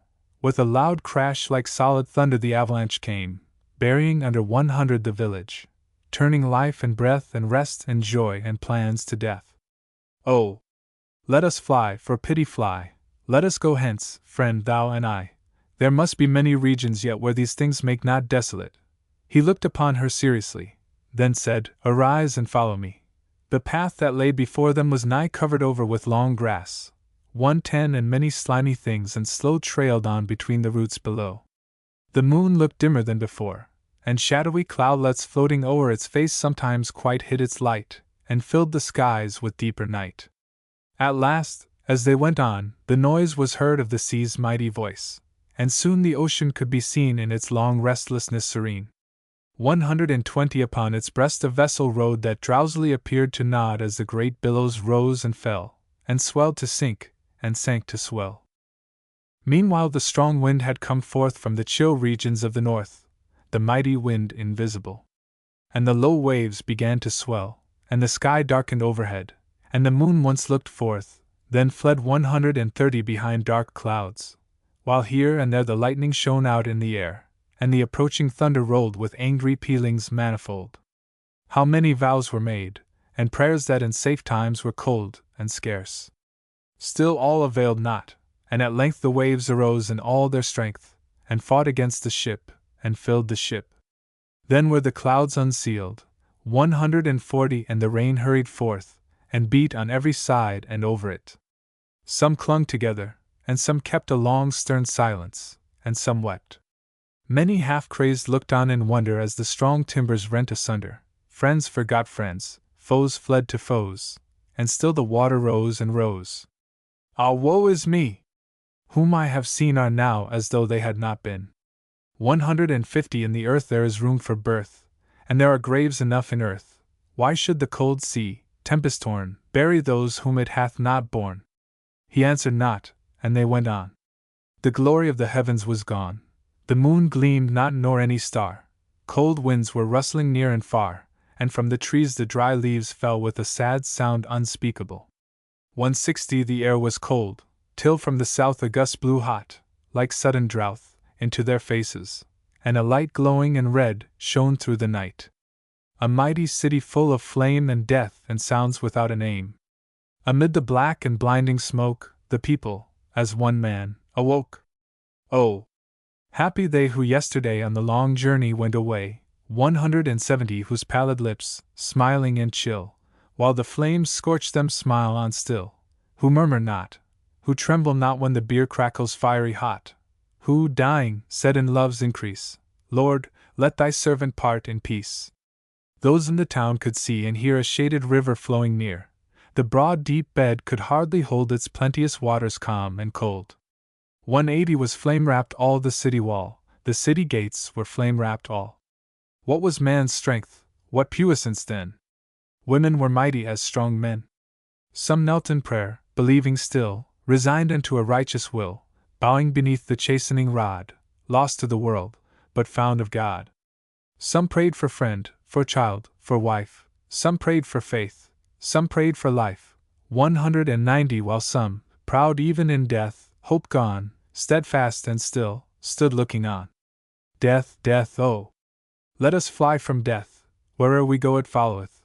All these are dead, and we alone remain to weep for what is gone. What is this thing? Thus hurriedly to pass into eternity, to leave the earth so full of mirth, to lose the profit of our birth, 200 to die and be no more, to cease, having numbness that is not peace. Let us go hence, and even if thus death everywhere must go with us, let us not see the change, but see those who have been or still shall be. He sighed and they went on together. Beneath their feet did the grass wither. Across the heaven high overhead dark misty clouds floated and fled. 210, and in their bosom was the thunder, and angry lightnings flashed out under, forked and red and menacing. Far off the wind was muttering, it seemed to tell, not understood, strange secrets to the listening wood. Upon its wings it bore the scent of blood of a great armament. Then saw they how on either side fields were downtrodden far and wide. 220 that morning at the break of day 2 nations had gone forth to slay. As a man soweth so he reaps. The field was full of bleeding heaps, ghastly corpses of men and horses that met death at 1,000 sources, cold limbs and putrefying flesh, long lovelocks clotted to a mesh that stifled, stiffened mouths beneath staring eyes that had looked on death. 230. But these were dead, these felt no more the anguish of the wounds they bore. Behold, they shall not sigh again, nor justly fear, nor hope in vain. What if none wept above them? Is the sleeper less at rest for this? Is not the young child's slumber sweet when no man watcheth over it? These had deep calm, but all around there was a deadly smothered sound. 240 the choking cry of agony from wounded men who could not die, who watched the black wing of the raven rise like a cloud twixt them and heaven, and in the distance flying fast beheld the eagle come at last. She knelt down in her agony. O Lord, it is enough, said she, my heart's prayer putteth me to shame, let me return to whence I came. 250 Thou for who love's sake didst reprove, forgive me for the sake of love. Sit down in the lowest room. Macmillan's Magazine, March 1864. Like flowers sequestered from the sun and wind of summer, day by day I dwindled paler, whilst my hair showed the first tinge of grey. Oh, what is life, that we should live? Or what is death, that we must die? A bursting bubble is our life, I also, what am I? What is your grief? Now tell me, sweet, that I may grieve, my sister said, 10 and stayed a white embroidering hand and raised a golden head. Her tresses showed a richer mass, her eyes looked softer than my own, her figure had a statelier height, her voice a tenderer tone. Some must be second and not first, all cannot be the first of all, is not this, too, but vanity? I stumble like to fall. 20. So yesterday I read the acts of Hector, and each clangorous king with wrathful great Aeacides. Old Homer leaves a sting. The comely face looked up again, the deft hand lingered on the thread. Sweet, tell me what is Homer's sting, old Homer's sting, she said. He stirs my sluggish pulse like wine, he melts me like the wind of spice, 30 strong as strong Ajax' red right hand, and grand like Juno's eyes. I cannot melt the sons of men, I cannot fire and tempest toss. Besides, those days were golden days, whilst these are days of dross. She laughed a feminine low laugh, yet did not stay her dexterous hand. Now tell me of those days, she said, when time ran golden sand. 40. Then men were men of might and right, sheer might, at least, and weighty swords. Then men in open blood and fire bore witness to their words. Crest-rearing kings with whistling spears. But if these shivered in the shock, they wrenched up 100-rooted trees, or hurled the effacing rock. Then hand to hand, then foot to foot, stern to the death grip grappling then, 50 who ever thought of gunpowder amongst these men of men. They knew whose hand struck home the death, they knew who broke but would not bend, could venerate an equal foe and scorn a laggard friend. Calm in the utmost stress of doom, devout toward adverse powers above, they hated with intenser hate, and loved with fuller love. 60. Then heavenly beauty could allay as heavenly beauty stirred the strife. By them a slave was worshipped more than is by us a wife. She laughed again, my sister laughed, made answer o'er the labored cloth. I would rather be one of us than wife, or slave, or both. Oh, better then be slave or wife than fritter now blank life away. 70 Then night had holiness of night, and day was sacred day. The princess labored at her loom, mistress and handmaiden alike. Beneath their needles grew the field with warriors armed to strike. Or, look again, dim Dian's face gleamed perfect through the attendant night. Were such not better than those holes amid that waste of white? 80. A shame it is, our aimless life. I rather from my heart would feed from silver dish and gilded stall with wheat and wine the steed. The faithful steed that bore my lord in safety through the hostile land, the faithful steed that arched his neck to fondle with my hand. Her needle erred, a moment's pause, a moment's patience, all was well. 90 Then she, but just suppose the horse, suppose the rider fell? Then captive in an alien house, hungering on exile's bitter bread, they happy, they who won the lot of sacrifice, she said. Speaking she faltered, while her look showed forth her passion like a glass. With hand suspended, kindling eye, flushed cheek, how fair she was! 100. Ah well, be those the days of dross, this, if you will, the age of gold, yet had those days a spark of warmth, while these are somewhat cold. Are somewhat mean and cold and slow, are stunted from heroic growth, we gain but little when we prove the worthlessness of both. But life is in our hands, she said, in our own hands for gain or loss.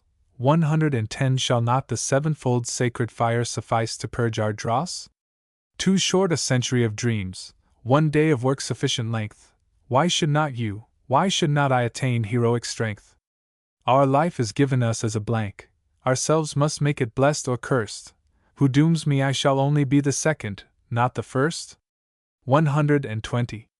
Learn from old Homer, if you will, such wisdom as his books have said. In one the acts of Ajax shine, in one of Diomed. Honored all heroes whose high deeds through life, till death, enlarge their span. Only Achilles in his rage and sloth is less than man. Achilles only less than man? He less than man who, half a god, 130 discomfited all Greece with rest, cowed Ilion with a nod?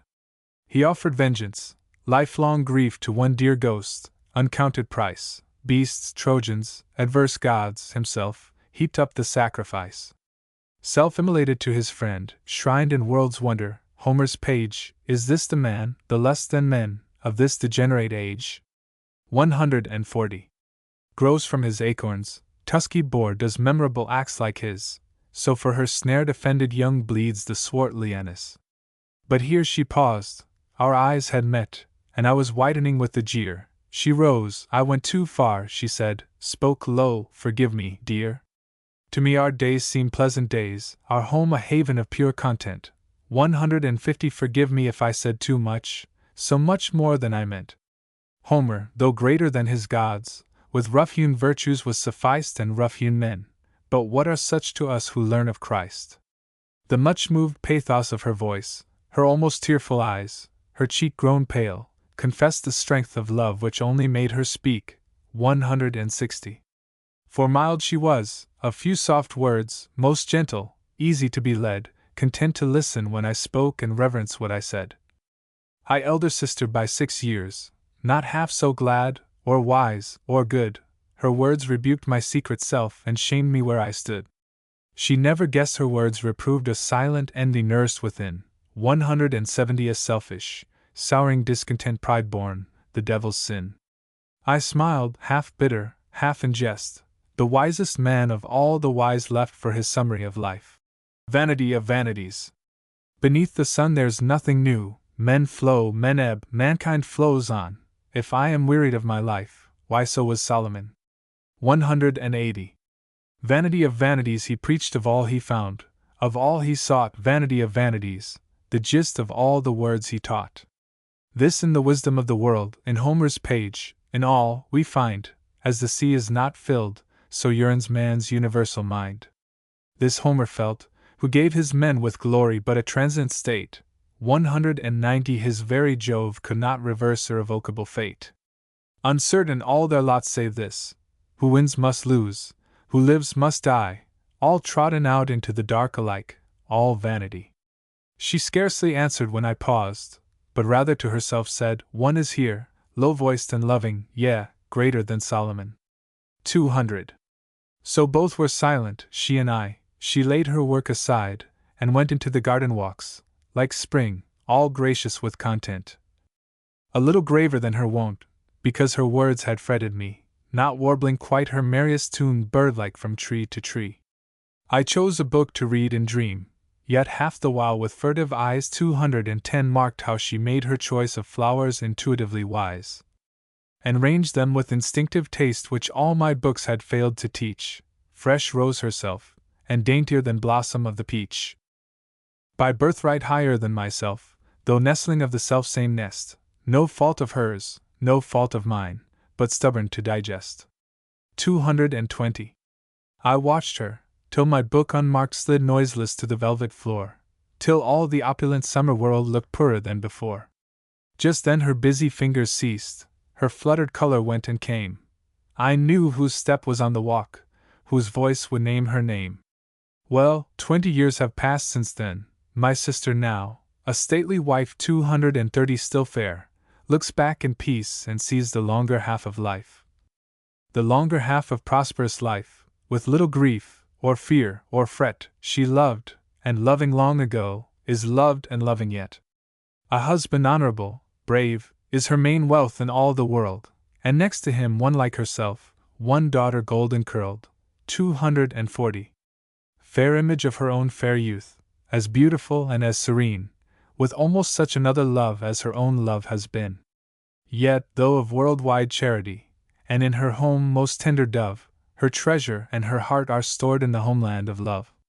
She thrives, God's blessed husbandry, she like a vine is full of fruit. 250 her passion flower climbs up toward heaven though earth still binds its root. I sit and watch my sister's face, how little altered since the hours when she, a kind, light-hearted girl, gathered her garden flowers. Her song just mellowed by regret for having teased me with her talk, then all forgetful as she heard one step upon the walk 260. While I sat alone and watched my lot in life, to live alone, in mine own world of interests, much felt but little shown. Not to be first, how hard to learn that lifelong lesson of the past, line graven on line and stroke on stroke, but thank God, learned at last. So now in patience I possess my soul year after tedious year, 270 content to take the lowest place, the place assigned me here. Yet sometimes, when I feel my strength most weak, and life most burdensome, I lift mine eyes up to the hills from whence my help shall come. Yea, sometimes still I lift my heart to the archangelic trumpet burst, when all deep secrets shall be shown, and many lasts be first. 280. My friend. Macmillan's Magazine, December 1864. 2 days ago, with dancing glancing hair, with living lips and eyes, now pale, dumb, blind she lies, so pale, yet still so fair. We have not left her yet, not yet alone, but soon must leave her where she will not miss our care, bone of our bone. Weep not, O friends, we should not weep, our friend of friends lies full of rest. 10 No sorrow rankles in her breast, fallen fast asleep. She sleeps below, she wakes and laughs above. Today, as she walked, let us walk in love, tomorrow follow so. Last night. Macmillan's Magazine, May 1865. Where were you last night? I watched at the gate. I went down early, I stayed down late. Were you snug at home, I should like to know, or were you in the coppice wheedling Kate? She's a fine girl, with a fine clear skin, easy to woo, perhaps not hard to win. Speak up like a man and tell me the truth, I'm not one to grow downhearted and thin. If you love her best, speak up like a man, it's not I will stand in the light of your plan. 10 Some girls might cry and scold you a bit, and say they couldn't bear it, but I can. Love was pleasant enough, and the days went fast. Pleasant while it lasted, but it needn't last. A while on the wax and a while on the wane, now dropped away into the past. Was it pleasant to you? To me it was, now clean gone as an image from glass, as a goodly rainbow that fades away, as dew that steams upward from the grass. 20. As the first spring day, or the last summer day, as the sunset flush that leaves heaven gray, as a flame burn out for lack of oil, which no pains relight or ever may. Good luck to Kate and good luck to you, I guess she'll be kind when you come to woo. I wish her a pretty face that will last, I wish her a husband steady and true. Hate you? Not I, my very good friend, all things begin and all have an end. 30 But let broken be broken. I put no faith in quacks who set up to patch and mend. Just my love and one word to Kate, not to let time slip if she means to mate, for even such a thing has been known as to miss the chance while we weigh and wait. Consider. Macmillan's Magazine, January 1866. Consider the lilies of the field whose bloom is brief, we are as they, like them we fade away, as doth a leaf. Consider the sparrows of the air of small account, our God doth view whether they fall or mount, he guards us too. 10. Consider the lilies that do neither spin nor toil, yet are most fair, what profits all this care and all this coil?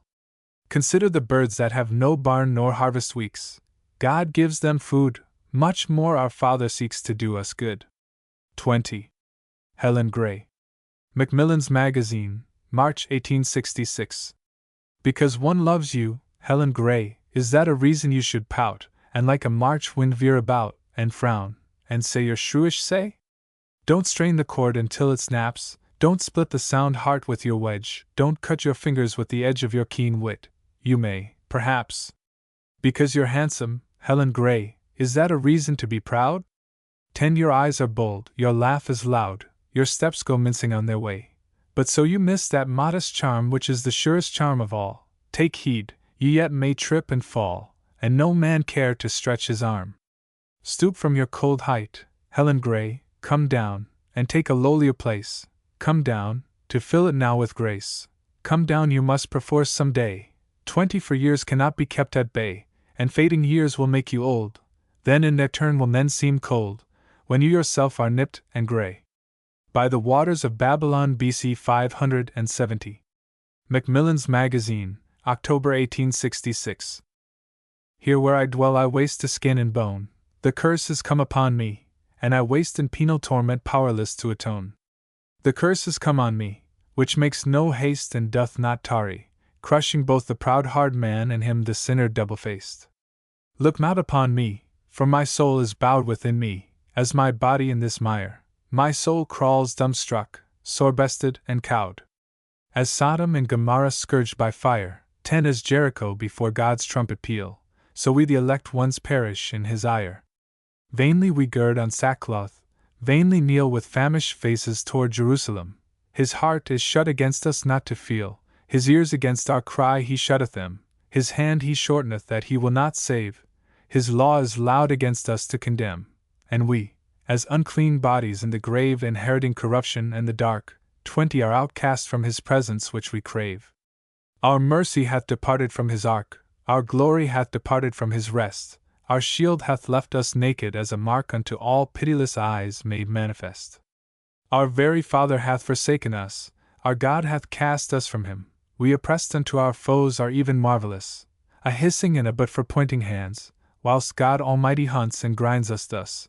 30 For he hath scattered us in alien lands, our priests, our princes, our anointed king, and bound us hand and foot with brazen bands. Here while I sit my painful heart takes wing home to the homeland I must see no more, where milk and honey flow, where waters spring and fail not, where I dwelt in days of yore under my fig tree and my fruitful vine, there where my parents dwelt at ease before, now strangers press the olives that are mine, 40 Reap all the corners of my harvest field, and make their fat hearts wanton with my wine. To them my trees, to them my garden yield their sweets and spices and their tender green, o'er them in noontide heat outspread their shield. Yet these are they whose fathers had not been housed with my dogs, whom hip and thigh we smote and with their blood washed their pollutions clean, purging the land which spewed them from its throat. Their daughters took we for a pleasant prey, 50 choice tender ones on whom the fathers dote.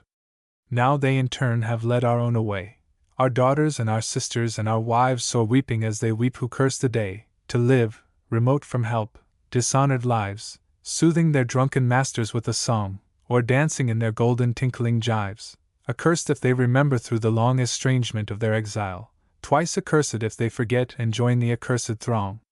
60 How doth my heart that is so wrung not burst when I remember that my way was plain, and that God's candle lit me at the first, whilst now I grope in darkness, grope in vain, desiring but to find him who is lost, to find him once again, but once again. His wrath came on us to the uttermost, his covenanted and most righteous wrath, yet this is he of whom we made our boast, who lit the fiery pillar in our path, 70 Who swept the Red Sea dry before our feet, who in his jealousy smote kings, and hath sworn once to David, one shall fill thy seat born of thy body, as the sun and moon stablished for aye in sovereignty complete. O Lord, remember David, and that soon. The glory hath departed Ichabod. Yet now, before our sun grow dark at noon, before we come to naught beneath thy rod, before we go down quick into the pit, 80 Remember us for good, O God, our God. Thy name will I remember, praising it, though thou forget me, though thou hide thy face, and blot me from the book which thou hast writ, Thy name will I remember in my praise and call to mind thy faithfulness of old, though as a weaver thou cut off my days, and end me as a tale ends that is told. Seasons. Macmillan's Magazine, December 1866. Oh, the cheerful budding time! When thorn hedges turn to green, when new leaves of elm and lime cleave and shed their winter screen, tender lambs are born and ba, north wind finds no snow to bring, vigorous nature laughs ha, ha, in the miracle of spring. Oh, the gorgeous blossom days! When broad flag flowers drink and blow, 10 in and out in summer blaze, dragonflies flash to and fro, ashen branches hang out keys, oaks put forth the rosy shoot, wandering herds wax sleek at ease, lovely blossoms end in fruit.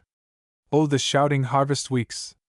Mother Earth grown fat with sheaves thrifty gleaner finds who seeks. Russet golden pomp of leaves 20 crowns the woods, to fall at length. Bracing winds are felt to stir, ocean gathers up her strength, beasts renew their dwindled fur. Oh, the starving winter lapse! Icebound, hunger pinched and dim, dormant roots recall their saps, empty nests show black and grim, short-lived sunshine gives no heat, undue buds are nipped by frost, 30 snows sets forth a winding sheet, and all hope of life seems lost. Mother Country. Macmillan's Magazine, March 1868. Oh, what is that country, and where can it be? Not mine own country, but dearer far to me. Yet mine own country, if I one day may see its spices and cedars, its gold and ivory. As I lie dreaming it rises, that land, 10 there rises before me its green golden strand, with its bowing cedars and its shining sand, it sparkles and flashes like a shaken brand. Do angels lean nearer while I lie and long? I see their soft plumage and catch their windy song, 20 like the rise of a high tide sweeping full and strong. I mark the outskirts of their reverent throng. Oh, what is a king here, or what is a boor? Here all starve together, all dwarfed and poor. Here death's hand knocketh at door after door, 30 he thins the dancers from the festal floor. Oh, what is a handmaid, or what is a queen? All must lie down together where the turf is green, the foulest face hidden, the fairest not seen, gone as if never they had breathed or been. 40. Gone from sweet sunshine underneath the sod, turned from warm flesh and blood to senseless clod, gone as if never they had toiled or trod, gone out of sight of all except our God. Shut into silence from the accustomed song, 50 shut into solitude from all earth's throng, run down those swift of foot, thrust down those strong. Life made an end of, seemed it short or long. Life made an end of, life but just begun, life finished yesterday, its last sand run. 60 life newborn with the morrow, fresh as the sun, while done is done forever, undone, undone. And if that life is life, this is but a breath, the passage of a dream and the shadow of death, but a vain shadow if one considereth 70 vanity of vanities, as the preacher saith. A smile and a sigh. Macmillan's Magazine, May 1868. A smile because the nights are short, and every morning brings such pleasure of sweet love-making, harmless sport, love, that makes and finds its treasure, love, treasure without measure. A sigh because the days are long. Long, long these days that pass in sighing, a burden saddens every song, while time lags who should be flying, we live who would be dying. Dead Hope. Macmillan's Magazine, May 1868. Hope new born one pleasant morn died at even, hope dead lives nevermore. No, not in heaven. If his shroud were but a cloud to weep itself away, or were he buried underground to sprout some day. But dead and gone is dead and gone vainly wept upon. 10. Not we place above his face to mark the spot, but it shows a barren place in our lot. Hope has birth no more on earth morn or even, hope dead lives nevermore, no, not in heaven. Autumn Violets. Macmillan's Magazine, November 1868. Keep love for youth, and violets for the spring, of if these bloom when worn-out autumn grieves, let them lie hid in double shade of leaves, their own, and others drop down withering, for violets suit when home birds build and sing, not when the outbound bird a passage cleaves, not with dry stubble of mown harvest sheaves, but when the green world buds to blossoming. Keep violets for the spring, and love for youth, love that should dwell with beauty, mirth, and hope, or if a later sadder love be born, let this not look for grace beyond its scope, but give itself, nor plead for answering truth, a grateful ruth though gleaning scanty corn. They desire a better country. Macmillan's Magazine, March 1869. I would not if I could undo my past, though for its sake my future is a blank. My past, for which I have myself to thank, for all its faults and follies first and last. I would not cast anew the lot once cast, or launch a second ship for one that sank, or drug with sweets the bitterness I drank, or break by feasting my perpetual fast. I would not if I could, for much more dear is one remembrance than 100 joys, 10 more than 1,000 hopes and jubilee. Dearer the music of one tearful voice that unforgotten calls and calls to me, follow me here, rise up, and follow here. 2. What seekest thou far in the unknown land? In hope I follow joy gone on before, in hope and fear persistent more and more, as the dry desert lengthens out its sand. Whilst day and night I carry in my hand the golden key to ope the golden door 20 of golden home. Yet mine eye weepeth sore for the long journey that must make no stand, and who is this that veiled doth walk with thee? Lo, this is love that walketh at my right. One exile holds us both, and we are bound to selfsame home joys in the land of light. Weeping thou walkest with him, weepeth he, some sobbing weep, some weep and make no sound. 3. A dimness of a glory glimmers here through veils and distance from the space remote. 30. A faintest far vibration of a note reaches to us and seems to bring us near, causing our face to glow with braver cheer, making the serried mist to stand afloat, subduing languor with an antidote, and strengthening love almost to cast out fear, till for one moment golden city walls rise looming on us, golden walls of home. Light of our eyes until the darkness falls, then through the outer darkness burdensome 40. I hear again the tender voice that calls, follow me hither, follow, rise and come. The offering of the new law, the one oblation once offered. Lyra Eucharistica, 1863. Once I thought to sit so high in the palace of the sky, now, I thank God for His grace, if I may fill the lowest place. Once I thought to scale so soon heights above the changing moon, now, I thank God for delay. Today, it yet is called today. While I stumble, halt and blind, lo! He waiteth to be kind. 10. Bless me soon, or bless me slow, except He bless, I let not go. Once for earth I laid my plan, once I leaned on strength of man. When my hope was swept aside, I stayed my broken heart on pride. Broken reed hath pierced my hand, fell my house I built on sand, roofless, wounded, maimed by sin, fightings without and fears within. 20. Yet a tree, He feeds my root, yet a branch, He prunes for fruit, yet a sheep, these eves and morns, He seeks for me among the thorns. With Thine image stamped of old, find Thy coin more choice than gold, known to Thee by name, recall to Thee Thy homesick prodigal.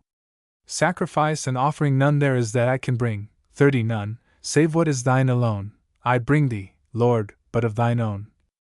Broken body, blood outpoured, these I bring, my God, my Lord, wine of life, and living bread, with these for me Thy board is spread.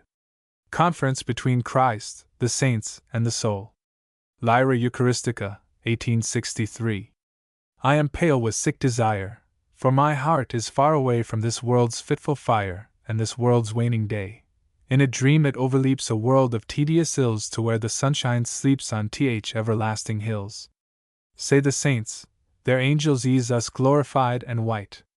10. They say, we rest in Jesus, where is not day nor night. My soul saith, I have sought for a home that is not gained, I have spent yet nothing bought, have labored but not attained. My pride strove to rise and grow, and hath but dwindled down. My love sought love, and lo! Hath not attained its crown. 20. Say the saints, fresh souls increase us, none languish nor recede. They say, we love our Jesus, and He loves us indeed. I cannot rise above, I cannot rest beneath, I cannot find out love, nor escape from death. Dear hopes and joys gone by still mock me with a name. 30. My best beloved die, and I cannot die with them. Say the saints, no deaths decrease us, where our rest is glorious. They say, we live in Jesus, who once died for us. Oh, my soul, she beats her wings and pants to fly away up to immortal things in the heavenly day. 40 Yet she flags and almost faints. Can such be meant for me? Come and see, say the saints. Saith Jesus, come and see. Say the saints, his pleasures please us before God and the Lamb. Come and taste my sweets, saith Jesus, be with me where I am. Come unto me. Lyra Eucharistica, 2nd edition, 1864. Oh, for the time gone by, when thought of Christ made his yoke easy and his burden light, when my heart stirred within me at the sight of altar spread for awful Eucharist, when all my hopes his promises sufficed, when my soul watched for him by day, by night, when my lamp lightened and my robe was white, and all seemed lost, except the pearl unpriced. Yet, since he calls me still with tender call, since he remembers whom I half forgot, I even will run my race and bear my lot, for faith the walls of Jericho cast down, and hope to whoso runs holds forth a crown, and love is Christ, and Christ is all in all. Jesus, do I love thee? Lyra Eucharistica, 2nd edition, 1864. Jesus, do I love thee? Thou art far above me, seated out of sight, hid in heavenly light of most highest height. Martyred hosts implore thee, seraphs fall before thee, angels and archangels, cherub throngs adore thee. Bless she that bore thee. 10 All the saints approve thee, all the virgins love thee. I show as a blot blood hath cleansed not, as a barren spot in thy fruitful lot. I, fig tree fruit and bearing, thou, righteous judge unsparing, what canst thou do more to me that shall not more undo me? 20 Thy justice hath a sound, why cumbereth it the ground? Thy love with stirring stronger pleads, give it 1 year longer. Thou givest me time, but who save thou shall give me dew, shall feed my root with blood, and stir my sap for good? Oh, by thy gifts that shame me, give more lest they condemn me. 30 Good Lord, I ask much of thee, but most I ask to love thee. Kind Lord, be mindful of me, love me, and make me love thee. I know you not. Lyra Messianica, 1864. O Christ, the vine with living fruit, the 12-fold fruited tree of life, the balm in Gilead after strife, the valley lily and the rose, stronger than Lebanon, thou root, sweeter than clustered grapes, thou vine, O best, thou vineyard of red wine, keeping thy best wine till the close. Pearl of great price thyself alone, and ruddier than the ruby thou, 10 Most precious lightning jasper stone, head of the corner spurned before, fair gate of pearl, thyself the door, clear golden street, thyself the way. By thee we journey toward thee now, through thee shall enter heaven one day. I thirst for thee, full fount and flood, my heart calls thine, as deep to deep. Dost thou forget thy sweat and pain, thy provocation on the cross? 20 Heart pierce for me, vouchsafe to keep the purchase of thy lavish blood. The gain is thine, Lord, if I gain, or if I lose, thine own the loss. At midnight, saith the parable, a cry was made, the bridegroom came. Those who were ready entered in, the rest, shut out in death and shame, strove all too late that feast to win. Their die was cast, and fixed their lot. 30 A gulf divided heaven from hell. The bridegroom said, I know ye not. But who is this that shuts the door, and saith, I know you not, to them? I see the wounded hands and side, the brow thorn tortured long ago. Yea, this who grieved and bled and died, this same is he who must condemn.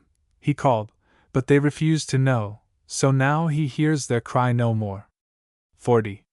Before the paling of the stars. Lyra Messianica, 1864. Before the paling of the stars, before the winter morn, before the earliest cockcrow, Jesus Christ was born, born in a stable, cradled in a manger, in the world his hands had made born a stranger.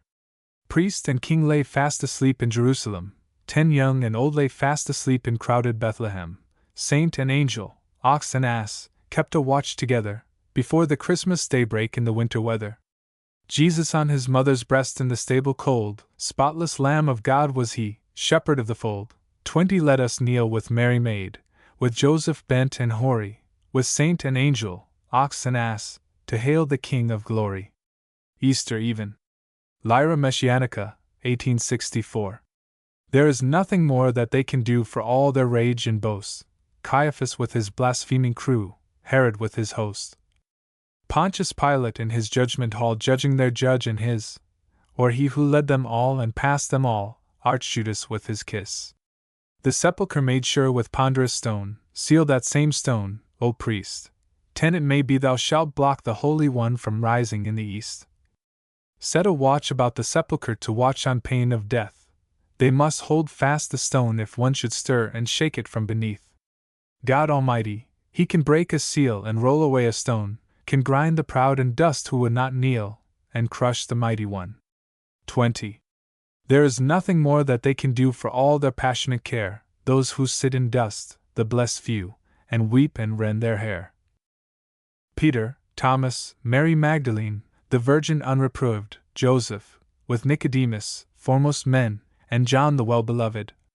Bring your finest linen and your spice, swathe the sacred dead, 30 Bind with careful hands and piteous eyes the napkin round his head. Lay him in the garden rock to rest, rest you the Sabbath length.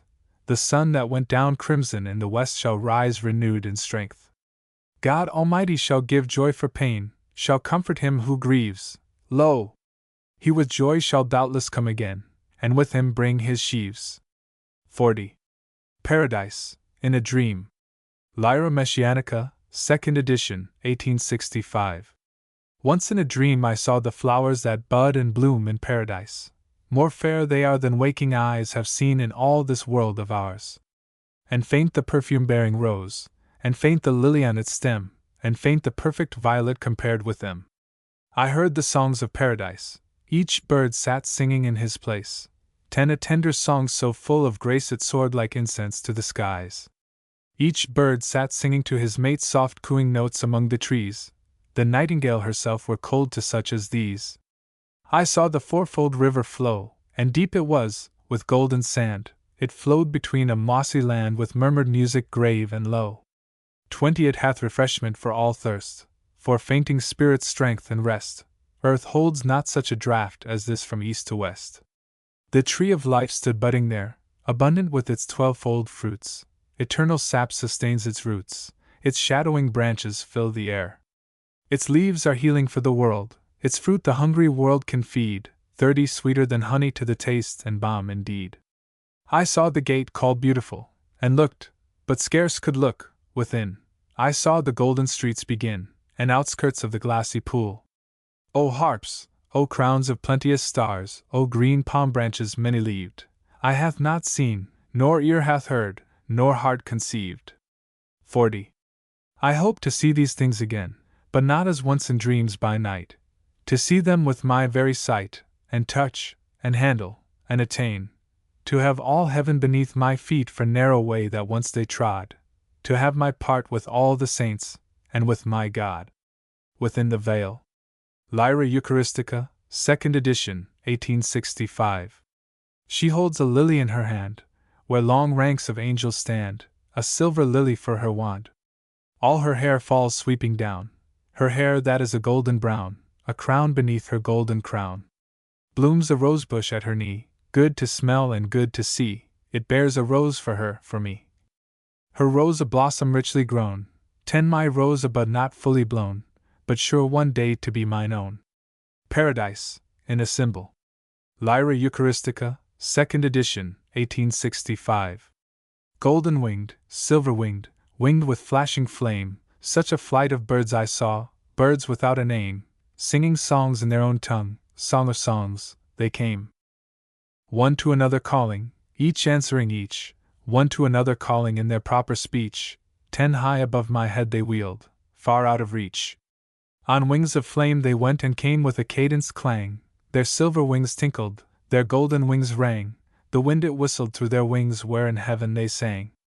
They flashed and they darted a while before mine eyes, 20 mounting, mounting, mounting still in haste to scale the skies, birds without a nest on earth, birds of paradise. Where the moon riseth not, nor sun seeks the west, there to sing their glory which they sing at rest, there to sing their love song when they sing their best. 30. Not in any garden that mortal foot hath trod, not in any flowering tree that springs from earthly sod, but in the garden where they dwell, the paradise of God. Amor Mundi. The Shilling Magazine, 1865. Oh, where are you going with your love locks flowing on the west wind blowing along this valley track?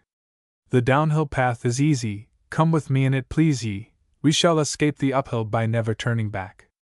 So they two went together in glowing August weather, the honey-breathing heather lay to their left and right, and dear she was to dote on, her swift feet seemed to float on the air like soft twin pigeons too sportive to alight.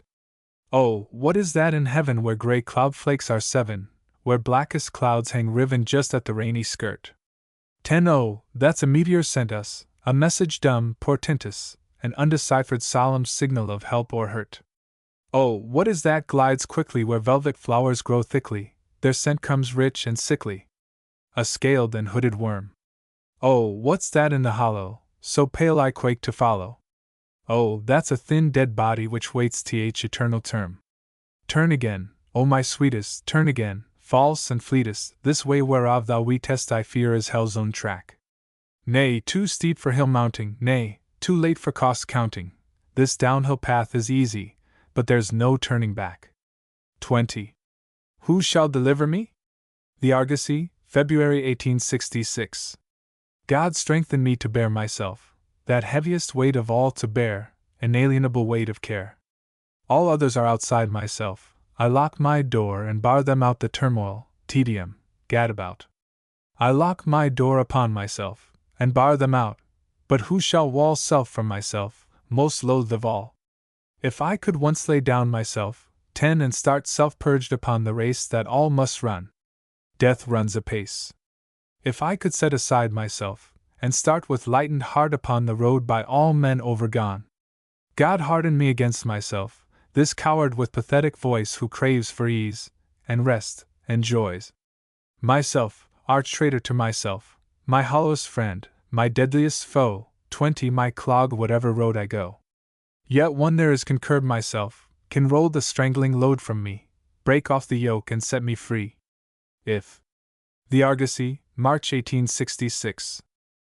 If he would come today, oh, what a day today would be. But now he's away, miles and miles away from me across the sea. Oh, little bird, flying to your nest in the warm west, tell him as you pass that I am dying, as you pass home to your nest. I have a sister, I have a brother, a faithful hound, a tame white dove, 10 but I had another, once I had another, and I miss him, my love, my love. In this weary world it is so cold, while I sit here all alone, I would not like to wait and to grow old, but just to be dead and gone. Make me fair when I lie dead on my bed, fair where I am lying, perhaps he may come and look upon me dead, he for whom I am dying. 20. Dig my grave for 2, with a stone to show it, and on the stone write my name. If he never comes, I shall never know it, but sleep on all the same. Twilight Night. The Argosy, March 1866. We met, hand to hand, we clasped hands close and fast, as close as oak and ivy stand, but it is past, come day, come night, day comes at last. We loosed hand from hand, we parted face from face, each went his way to his own land. At his own pace, each went to fill his separate place. 10. If we should meet one day, if both should not forget, we shall clasp hands the accustomed way, as when we met so long ago, as I remember yet. 2. Where my heart is, wherever that may be, might I but follow. If you fly thither over heath and lea, O honey-seeking bee, O careless swallow, 20 bid some for whom my watch keep watch for me. Alas! That we must dwell, my heart and I, so far asunder. Hours wax to days and days creep by, I watch with wistful eye, I wait and wonder, when will that day draw nigh, that hour draw nigh? Not yesterday, and not, I think, today, perhaps tomorrow. Day after day tomorrow, thus I say, 30 I watched so yesterday in hope and sorrow, again today I watch the accustomed way.